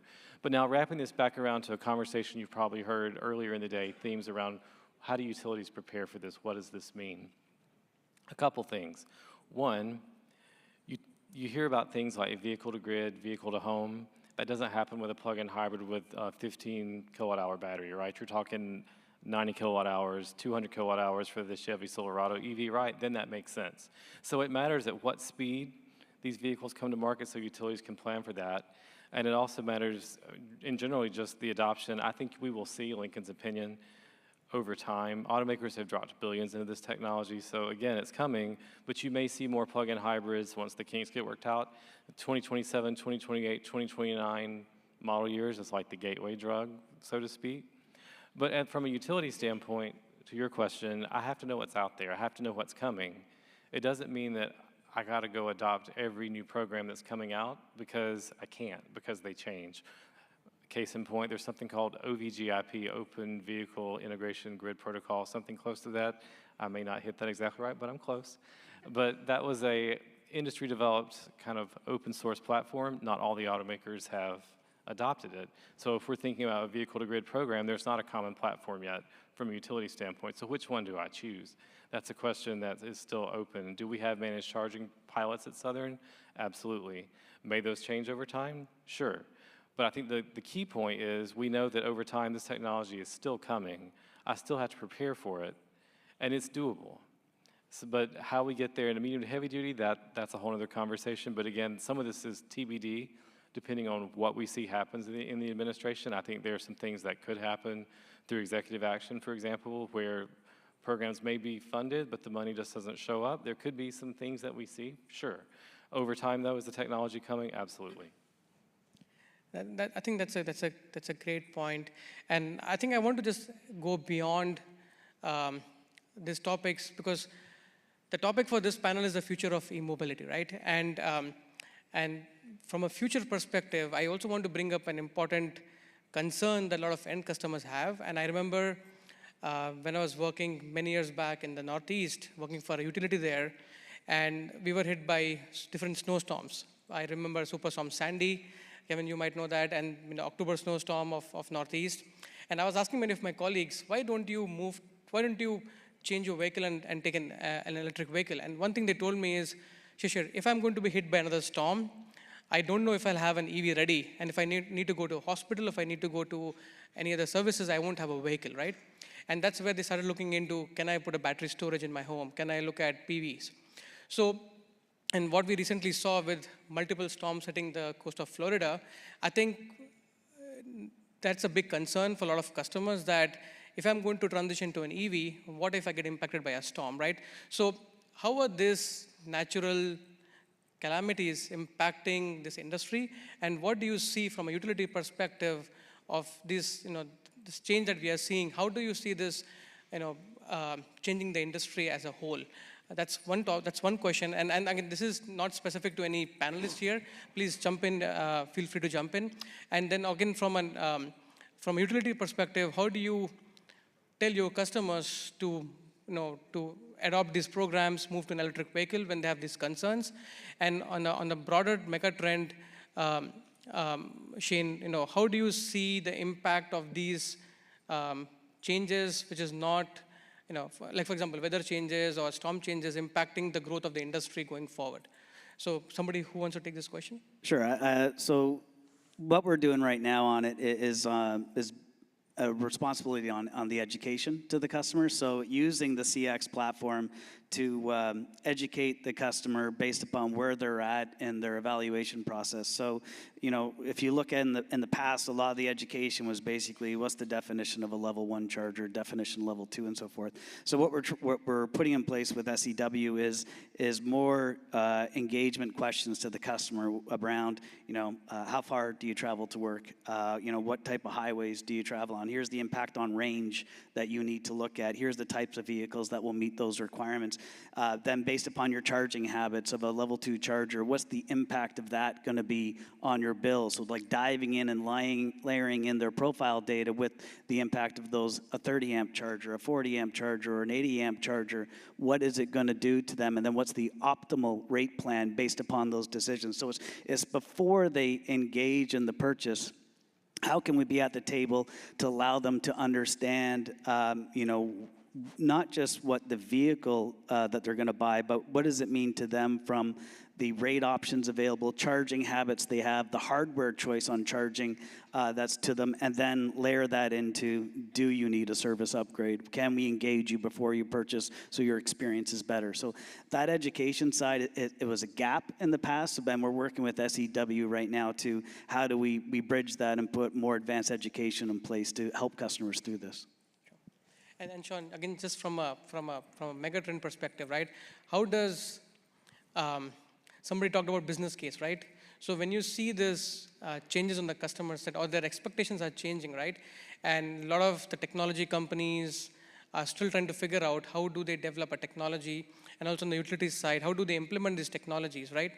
How do you see the impact from a business impact for both the utility as well as companies providing these technologies to invest in these technologies so that they can meet this evolving customer requirements? So how do you see from Well, I'll just pick up on the reliability, resiliency concerns. I think it's really important that, you know, I'll just give some examples. So if you think about residential storage and battery storage, you know, essentially it's a way to optimize your self-generation, predominantly with time of use rates in certain, you know, especially in the evolution of net metering. And it was interesting to see, even if you just pulled the raw economics of either an, you know, evolved net metering business case or time of use, and you still looked at the adoption rates for what was happening in the Northeast and the Southeast after some of these storms, there was implied willingness to pay for just the backup alone of like $5,000 to $7,000 for certain customer segments. And, you know, kind of compare that. I mean, growth of generation, Generac is doing quite well in selling home generators right now because there's just so much concern. The problem is that's going to a certain part of the demographic landscape who can pay that price. And so therefore you have all these concerns trickling down into folks that aren't going to have that disposable income to pay for these solutions. And I think some of these resiliency concerns are a little bit overblown if you look at just the probability of the distribution of the frequency and severity of these events, but they're still real, and it's similar to range anxiety. Range anxiety is significantly more pronounced in folks that are considering buying an EV rather than folks that actually have an EV. Okay, so we need to educate folks, but I do think this whole concept of resiliency, look at what's going on in CenterPoint's territory and how this concept of distributed resources that can serve both a capacity need but a reliability need. You know, my private equity clients are looking at all of this stuff. There's just a general point of, yes, we need to mitigation and decarbonization is a very strong macro. We've seen over 1,000 funds, $300 to $500 billion of capital raise. We're seeing now an uptick in just resiliency and resiliency focused investment funds that I think will go after this and try to fund some of this, but part of it is also getting the messaging right. Again, coming back to the technology piece, right? So now we are seeing, a lot of homes or large commercials, they have multiple of these assets. They have an EV, they will have a battery storage, they'll have rooftop solar, they will have other forms of generation. And one biggest pain point is, okay, if I'm trying to control all these devices in my home, I need to have an app for EV, I need to have an app for solar, I need to have an app for all the different types of devices, right? And that is pretty much a turn-off for many of the customers, right? So and maybe this is a question for Piyush and Amit, how are you looking to consolidate some of this and provide one single stop-shop solutions that can help the customers, at the same time help utilities to implement a common technology and not giving their customers 10 different choices, because it's difficult to choose when you have so many choices. So I'll quickly jump in and hand it over to Amit. I'll pick up from where Sean left, right? So, and that was my answer to that as well. While e-mobility is evolving, right, we are building resilience in the ecosystem. People are not reliant on those transmission systems as they were, and they're learning to have storage and such backup at their home. And EV itself, in future, and as we go along, will become a source of power, right? So we're building resilience on the ground with the emergence of DERMS, right? That said, now one app for all, right? When we are working with our partners across the globe, the goal is how we can simplify the user journey. And in this case, the user is the person sitting at home and consuming energy via whatever mode, right? And we are working with all the partners, how we can come to a standard protocol where we can assimilate all the information and surface it to the end user, right? And it's not about just consuming. It's all about experiencing what you're doing, right? That's how we are imagining, and we're aggressively working with each partner, each utility, to make sure all these utilities, all these devices, everything that we use within the home comes under the hood of one app. That's the way we are approaching. No, I mean, Piyush, you said it right. So there is a need, right? Human behavior, if you look into the history, it always goes by experiences, meaning something has got to happen to you that you will change your thought process, right? I mean, we all know that as an individual. But also, if you look at how technology has solved some of the human challenges in the last 50 to 60 years, it's the same way. There is always a pivot point. The pivot point will lead to consolidation of things, consolidation of thought process, or consolidation of how things are interacted. I think we're in that journey. There's no magic wand here, right? I mean, if you take technology providers to the utility industry, there's probably about 20 companies which will come and say, I have a mobile app for something, right? As a utility, you're only buying for what the problem you're trying to solve, and then quickly, and within 5 to 10 years, you'll end up with 5 apps. That's inevitable. It's inevitable. You're already there. What needs to happen next is, what is that consolidation which has happened? I mean, same thing. Yeah. How many browsers were there in 1990s? Can anybody say? Probably 10, 20, 50. How many are there today? 3, maybe 4, right? That consolidation happened because there will be things where it will set us apart and go there. So I think that is an organic process. It'll evolve there. I mean, I just had a problem last week is I had to connect my phone to my car. I didn't know which app from my car I had to use because there was like 4 apps from the same manufacturer. So we'll go through that cycle. And it's okay to have independent apps, but the challenge is going to be is who can offer you a solution to overlay something on top of those 4 apps to bring all that data into one single pane of glass, and then slowly eliminate and sunset the bottom. And I think SCW does that, if I'm not mistaken, right, in your consumer engagement platform. And I think that's how the thought process will evolve and consolidate into. Same thing from our, where in the business Landis& Gear is, and we think the same way. I don't think the thing is, oh, can I push away all the competition and replace my solution? I think it's going to be, I have a problem, I need to solve it, a different problem, thinking differently, overlay things, and then consolidation will organically happen. Great. Thanks, Amit. Just a quick time check. I know we have a few minutes left. So I just wanted to open it up to audience if they have any questions for the panelists.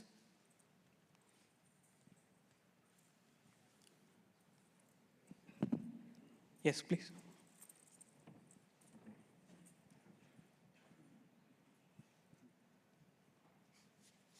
Yeah. Hi, this is Vaibhav. I have a small question for the entire panel. We have seen a decline in the overall EV adoption from Q3 last year to this year. There has been an 18% drop in people buying and adopting EV.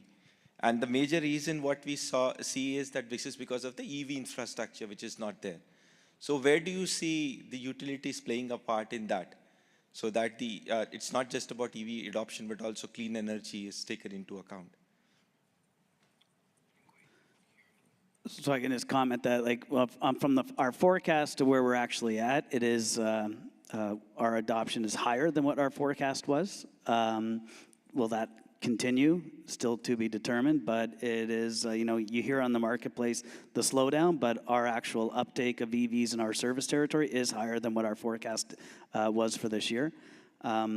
And that's why we're starting to see increased engagements from customers as they're trying to connect those devices into their home, because I think in our surveys, around 93% of customers prefer home charging, and that's the experience that we're starting to see these responses from customers on how we're enabling that and helping them out. Thank you. Any other questions?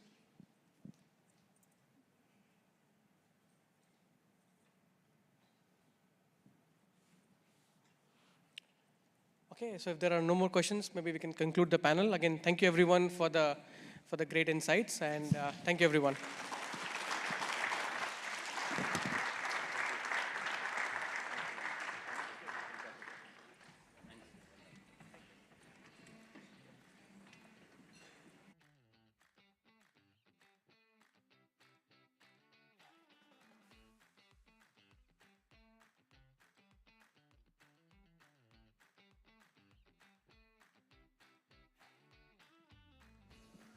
All right, a lot of great talk about EV.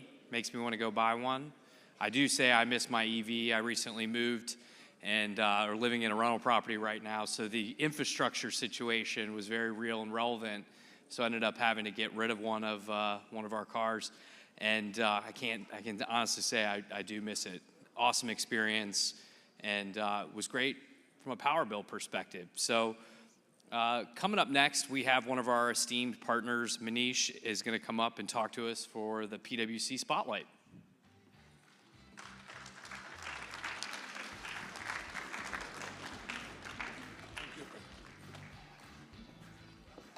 Good afternoon, everybody.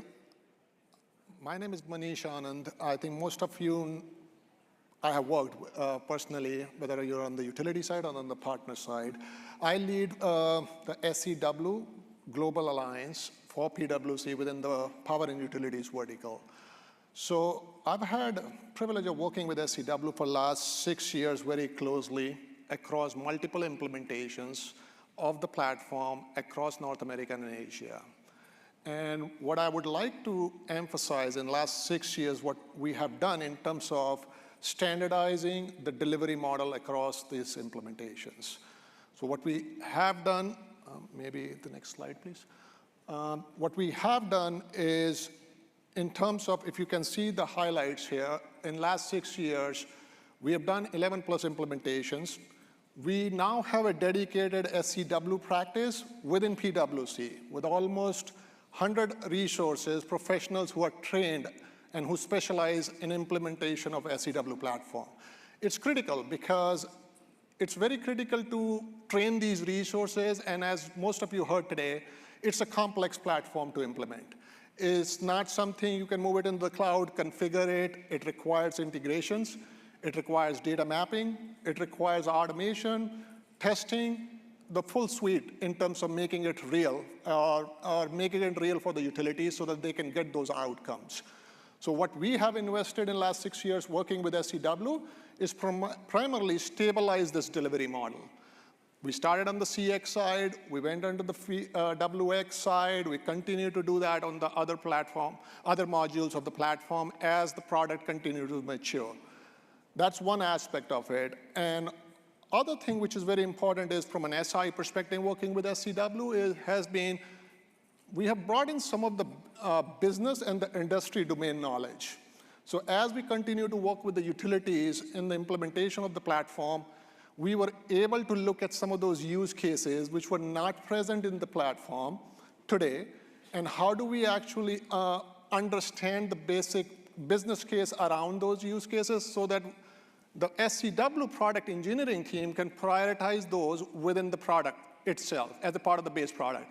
So we started kind of, it's as you go along, you learn through the utilities, you understand the capabilities of the product, and you continue to incorporate most of those features within the product as a base product, so that you're not customizing the product. So that's something we continue to do that, and one of the example I give it to SEW and to the clients is, SEW as a product is native to SAP, so there's a lot of those native integrations built out on the SAP side, but not every utility is using SAP. There are Oracle, there are other applications, right? You integrate with OMS, you integrate with Maximo. So what we have done as a part of our investment with SEW is to standardize some of those adapters, standardize those templates, standardize whether it's a data mapping, whether it's integration, what those adapters are, so that the implementation in itself become a lot more easier. So that's what we have done over a period of time. What we are also looking at it in terms of building those assets, right? The assets which I just mentioned, data mapping, how do we capture requirements? So we collaborated with the SEW delivery team, looking at what is their product delivery methodology, how do we actually marry that with what the SI brings to the table from the delivery methodology perspective, and come with the standard way of delivering the product. What it does is, it creates that repeatable process. It enables us to understand if there are problems, where to go and find those problems, how quickly we can resolve those problems. So that's what we have done, and integrations being another, and the test automation. So as product continue to evolve, and utilities continue to expand the usage of the platform, so for example, a utility start with a CX, they can expand into WX, they can do tomorrow chatbot. So one of the critical aspects, what we have noticed in the last 6 years has been, how do we actually enable the utilities and the platform and the delivery team so that we can regression test the whole suite end to end faster, right? Because otherwise you spend quite a bit of time as you are rolling out the capabilities in phases, it becomes very difficult to test the entire platform. This is not a standalone application as you are looking at it. This is very interconnected platform. So you may think that I'm implementing this module, it should not intersect with the other pieces, but it does. So how do we actually standardize that automation piece? That's something we invested from PwC, working very closely with SEW team to basically standardize and make it faster and more efficient. So that's our journey last 6 years. Looking forward, I think we heard quite a bit about AI today. I'm personally excited about it. I think AI would be the game changer for the utility industry. And I believe as the more and more utilities actually deploy the platform, SEW platform basically enables that digital foundation. So think about it, the number of transactions we heard about going through the platform. It's one thing to kind of enable the capabilities and make it more simpler, efficient, but how do you actually analyze the data which is transacting on this platform? I think the number we heard was like 5 million transactions per minute. So how do we do that? How do we analyze? And it's not about just basic reporting. It's about how do we get better insight and do more predictive analytics around it? How do we understand the customer behaviors? How do we actually look at and predict the usage trends? How do we make our grid more optimized in real time? So those are the things I think this platform is already has a capability, and I think I'm excited about it as more and more utilities go and implement the product in the coming years. That's where I think the maximum value would be extracted. How can we do that? I think we are investing quite a bit with SEW team to look at the algorithms, look at a standard way of producing some of these reports, which gives those insights to the utilities versus they creating their own custom reports. So that's something, continue to work with the team, and I look forward to see how we can bring more value to the utilities so that they can optimize and meet their changing demands and understand the behaviors from the customer standpoint much better. I think that's where we are today. So it has been an exciting journey for us, and I'm excited about it to continue to work. And I'd like to thank everybody here, our partners, utility leaders, entire SEW team. I think it has been very collaborative last 6 years, and I think we all working together here are trying to just not modernize the utilities, we are trying to set up the utilities so that they can handle the challenge of the future, which is, there is a lot of transformation which is ahead of us, and we just need to continue to partner together to make it happen. Thank you very much.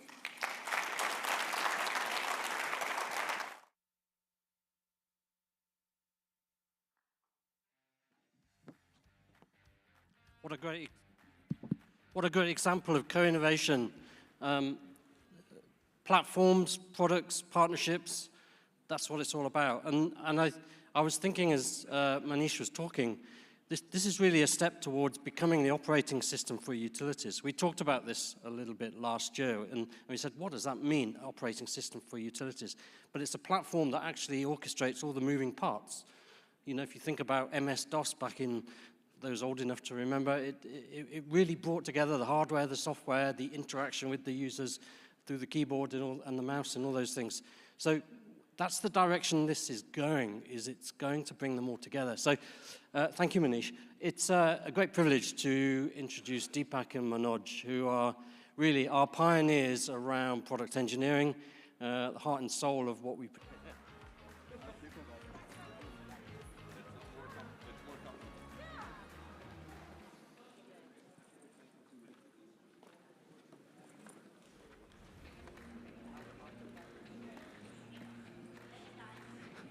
Okay, thank you, everybody. Welcome to our world. I need to take a breath after that, but please go take a break, 15 minutes. We have a keynote session coming up next, so please try your best to be back here around 3:25, ready for a 3:30 start. So thanks very much.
Well, everybody, we hope you're enjoying your time outside. It certainly is beautiful, but we're going to ask you to join us inside the ballroom. We've got another round of presentations for you, and so what a great opportunity to refresh your coffee and join us in the ballroom. Once again, our program will be starting here in just a couple of moments, and if you'd kindly join us, we'd appreciate it. Thank you.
Once again, everybody, we're going to ask you to join us in the ballroom.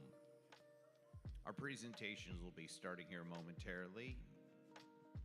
And in consideration to all of our presenters, we're going to kindly ask you to place your cell phones in the off or vibrate mode. Once again, please join us in the ballroom. Our presentations are about to begin. Thank you.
All right, everybody. Hopefully you're feeling refreshed after a quick networking break. I'm excited about our next panel, or excuse me, our next presenter. Brandy Bolden from SMUD is going to walk us through how they are changing the game from a digital impact perspective. So Brandy, come on down.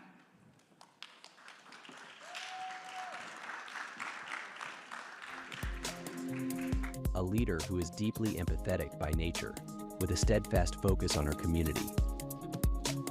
Every decision she makes is guided by the well-being of the millions her actions will impact. a sociologist with over 25 years of experience in customer experience domain. A leader who truly understands people, their needs, their challenges, and their aspirations. Who is at the forefront of driving customer-centric innovation in the energy industry. One who is an inspiring visionary for many women in the utility industry. A visionary behind SMUD's Community Impact Plan and the Zero Carbon 2030 Plan, ensuring no one is left behind in the transition to a cleaner, more sustainable future. Brandy Bolden, Chief Customer Officer, SMUD. As it's something that really exposed me to different areas of the organization, of the company. And when I started to really understand the impact that we were making in our community, I knew it was something that I could not stay away from. Our strategic directive #1 is to improve the quality of life for our customers in our community. And that is something that we take very, very seriously. And so it aligns with my values. I love the work I do. I'm able to make a difference in someone's life each and every day. And that's something that I do not take for granted. An extraordinary leader, driving customer success and empowering communities for a better tomorrow. A purpose-driven leader who continues to inspire connection, innovation, and sustainability at every step.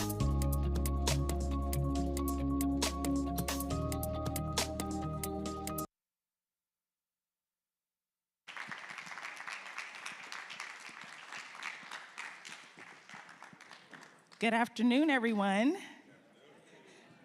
Thanks for joining me this afternoon on this beautiful day. That was a great introduction. So thank you so much for my friends at SEW for that. That was amazing. I have to use that later. In any case, yes, I am Brandy Bolden, Chief Customer Officer at SMUD, which is the Sacramento Municipal Utility District. It's a place I've called home for almost 22 years now. And like the video said, I really enjoy the work that I do. I'm happy to share with you a little bit about what we do from a people-first approach. All right, so a little bit about SMUD. I love saying SMUD, especially when you meet people that don't know anything about it. They're like, what are you talking about? It's the utility. So a little bit about SMUD. So we're the 6th largest utility, publicly owned, community-owned utility in the country. We service about a little over 640,000 customers on the SMUD side.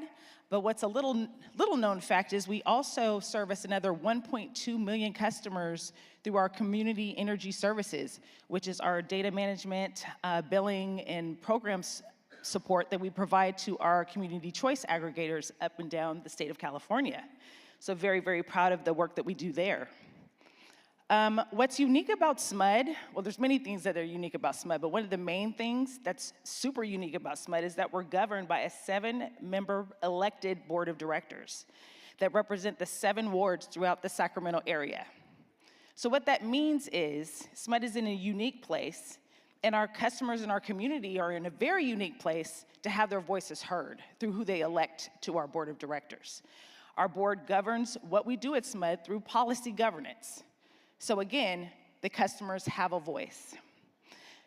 And most importantly, something that a point that I made earlier, SMUD is a community-owned, not-for-profit. So being that we're community and customer-owned and not-for-profit, we have the luxury and the honor and the privilege to put our customers and our community first in everything that we do.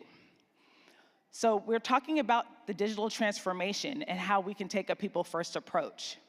So I'm going to talk a little bit about what we do there at SMUD to ensure that we put customers and community first. I'm going to tell a little story. How many of you in here have a favorite airline? Show of hands. You're loyal to your airline? Good. I didn't for a long time, up until a recent interaction. So bear with me just a second. So I'm coming back from vacation with my husband, and we're checking our bags curbside like we always do. We're ready to get home. Take the flight. Flight's good. Get home.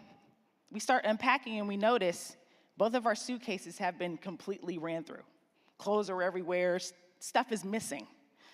There was something of great importance to me that was missing out of my bag. It was a gift from my husband a couple Christmases ago. So of course I'm visibly upset, right?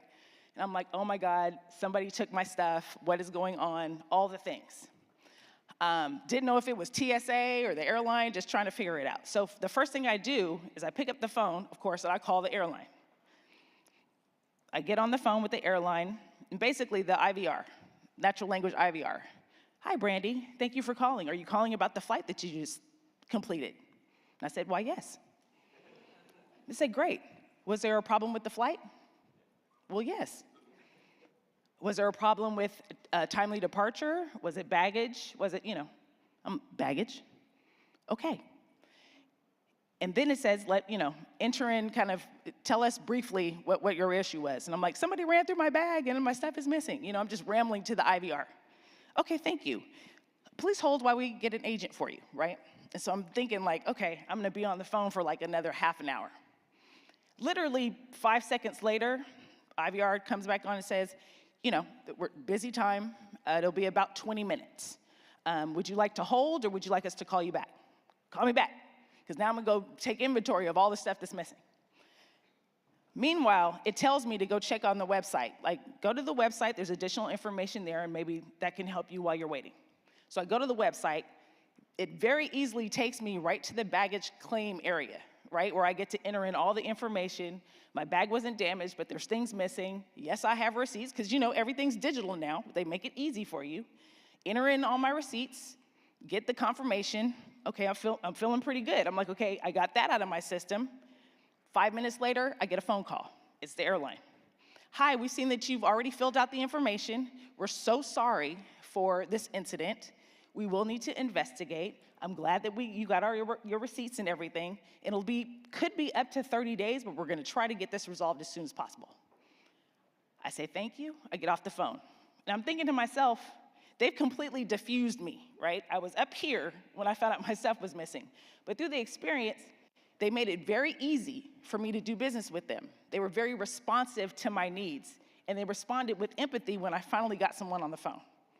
So I said, okay, I'm feeling kind of good about this. Less than a week later, I get a text message saying that someone's going to reach out to me regarding my claim. About 10 minutes later, my phone rings. It's the agent on the phone telling me, we resolve your claim. While we don't know what happened, we'd like to compensate you for all your missing things. They send me a link, a secure link. Enter in the information, and those monies will be refunded to you. 24 hours later, I had all my money back for the items I had lost, plus some additional travel vouchers for future travel. They made it easy, they were responsive to my needs, and while this initial interaction, this incident, broke my trust, they quickly gained it back. Guess who has a new favorite airline? I'm not gonna tell you who it was, because I don't want to damage your reputation. But that's what it's all about. Every experience that customers have with us can do one of two things. It can build trust or it could break it. And that is something that we take very, very seriously here at SMUD. We are all about ensuring that we are delivering services, experiences, and things that are easy, they're responsive, they're trusting and trust building, and for us, they're community minded. I use those terms very intentionally because that is the backbone of our customer experience framework that we leverage at SMUD. It is at the center of everything that we do, not only for our customer experiences, but also for our employee experiences. Because everybody knows a good employee experience equals a fantastic customer experience. When you engage and empower your employees to go over and beyond for their customers, and they have all the tools that they need to do it, that is how you get an exceptional customer experience. And because our customers are, again, at the center of everything that we do, we're able to make sure that we can keep them front and center when we talk about digital transformation. So let's talk a little bit about AI. I'm pretty sure I was talking to AI on the phone, right? But that AI had enough information about me and about my experience, right? To treat me in a manner that I wouldn't have known the difference, really, right? It was engaging, it was thoughtful, easy tone, empathetic. Those are the types of tools that we need to deploy and leverage in order to continue delivering those exceptional customer experiences. So at SMED, we've been kicking around AI. I'm looking at my colleague Suresh in the audience, because he's been a wonderful and amazing partner on this AI journey. So thanks, Suresh. We've been talking a lot about how we're going to leverage AI to not only, again, deliver for our customers, but most importantly, deliver for our employees and our organization.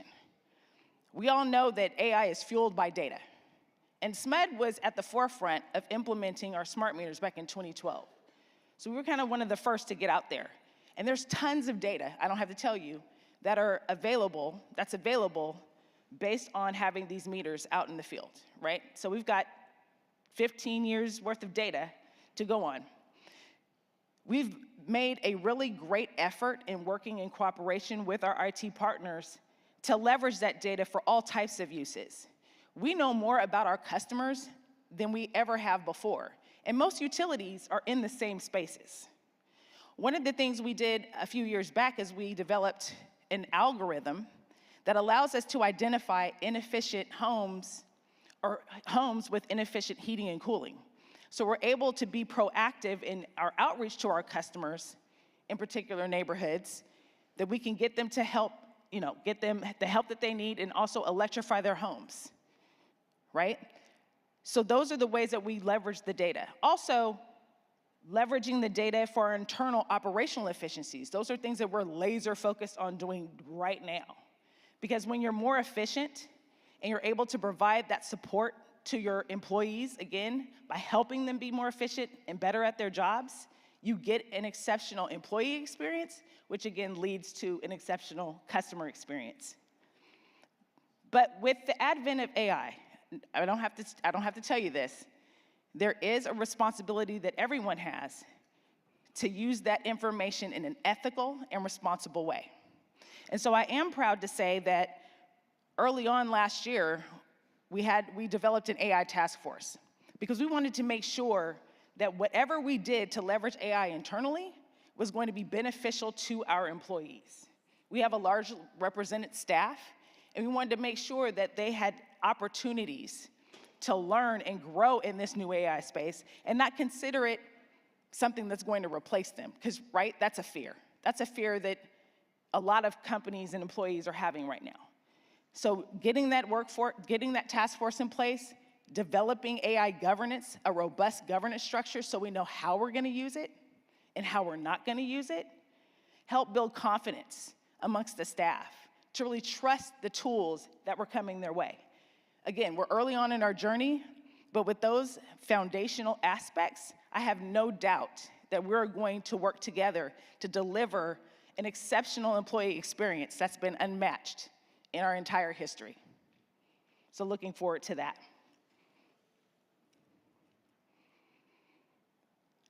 So one thing that we have been able to do is leveraging some of the technologies that are coming with AI to help empower our employees.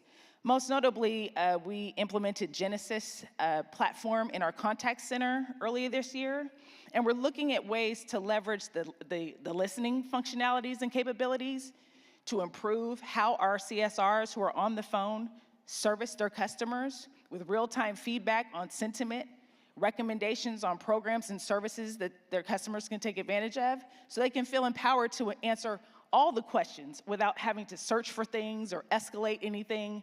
They can deal with that customer right at that moment, right at that transactional moment. We also have some internal tools that we're developing as part of our AI strategy, internal ways to leverage AI to help employees just find general information.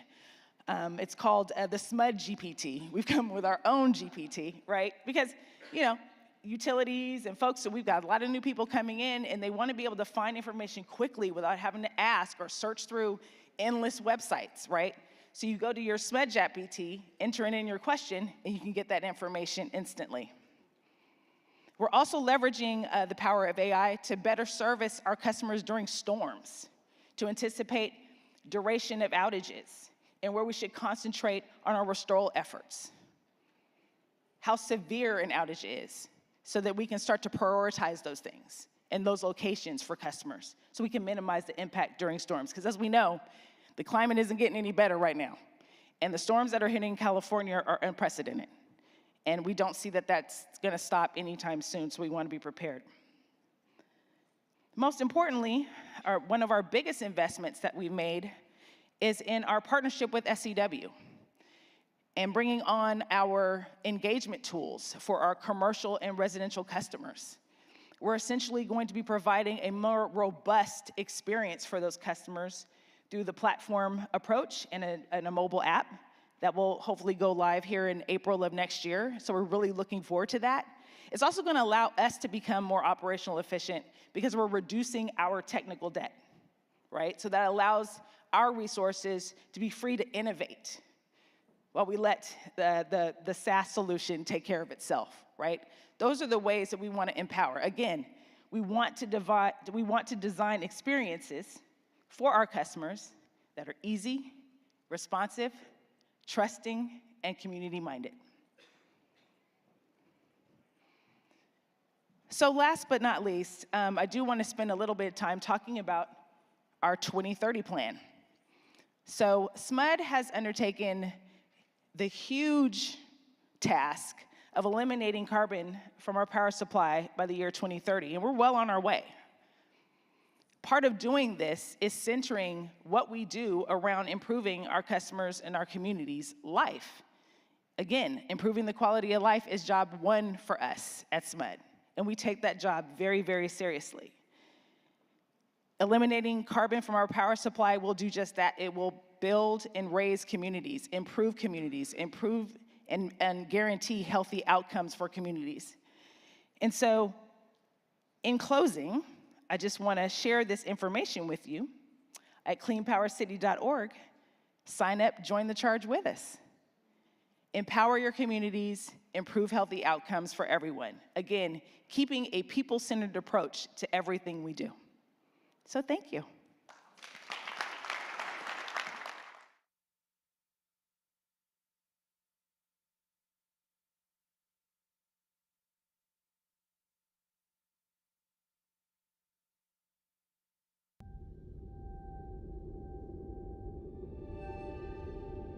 Once upon a time, customer experience felt like navigating a maze of long waits and red tapes.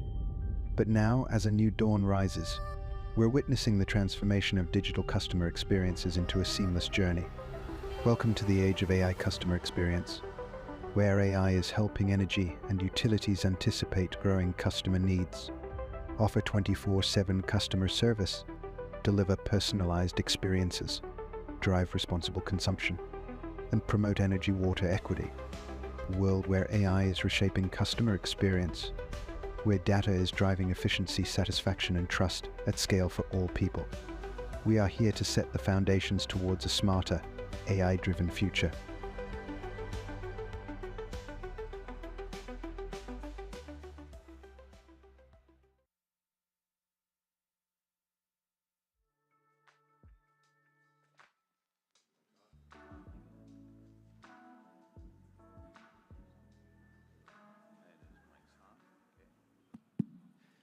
Can I just say, Brandy, that was a fantastic presentation. There's so many things there. Absolute highlight for me today. So many things about the employee experience, resulting in a great customer experience, meeting the customers where they are. Absolutely loved it. Moving on to the next session. I'm really pleased to introduce my friend and colleague onto the stage, Harish, who's going to run a session around technology innovation. We're moving into the AI customer experience theme now for the WE3 conference, or WE3 summit. So if I could welcome Harish on stage and then introduce your panel as they come up behind you.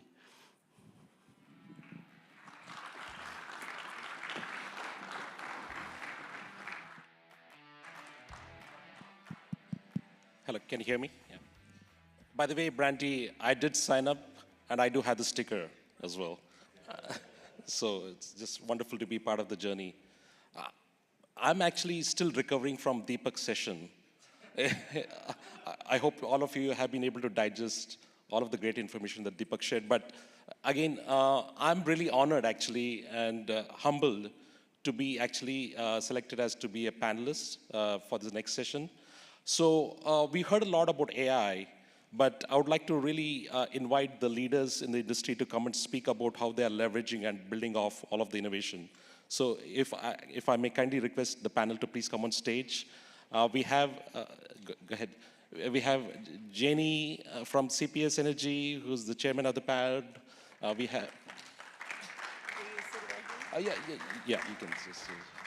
We have Jody from Liberty Utilities, Julia from Electra, and then last but not least, David as well on stage.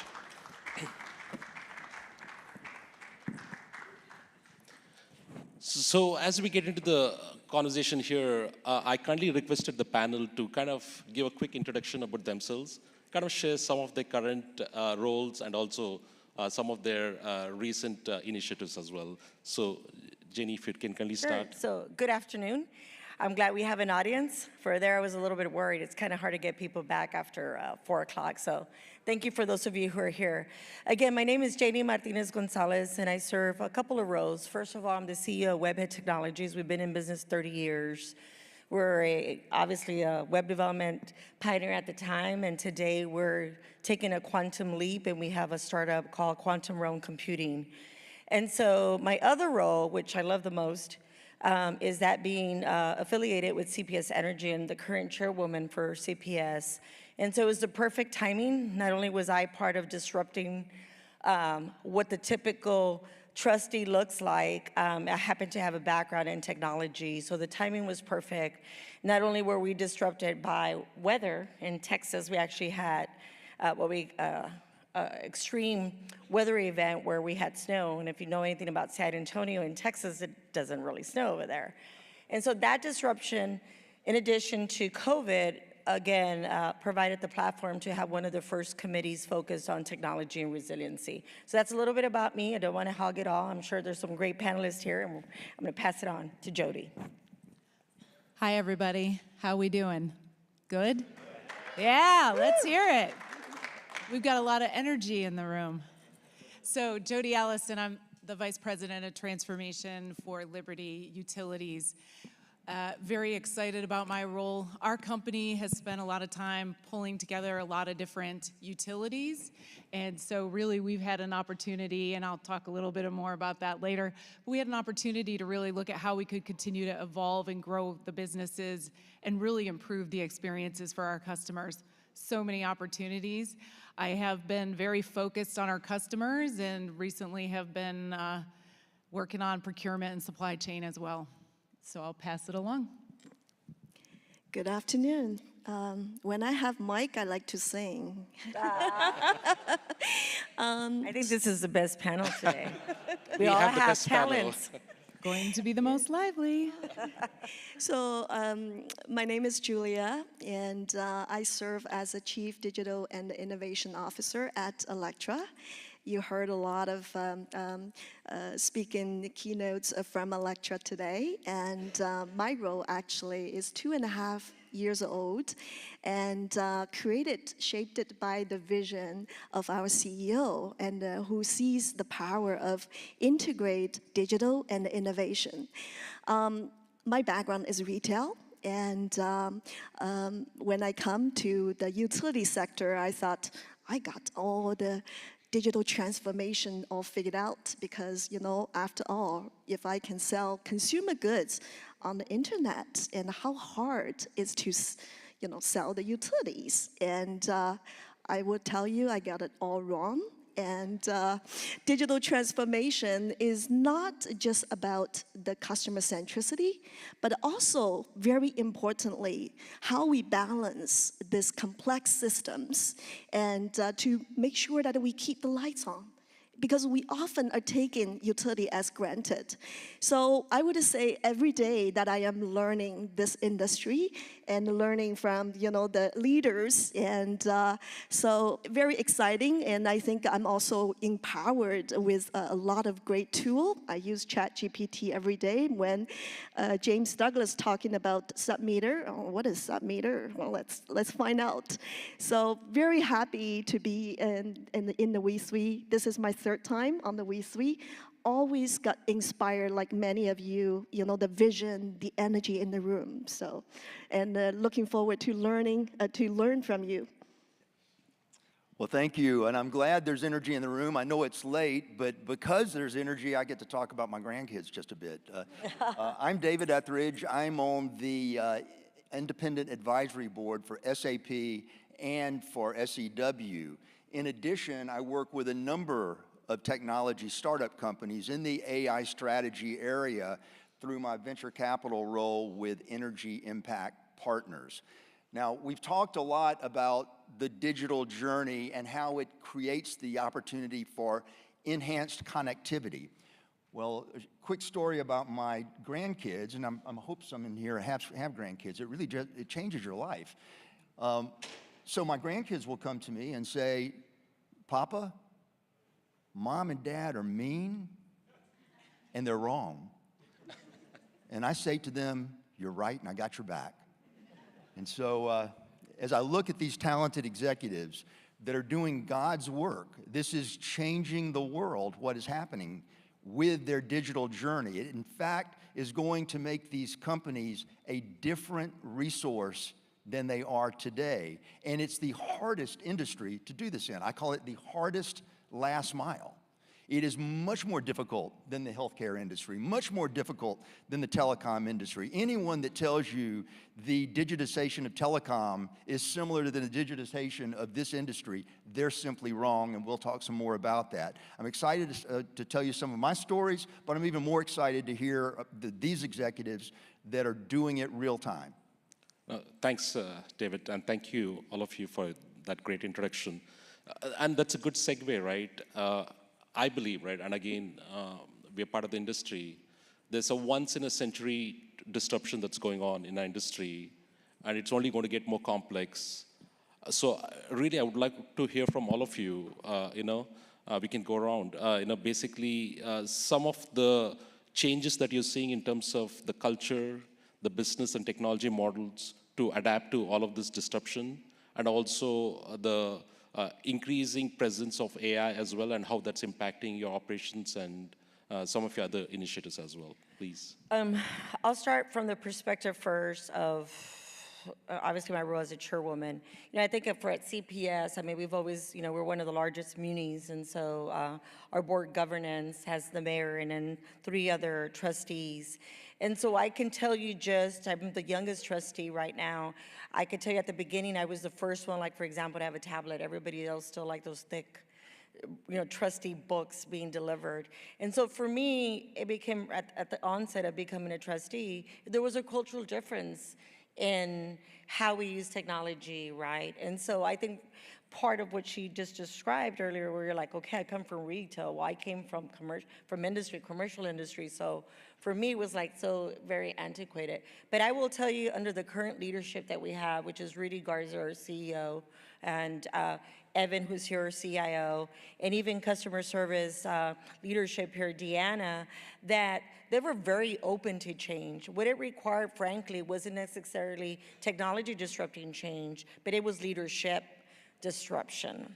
When you have a board and when you have a CEO that is willing to make that change, then it's not hard to do. The challenge, whether it was when I first started Webhead in college and it was about the World Wide Web in 1994, now that we're talking quantum, it's the same application. You have several generations who use it differently, from lingual to user experience to devices. They all use it differently. It's the same, I don't mean to sound antiquated, but it's about the user experience. It's about security. It's about a lot of the same themes. It's about, oh my God, I'm gonna lose my job. Now, I will say in the defense of what we're experiencing today, it's just happening faster.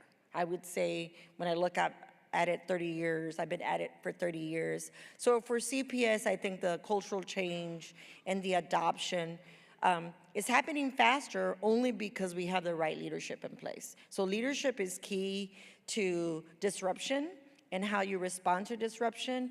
And then there's the things that I care about. I also wear the other hat. We got to make sure we have the right AI governance, right? The digital governance, because as you see what we're doing, cyber becomes more important, user experience, the pillars of all these key components are now digital governance. What are the, from a board perspective, how are we gonna look out for the customers? How are we gonna afford to do all of this? The budgets to support the mission. So right now at CPS, we have two specific plans. We have Vision 2027, which was part of us going to the community to say, we're going through a digital transformation, we need money from the community. So that's being executed right now. And now we have 2050, and that plan is really about what does that future framework look like? How will today what we're experiencing will disrupt, whether it's from, again, different technologies, whether it's about how we service the customer, and whether, frankly, something as political landscape, right? So all these things drive at a very high level. I'm not going into macro level. I'm sure most of you can probably build upon that. But it really drives where we spend money, where we invest, but ultimately it boils down to three things: reliability, affordability, and sustainability. And of course, there's other key factors. And so ultimately, I think regardless of the technology, we kind of go through the same kind of navigation process and trends and user experience. And so it's just a really exciting time. But again, leadership, it starts with leadership at the top and buy-in from the top to the bottom to execute whatever you want to do. Jody? Thank you. So let me talk a little bit about Liberty's journey. So Liberty is a company, some of you may or may not know, we have just over 1 million customer connections, and the company was grown through acquisition. So we acquired many different utilities over time, starting in 2017, so not that long ago. When I joined the company, we were in a situation where we had, we're talking about very complicated things, but we had companies that didn't have a mobile app. We were operating on paper. It was alarming. And we're talking about moving forward and doing all of these great things, but I'm starting from the back, right? So we have gas, electric, water, wastewater, fiber. We're in 13 states, 1 Canadian province. We have a renewables business. We operate in Chile, Bermuda. It was quite an undertaking. So we started on our digital journey by looking to how can we leverage all of the things that are going on. We have some really great partners that are doing some really great things. How do we leverage that and move at a pace that wasn't going to take us 15 years to get there? Because by then, it's time to start all over. So we went and we put a program together that was going to allow us to replace our 4 general ledger systems, our 5 customer systems. So we implemented CIS, ERP, and EAM all at the same time. We did 7 implementations over 5 years and completed the work that needed to be done to allow us to have some of the very interesting conversations that we are having today and focus on some things. So from my perspective, it was a very complex transformation that's taken a great deal of time, but not the time near it could have. And we've had a very successful outcome. The program actually delivered within budget, on time as expected. We had an acquisition of 125,000 customers that came in the middle of it, and we kept the cost to customer the same. So it was a very interesting journey, but it gets us to the place of, for us, it's critical when we hear Deepak talk about, and his team talk about building capabilities within the platform.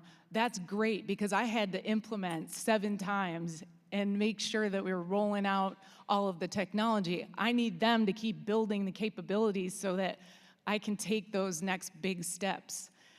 So for us, it was truly hard work, but you know, the critical things that you measure when you look at, was it successful? the bills are paid, the employees were paid, the bills went out the door. We didn't have some of those issues, and those are the things that, at the end of the day, thinking about the customer first, making sure that we weren't impacting people negatively while we're trying to make this great leap. So for us, I'm really looking forward to, on our digital journey, to really now start to be able to leverage all of the things across the platforms that we've put in and continue on with a focus of, we have all of the change happening in our grid and our infrastructure. We have all the changing expectations to manage of our customers, meaning they're looking to reduce their bills, but we need to increase the capitalization and increase what we're spending to improve all of our assets, all of our infrastructure. It's a very complex problem to solve with the customers. So I'm glad that we have the ability to now take these platforms and leverage all of this stuff.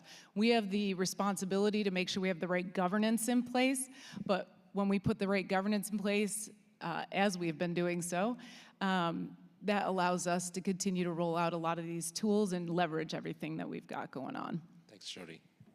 Wow. Yes, I don't know how Jody stay with all the energy that she has, and while she's doing all the transformation and the project concurrently. I think we cannot do it alone, and we need a lot of partners. And Jenny, you said about the tone from the top is so important. And as a leader, a technology leader, I'm like a Manush. I like to be sit quiet down there. But I think it's also require us to be on the stage and sharing our experience. Digital transformation is not just about the technology. It's actually the people and the process transformation. And technology, I always say, it's the easy part. It's about how actually human adopt the technology and with open mindset and learning continuously and embrace the challenges and convert those challenges into energy. Those are the moments that worth of celebrating. At Electra, I'm often just really excited about the people part of the transformation. And we look at it, how we solve the problem basically into kind of a 3 area. One is like really have a deep understanding what problem that you're trying to solve. And don't just go at the surface, go deeper, go to basic. The second is really bringing partners, the right partners along, and select the right partners to help you do the transformation. The last, the hardest part is really bringing your people along. So education and continuous learning and the challenge on each other's thoughts are really key to this success. I'm very excited. I think AI just make this possibility and it becomes beyond your imagination. And every day we're learning new things. We manage risks, and the risk is the change management that we needed to do and to make sure that we do it with eyes wide open. So it's an exciting time. I did not have the experience like Jody had, and James always remind me I was at the right time. And because Electra was like 5 different companies merged in the past 5 years, and I was not the one doing those hard work. But now it's about really connect it and optimize and transform the people and bring them together. And so it's exciting time. You know, these executives have that attribute, that discipline, that foresight to manage these programs in a way that your digital journey can be successful. Trust me, it's not always successful. It's a very difficult process. You know, and I would certainly would love some feedback on this, if not now, but later. What we've learned is when you're dealing with AI, the digitization of physical information, you can see things at a highly granular level. You can make an impact on your customers, on your field force, on your backroom employees at a very granular level. Albeit that versatility is a positive, but also a negative. In fact, what I coined on some of the programs I worked on with clients, it's not the 5 ways you do things 99% of the time. It's the 99 ways you do things 1% of the time that ends up causing a lot of headaches. And so as I think about the discipline of this group, Jody, what a story. And I know in your case, you had to be doing this. I use a 2x2.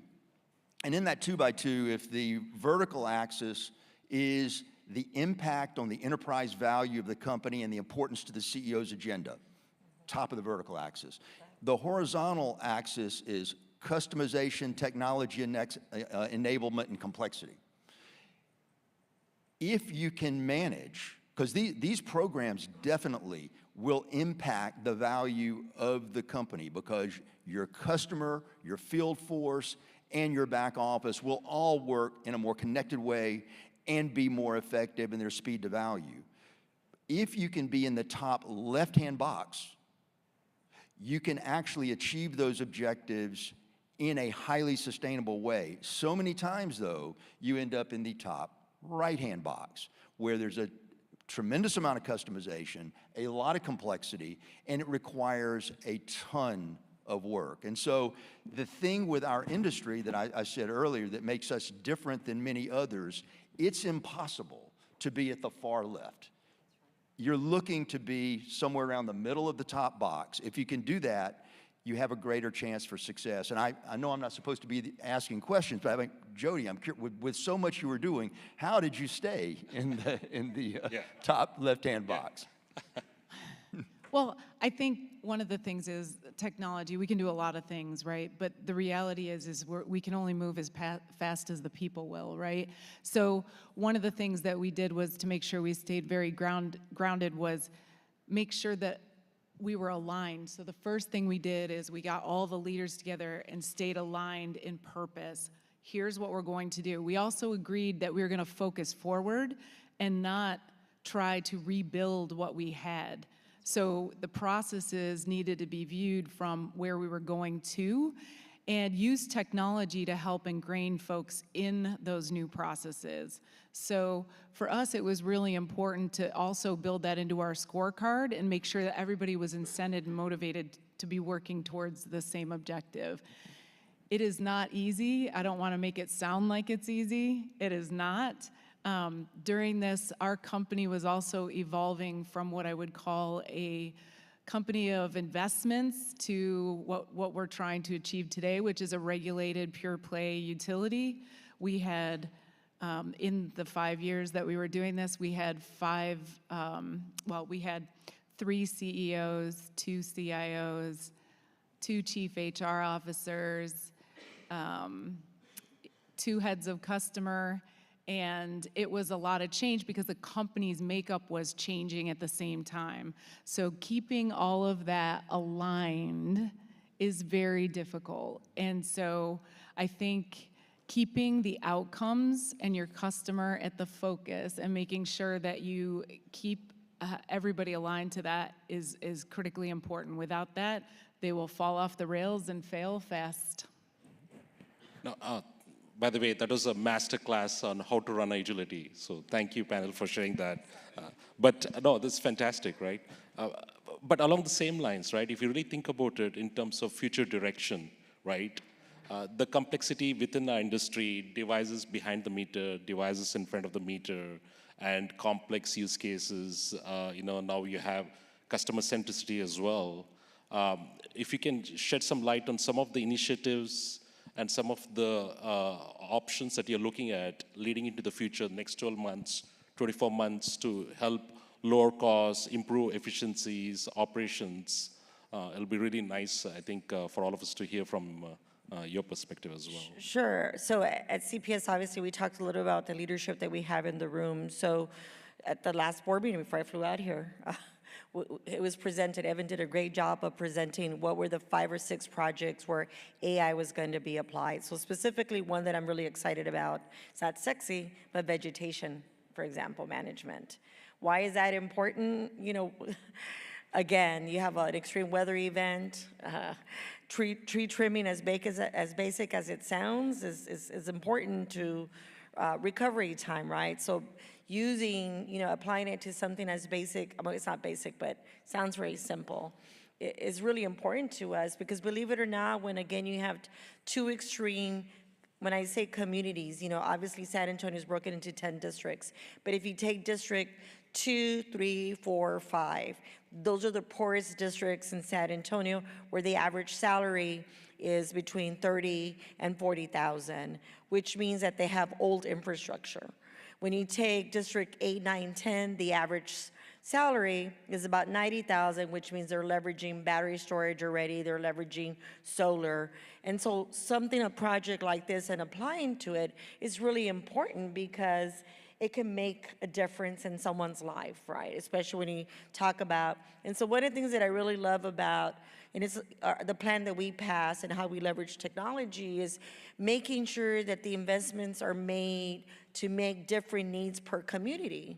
And so AI will be applied in that fashion, right? Where it makes sense, it would be focused on something else. Where it makes sense, it's gonna be focused on something else. So it's really about operational efficiencies. It's really about not just operational efficiencies, but it's really also about, how do we improve that customer experience? It's not just picking up the phone. It's really about, it's important for someone when it rains, or, a bad storm, or just simple, weather without snow, that power is there.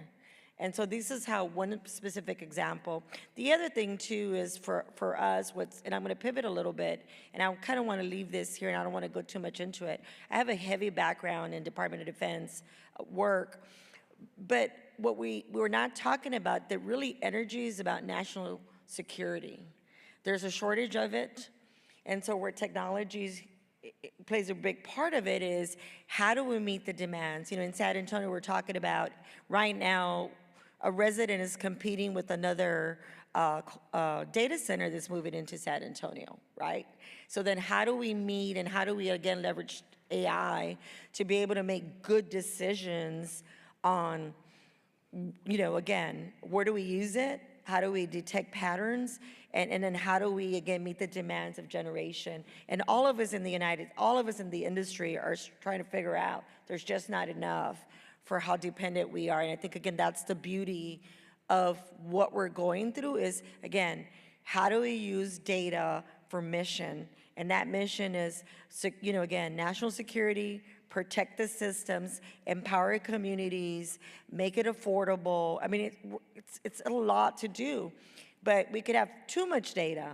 And hopefully one of my areas is, how do then we use computing, all this data that we have in AI will somehow speed it up, but then how do we then leverage quantum in the future so that we can take it, what we're doing on steroids, and hopefully make more critical decisions faster. So today it's great, but it's happening faster. So it's, again, complex, but beautiful at the same time, as all of us in this room, and how do we truly use it and apply it to projects that are applicable use cases for the people that we serve. Jody, go ahead. It seems like you already solved world's problems. I don't know what's left to be done. Yeah, I know. So for us, I think we're excited to really leverage all this technology that we put in, but really what I want to get to is natural language, right? So moving to a place where people can ask questions just the way you and I would have a conversation and things happen, right?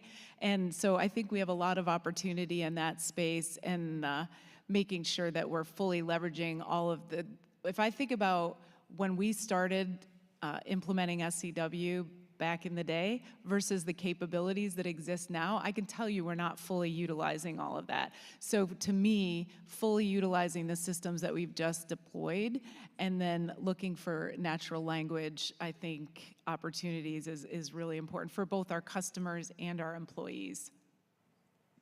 Go ahead, Julia. Yeah, just echo what Jenny and Jody has said. And the technology evolves so quickly, and it's really the human trying to catch up. And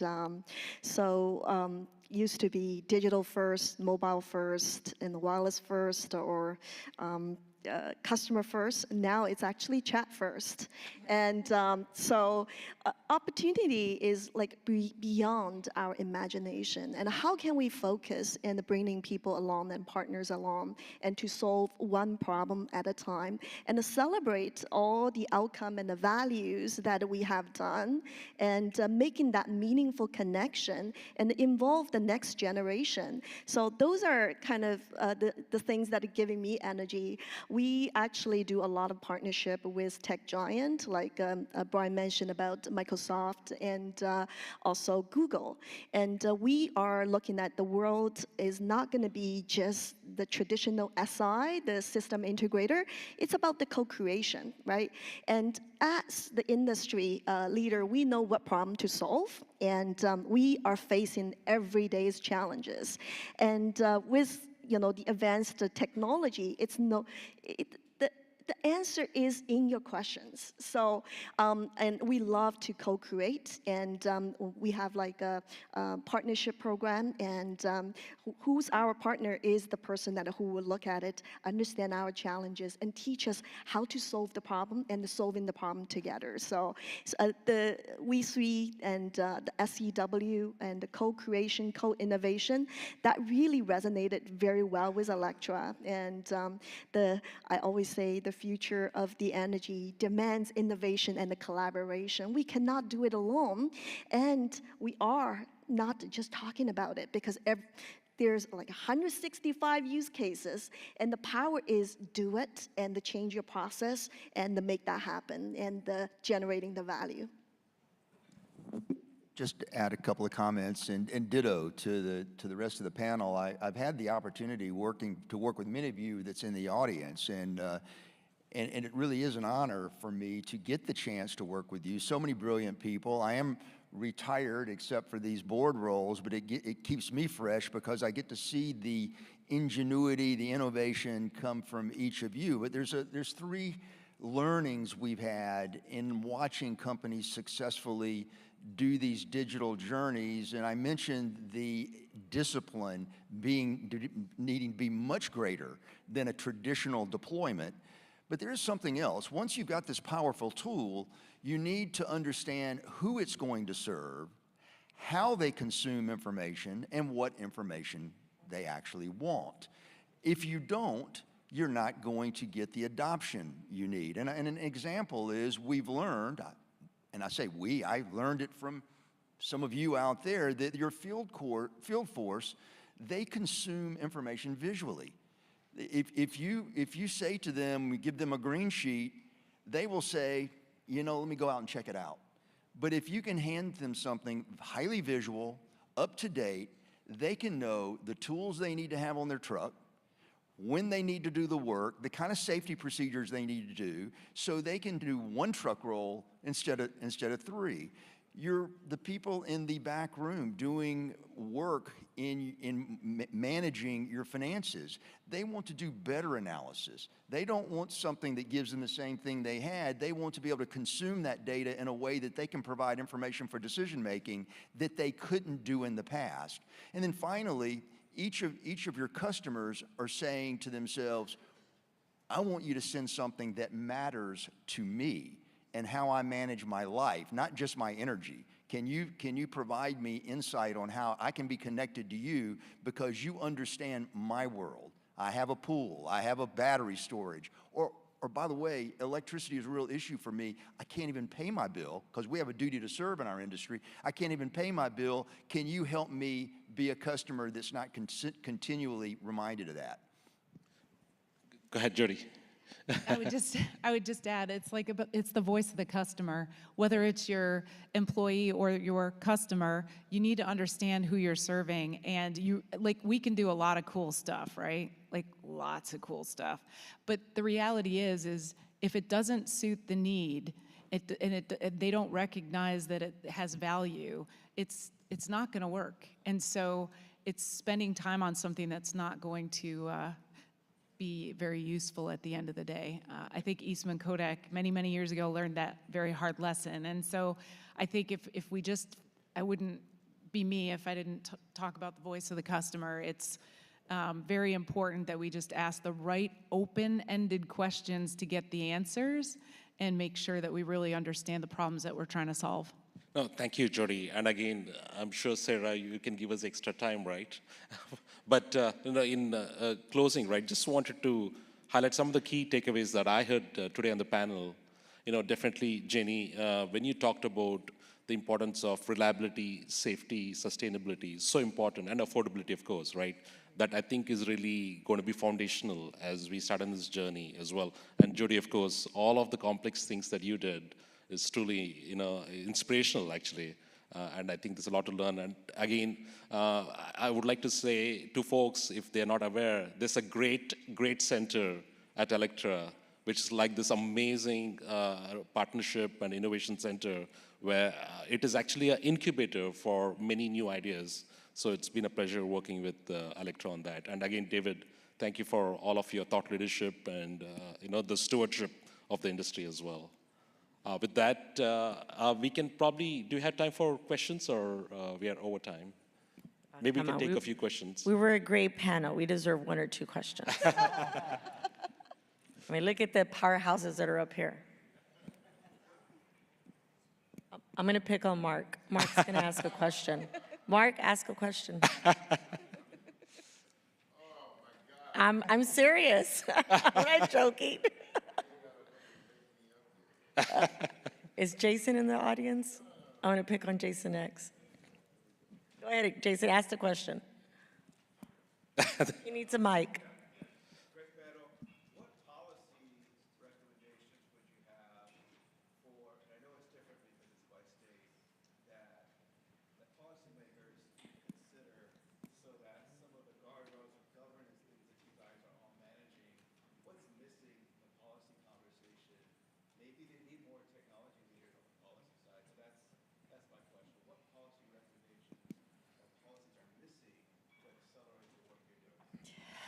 I just came from DC. I was getting some additional training at the American Gas Association, I think. And what they were saying that the challenge right now, before we even get to policy, is that so many that are elected have no idea this big transformation is happening, right? So I know at the state of Texas, the governor put together an AI task force, for example. But I think it really starts with education, spending a lot of time, and whether it's the Capitol or DC, that really is the only way that you can influence or shape policy. But it also, like in our case, it's from the board level up. I know I spent a good amount of time as chairwoman making sure something as basic as putting together a glossary for the trustees, what those terms were.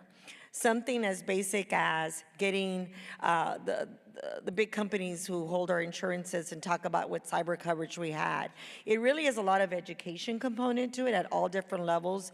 But I mean, I think honestly, some of the policies that I would like to see passed, for me, it's not really about the advancement of technology, but it's really about how do we protect the consumer? How is it ethical? How do we make sure that it's not biased? We already have a lot of biases without, we already have case studies of biases with technology, right? Already in use with biometrics, et cetera. So I think I would like to see more policies where we protect the consumer, ethical considerations, and then obviously pass some policies that are, that allows us to execute more efficiently in some of the things maybe we want to do. So I really think that, again, there's different lenses in how you see it, but there's a big education component, in my opinion, regardless of who you're trying to educate to get either a rate increase passed or governance, or even just having a policy from the board perspective, not even an internal policy at an organization such as CPS Energy, and that's kind of very high level. Jody? No, I agree with you. I won't add a lot more other than education's needed at all, in all fronts.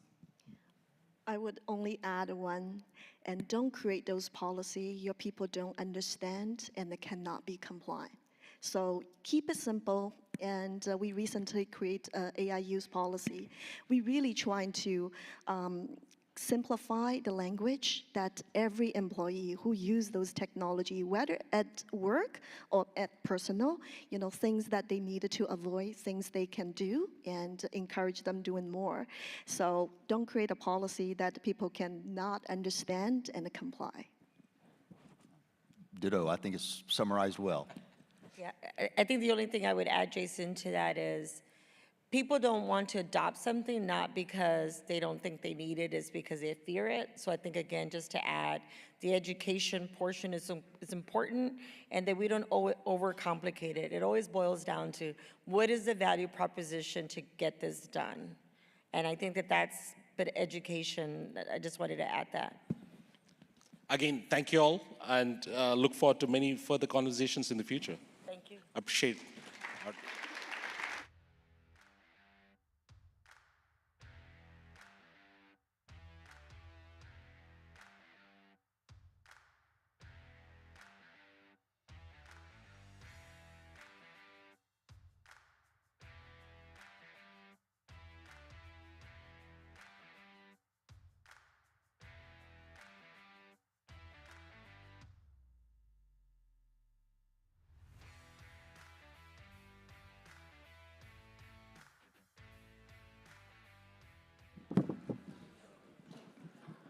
Wow, that was a powerhouse panel. That was fantastic, absolutely fantastic. So much content there, so much insight, so much experience. Amazing, well done. Our next, we've got the pleasure of a keynote speaker now from Itron. Looking forward to this one. So I hope I say your name right. Come on up, Hussein, and welcome. Thanks, George. You did get it right.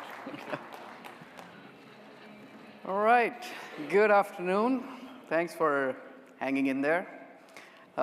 First of all, thank you, SEW and the entire team for giving us the opportunity not just to be here today with all of you all, but just the opportunity to collaborate and partner with you guys. It's really been an exciting journey that we're just at the starting point of. So my name is Hussein Rizvi. I'm with Itron. Obviously, I lead our Canadian market. And that gives me the wonderful opportunity and the pleasure to actually engage with some exciting stuff that we're doing with our partners here at SEW, so that we can co-create, co-innovate, and bring some new stuff out in the market that actually helps solve real-world use cases that we're doing with some of our friends here in the room with Electra, Hydro One, and a few others. So I'll touch upon some of those examples with you guys here. All right, I think as some of you may know about Itron, what we are passionate about is enabling a more resourceful use of energy and water. And we've been at it for eons, but I think just like any other technology company, you're always trying to innovate, you're always trying to create, you're always trying to stay one step ahead. And a few years ago, looking at the energy transition with all the talk around decentralization and decentralization across the energy value chain, we also took the view that traditionally, from a technology standpoint, a lot of the energy management capabilities used to happen in the back office. And we felt the need to enable a lot more computing power at a decentralized basis of enabling more collection, management, and analysis of data where it happens. So we coined the word grid edge, or distributed intelligence, DI for short. We launched this about a decade or so ago. It has matured and created different capabilities. But in this journey, one of the things we realized is that we can't do it on our own. We need to collaborate. We need to enable an ecosystem. And that's where partners like SEW come together, because we are able to co-create different applications. The other thing we also realize is that while from a technology standpoint, even with partners, we're creating and developing new technology, on its own, technology cannot solve anything. The fundamental piece there is we need end customers, and we need end customers who are engaged, who are empowered, and who are educated, so they really feel the need to engage in a better and a different way with their utility service providers. And I think that's where SEW's focus on connecting people with AI, combining that with the grid edge capabilities of Itron comes together, because when we put these two things together, we create a lot more capabilities that incentivize and engage customers to actually want to become grid assets. And I'll get into a few of those use cases here that we're working on together. So the first one is, you can see, is enabling customers to become grid assets. So what's behind this? As we know, our partners at SEW, they have the industry-leading CX platform. And amongst many things, many capabilities of that platform, what we really like is that it has the power and the capability to basically convey complex messaging in simple terms so that customers can relate and customers can feel excited and jazzed up to get on the journey of enabling themselves to be grid assets.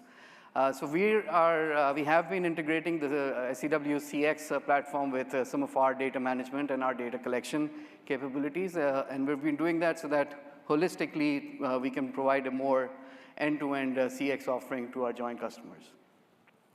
The next one is utilizing grid edge intelligence to maximize grid resilience. And this has been quite exciting because it has a couple of elements.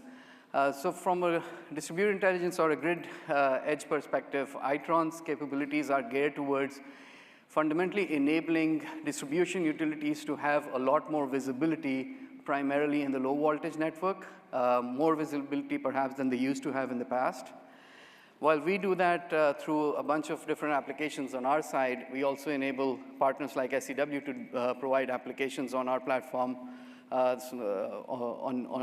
certain use cases. And in this use case, Itron has applications that look at transformer connectivity, and SEW has really unique capabilities on load disaggregation, which actually look at what are the individual consumption of individual appliances at each premise. And when we look at that compared to what we're seeing at a transformer level, the visibility that we can enable is truly unprecedented. And that helps the utilities to better plan, manage, and work through their grid supply constraints, as well as better balance out the demand and supply. I think the next one is enhancing the customer experience with real-time messaging. So SEW uses Itron's Data Hub offering, which gives them access to, which gives them the ability, frankly, to simplify access to data, including real-time streaming data, and that allows them better visibility again on consumption loads through which they can send more proactive messaging alerts and suggestions to end consumers, you and I, in the industry. And I think probably the one area where we are most excited about right now, and this is an area where our friends at Electra actually challenged us with that, so thank you, James and team. I think you mentioned in one of your panels earlier about everybody has growing needs for electrification. EV penetration is growing in different figures, different data sets, but it is a reality. And the customer experience in that whole journey of identifying, of making the choice and the decision to get an EV, then getting a charging, that whole experience and that whole customer journey needs to become frictionless between the customer and the utility service provider. So what we're trying to solve with this use case is a couple of different things. One is between SEW and Itron, we're bringing our capabilities together that when a customer is looking to get an EV and looking to get at-home charger installed, does the service require any upgrades? Because that's a very painful process I just had to go through a few months ago myself, and I don't want to repeat it.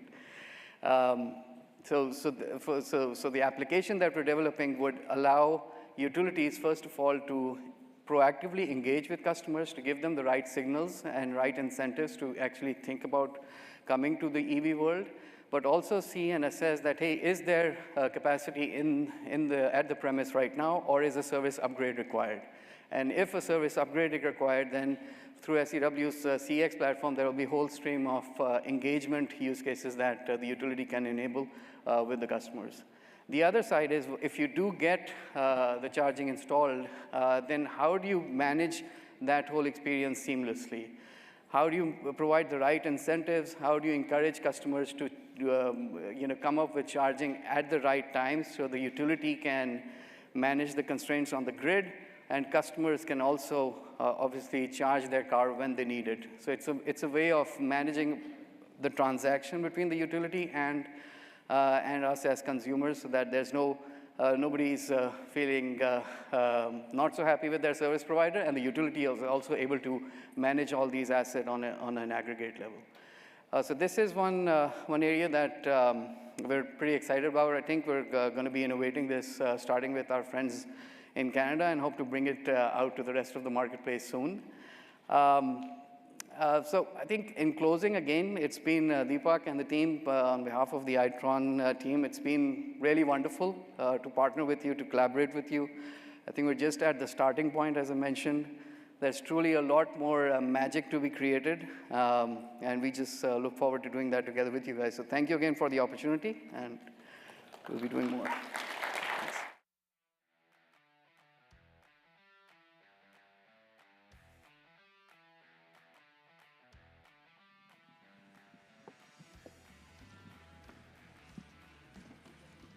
All right, we're in the home stretch now. So this next panel, being led by our fearless leader and CEO, Deepak Garg, is going to really touch on the opportunities around customer and personalization. Customers in this day and age expect personalization. We can attribute a lot of that to what they're getting from other industries and other service providers, a la the Amazon effect, as we like to call it. This idea that show me that you know me, right? And this concept really is important as we think about how we connect with the right customers, promoting the right message through the right channels at the right time. So Deepak, join me on the stage, and we'll lead this next panel.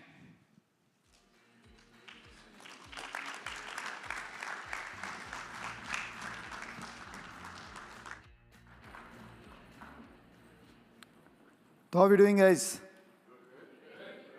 Having fun? Lot of knowledge, lot of intelligent bites.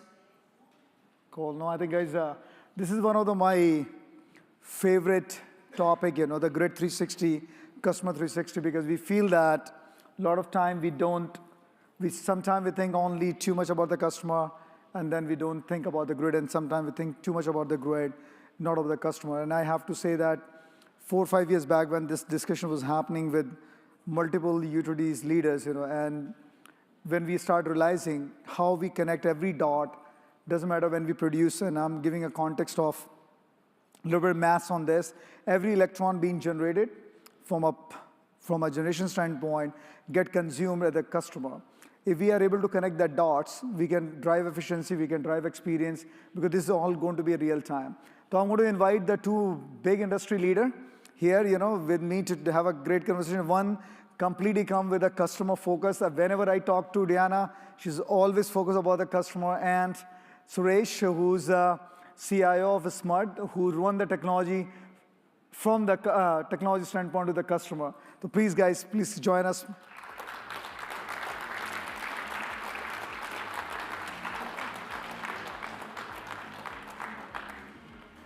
Thank you. Thank you. You can sit here. Sir. Come. Yeah. And that sofa, yeah, that's good. So I have to ask this question now. How are you guys feeling? It's kind of overwhelming being between everybody and happy hour. I'm the only one in between right now, right? Sorry for that, Diana, I know. But I always admire whenever I had chance to talk to you about how much you are focused on the customer, and every time you say, I want to give this to the customer, I want to do this for the community. And whenever I talk to Suresh about what do you think about customer, he said, Deepak, no, not only customer, I have to deliver the customer 360 with the technology mindset, because that tomorrow is all about the technology, grid, and customer. So I want to put both of you on the spot. What do you think about, what's your point of view about and initiatives internally, in CPS and Smart, and Diana will start from you, integrating the customer 360 to the grid 360 point of view? From my perspective, it's about changing the wow experience. In customer experience, everybody always talks about giving the wow to the customer, right?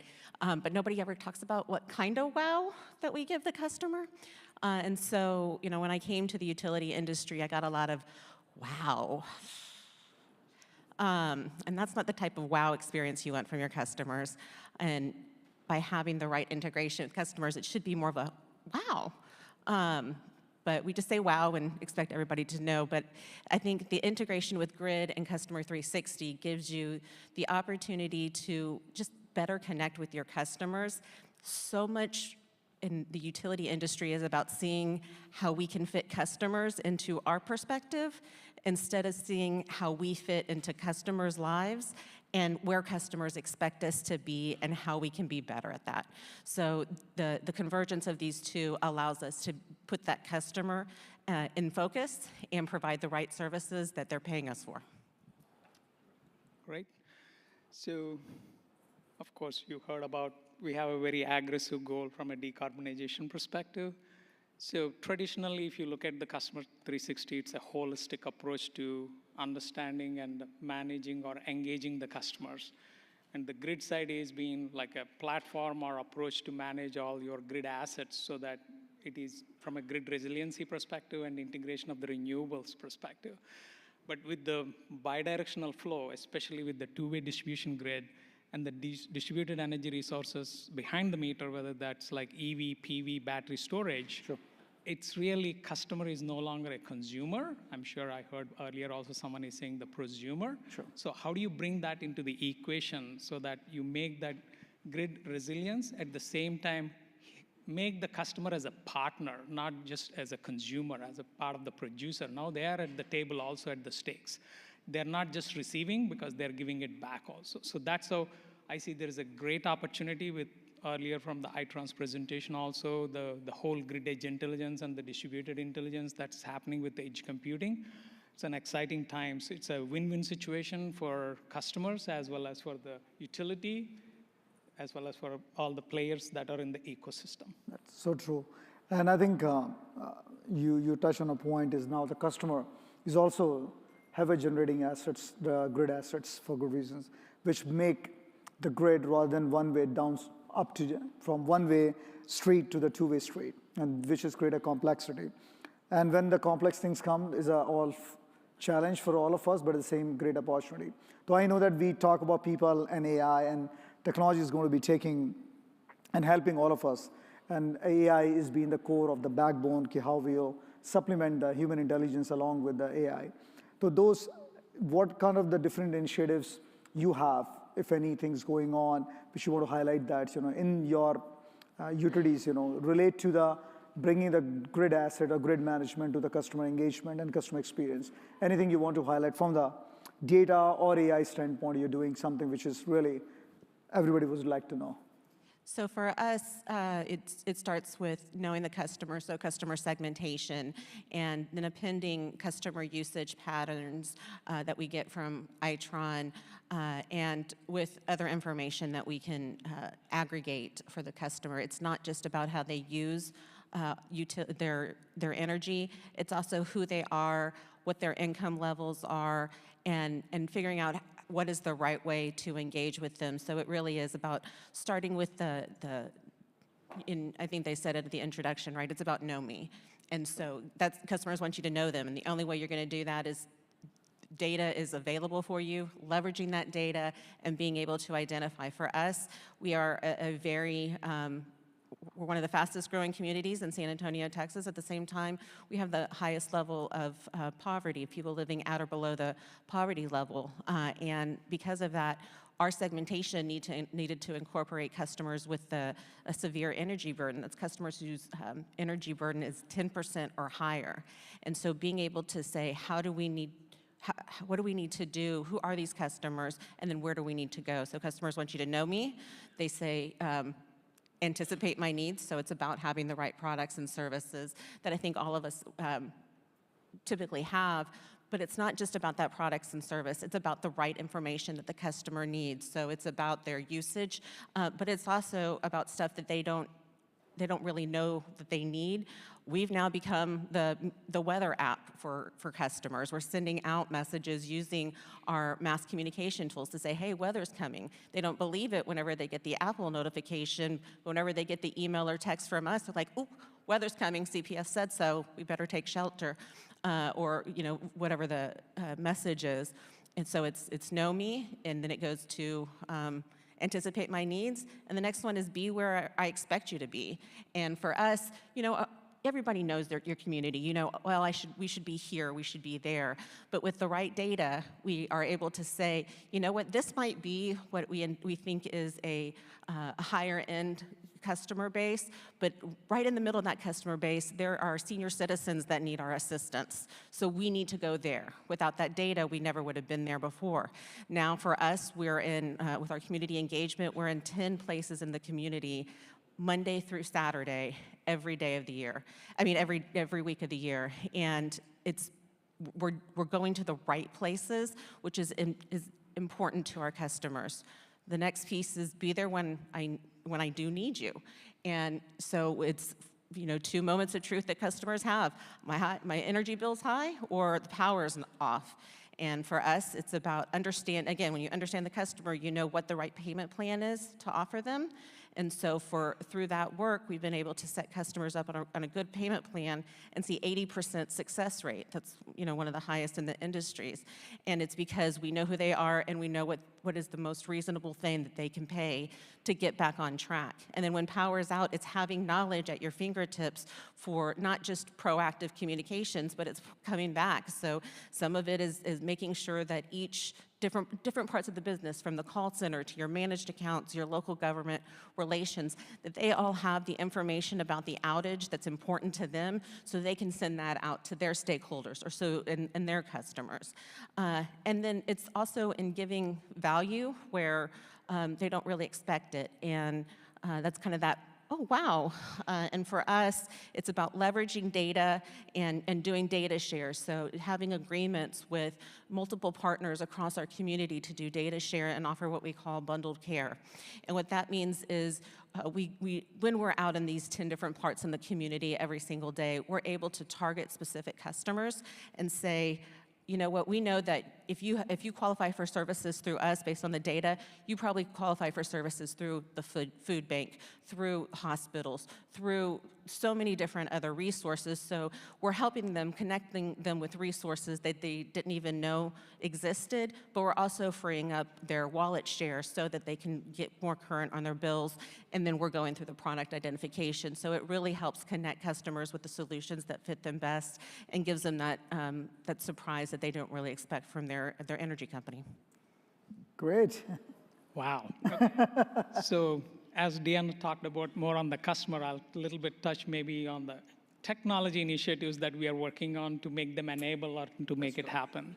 So on the grid side, we are working with OSI. We implemented ADMS, Advanced Distribution Management System, as the distribution grid is becoming more very traditionally, it used to be like a stepchild compared to a transmission or the generation side. So that is now it is becoming active because of all the distributed energy resources. Now we are working with them on the distributed energy resource management system so that the whole platform, Monarch platform, that we will be able to look at both the utility scale DERs as well as the behind the meter DERs.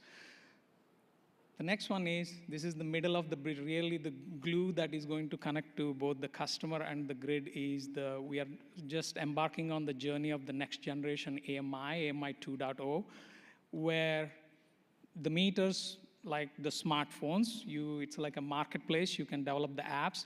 We did a pilot of 300 meters. The results have been very promising. So we are scaling up and rolling out 200,000 meters as part of the GRIP grant, Grid Resiliency and Innovation Partnership grant that we got it for $50 million. It's a $125 million total project with multiple initiatives that includes grid and the customer.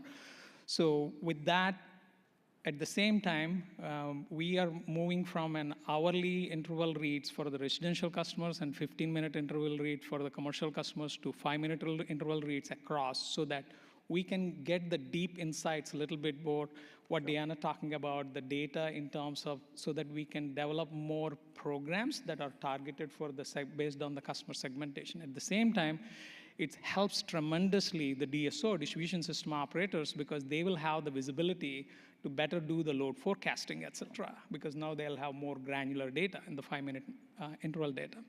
Then on the customer side, in addition, is we are working on the digital platform transformation, working with SEW, and in the next few weeks, we'll be going live on the commercial portal, facing with the commercial customers, helping with them, and then the residential portal sometime in the next year.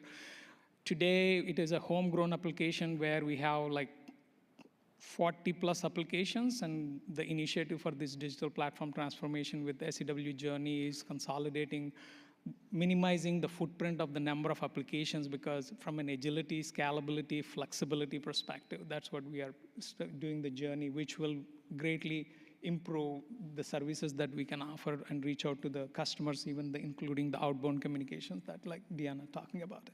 Thank you, Suresh, and thank you, Deanna. I love that. I picked up your one very important point, and which I think Suresh extended, the right data.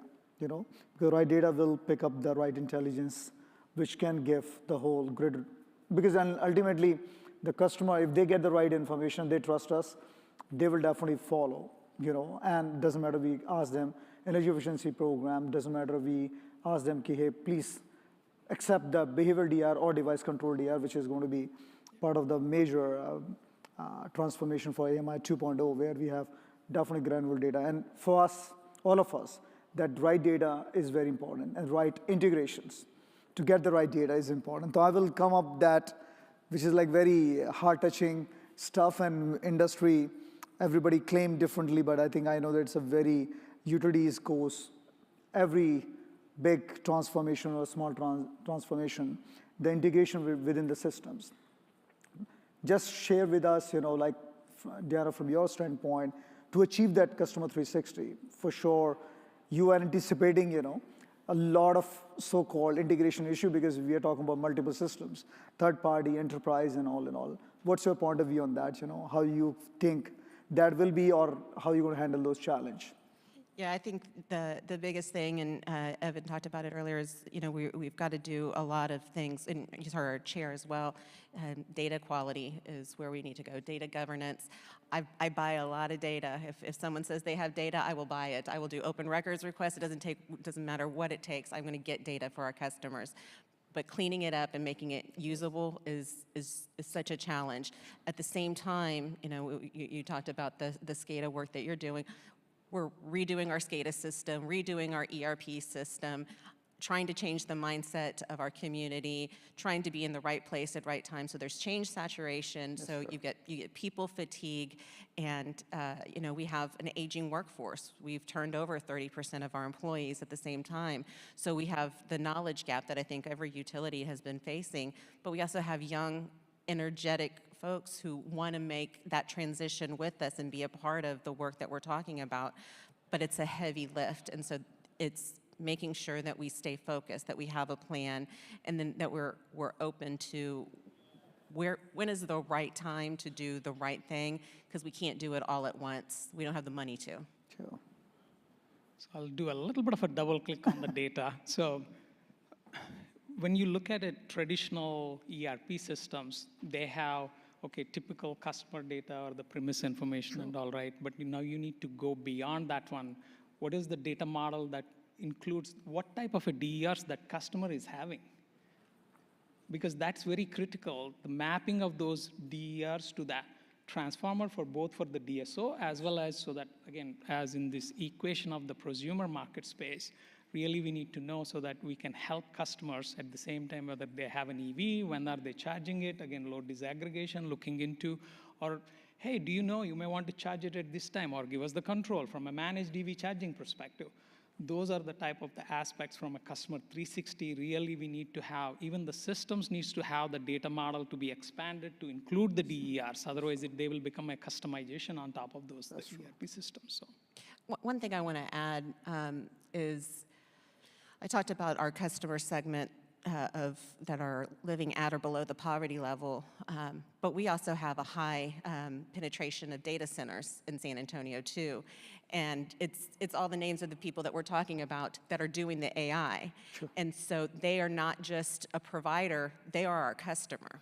So when I think about the 360, and what keeps me up at night is I think we have a better, as a utility industry and then as a company, we have a better plan of how we're going to support the majority of the customers. So I can tell you how we're going to support 930,000 customers, but you know, the 15 over here that are needing the most power and that are the most sophisticated, whether from an AI perspective, they're the ones creating Customer 360. They're the ones who we depend on. How do we support them? And so that's a new challenge that if anybody has an answer for, please see me later on.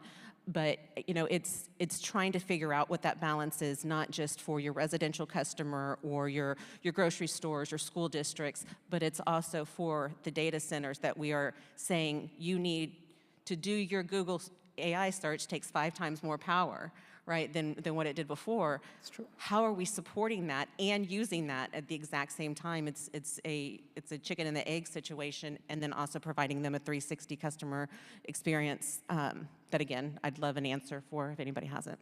No, I love Diana. I think all of us, for good reason, I think a lot of us know that, you know, any AI computing is happening, any AI data center is really getting built, or current data centers being used for AI is 5x to 10x to 15x more power being consumed. The utilities have to take a decision, should I give it to the power to commercial customer or residential customer? Or I do increase because I have to upgrade the assets. So now affordability is an issue, where I will charge. And I think it's become, and that's where I think world is getting to know. I know that people are talking about AI and AI. I'm being pretty much, I can say, I used to be called, you know, in a conversation for outside our industry about power industry, hey, how does stuff happen, you know, is a high barrier industry, is kind of a semi-government and all. Now the whole word is about the power companies. Okay, oh, really? Because of power, we run the internet? Oh, is only power on the AI? And you rightly said, as we consume more AI use cases, more power is needed. And I'll give you an example. This is a real-time conversation I had 5 months back. I will not give the name of the utility, but I was talking to one of the utility executives. They said they block all the expansion in the city, and pretty much they cover the pretty big area in a very you know, progressive state. They said they stop all the permits and projects not to give a permission for AI data center or any data center. To the point they have a multiple residential and commercial buildings available, but they don't have any power to give it to them because the current consumption profiles change completely. It's like it's impacting all of us in a day-to-day, and it's going to be not stopping. It's going to be only good. And that's why I said, both of you, I know for a lot of people, great, amazing leaders, you know, both of you sitting here, in back of mind, you are running how I'm going to support somebody home to be running the power, and somebody who's claiming they are really running a big manufacturing or data center, you providing the power to run them. So I really want to thank you again, both of you, you know, what the hard job you do, you know. One side balancing affordability, second, you balancing the net zero, third, your efficiency, fourth, sustainability. And for a lot of people, is maybe a very catchy English word in dictionary, you know, but it's the reality of the complexity what we are all solving together. So in that context, I will finish it off by asking both of you how you really, actually, I think all of us will learn, you know, your dimension and Suresh dimension, affordability, sustainability, efficiency, what kind of the initiative and how you balance this complex, you know, equation to ensure that your customers still being heard, they've been getting all the information, all the programs available to them so that they can live at home, there's no disconnect, they're not coming. Because again, for a lot of people, yeah, if they're not paying the bill, disconnect. No, we can't. We can't do it, you know. Please, both of you, if you can share the point of view. I can tell you, so all the data that I have, so that customers, especially, well, the ones that we have are reliability, then affordability, and a far third is sustainability. So they customers expect the lights to go on, to stay on. Our CEO, Rudy Garza, likes to say, poor people like having power too, and running air conditioning in the summer. But at the end of the day, like you said, we've got to balance all three. So for us, it's segmentation, making sure that we have the products and services and the right messaging to say, we also have, net zero goals. What does that look like and what customers expect from us, and how are we communicating it along those lines? Cool. Yeah, again, we have by 2030 decarbonization goal, and the two guardrails are reliability and affordability. Of course, reliability is granted. There's no compromise on that. Even on the affordability, our goal when we say what is affordability, not to exceed the rate of inflation. Of course, someone says, well, it has been like 8% now. On average, it's not to go more than the 3%. That's where we will be looking at it. But considering this is where we want to really take advantage of meeting all those things is how do we make the customer as part of the journey going back into, there are those distributed energy resources, not only the utility scale, really the behind the meter distributed energy resources, how can we take them into the equation to manage the grid? So again, this is where I'm sure this is the last one because you said that one, without going into the edge computing when we talk about it or the distributed intelligence, it's not that you don't need to bring all the way data back to make the decisions and push back, rather than you can decentralize it, you can do the edge computing so that you can make the decisions at the service transformer level or even at the feeder level or the transformer level, substation level. So those are the ways which, again, there's still some challenges, especially when it comes to the interoperability standards with different manufacturers and the ecosystem of different players, but looks very promising. It's possible. Thank you, with all Suresh. the AI and the data. No, thank you, Suresh and Diana.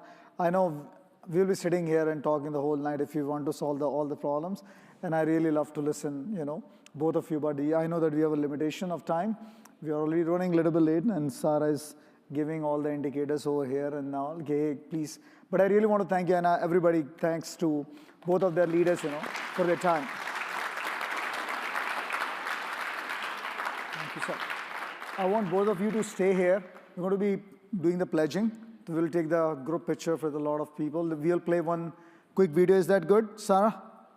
I will play this quick video of we do the pledge. We're going to engage, empower, and educate billions of people, though we will have a lot of other executives join us, Okay, so let's watch the video, and then we'll go and call everybody, who we can call to participate in that.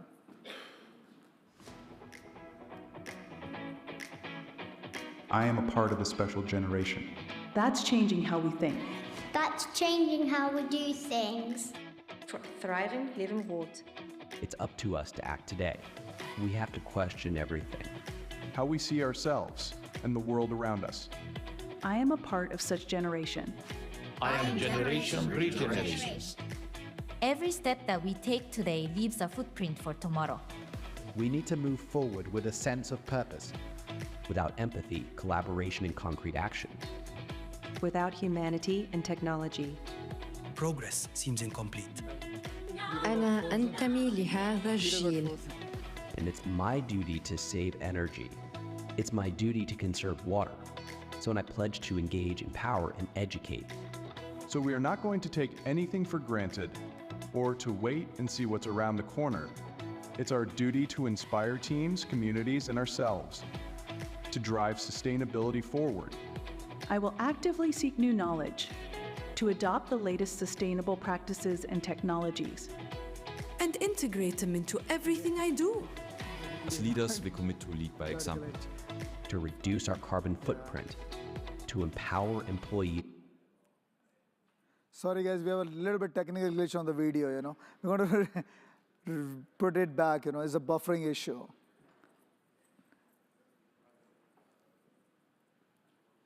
We're playing again? Thank you. Let's do retake again.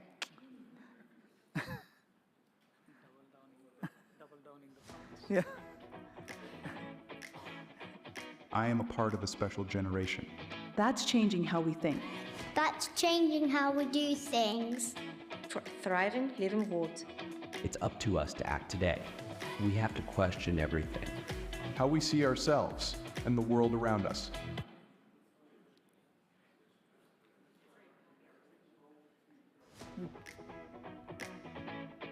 Okay, one more take. I am a part of a special generation. That's changing how we think. That's changing how we do things. For a thriving living world. It's up to us to act today.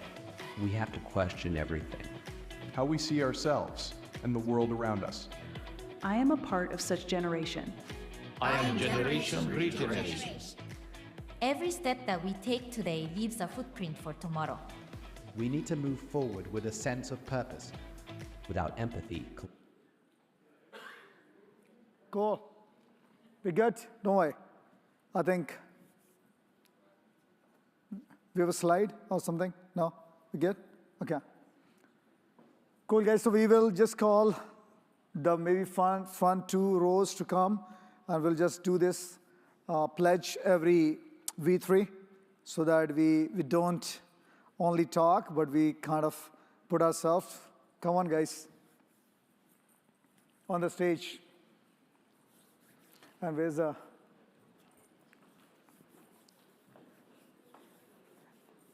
Evan, please come on. Arnie, you can come too, please. Yeah.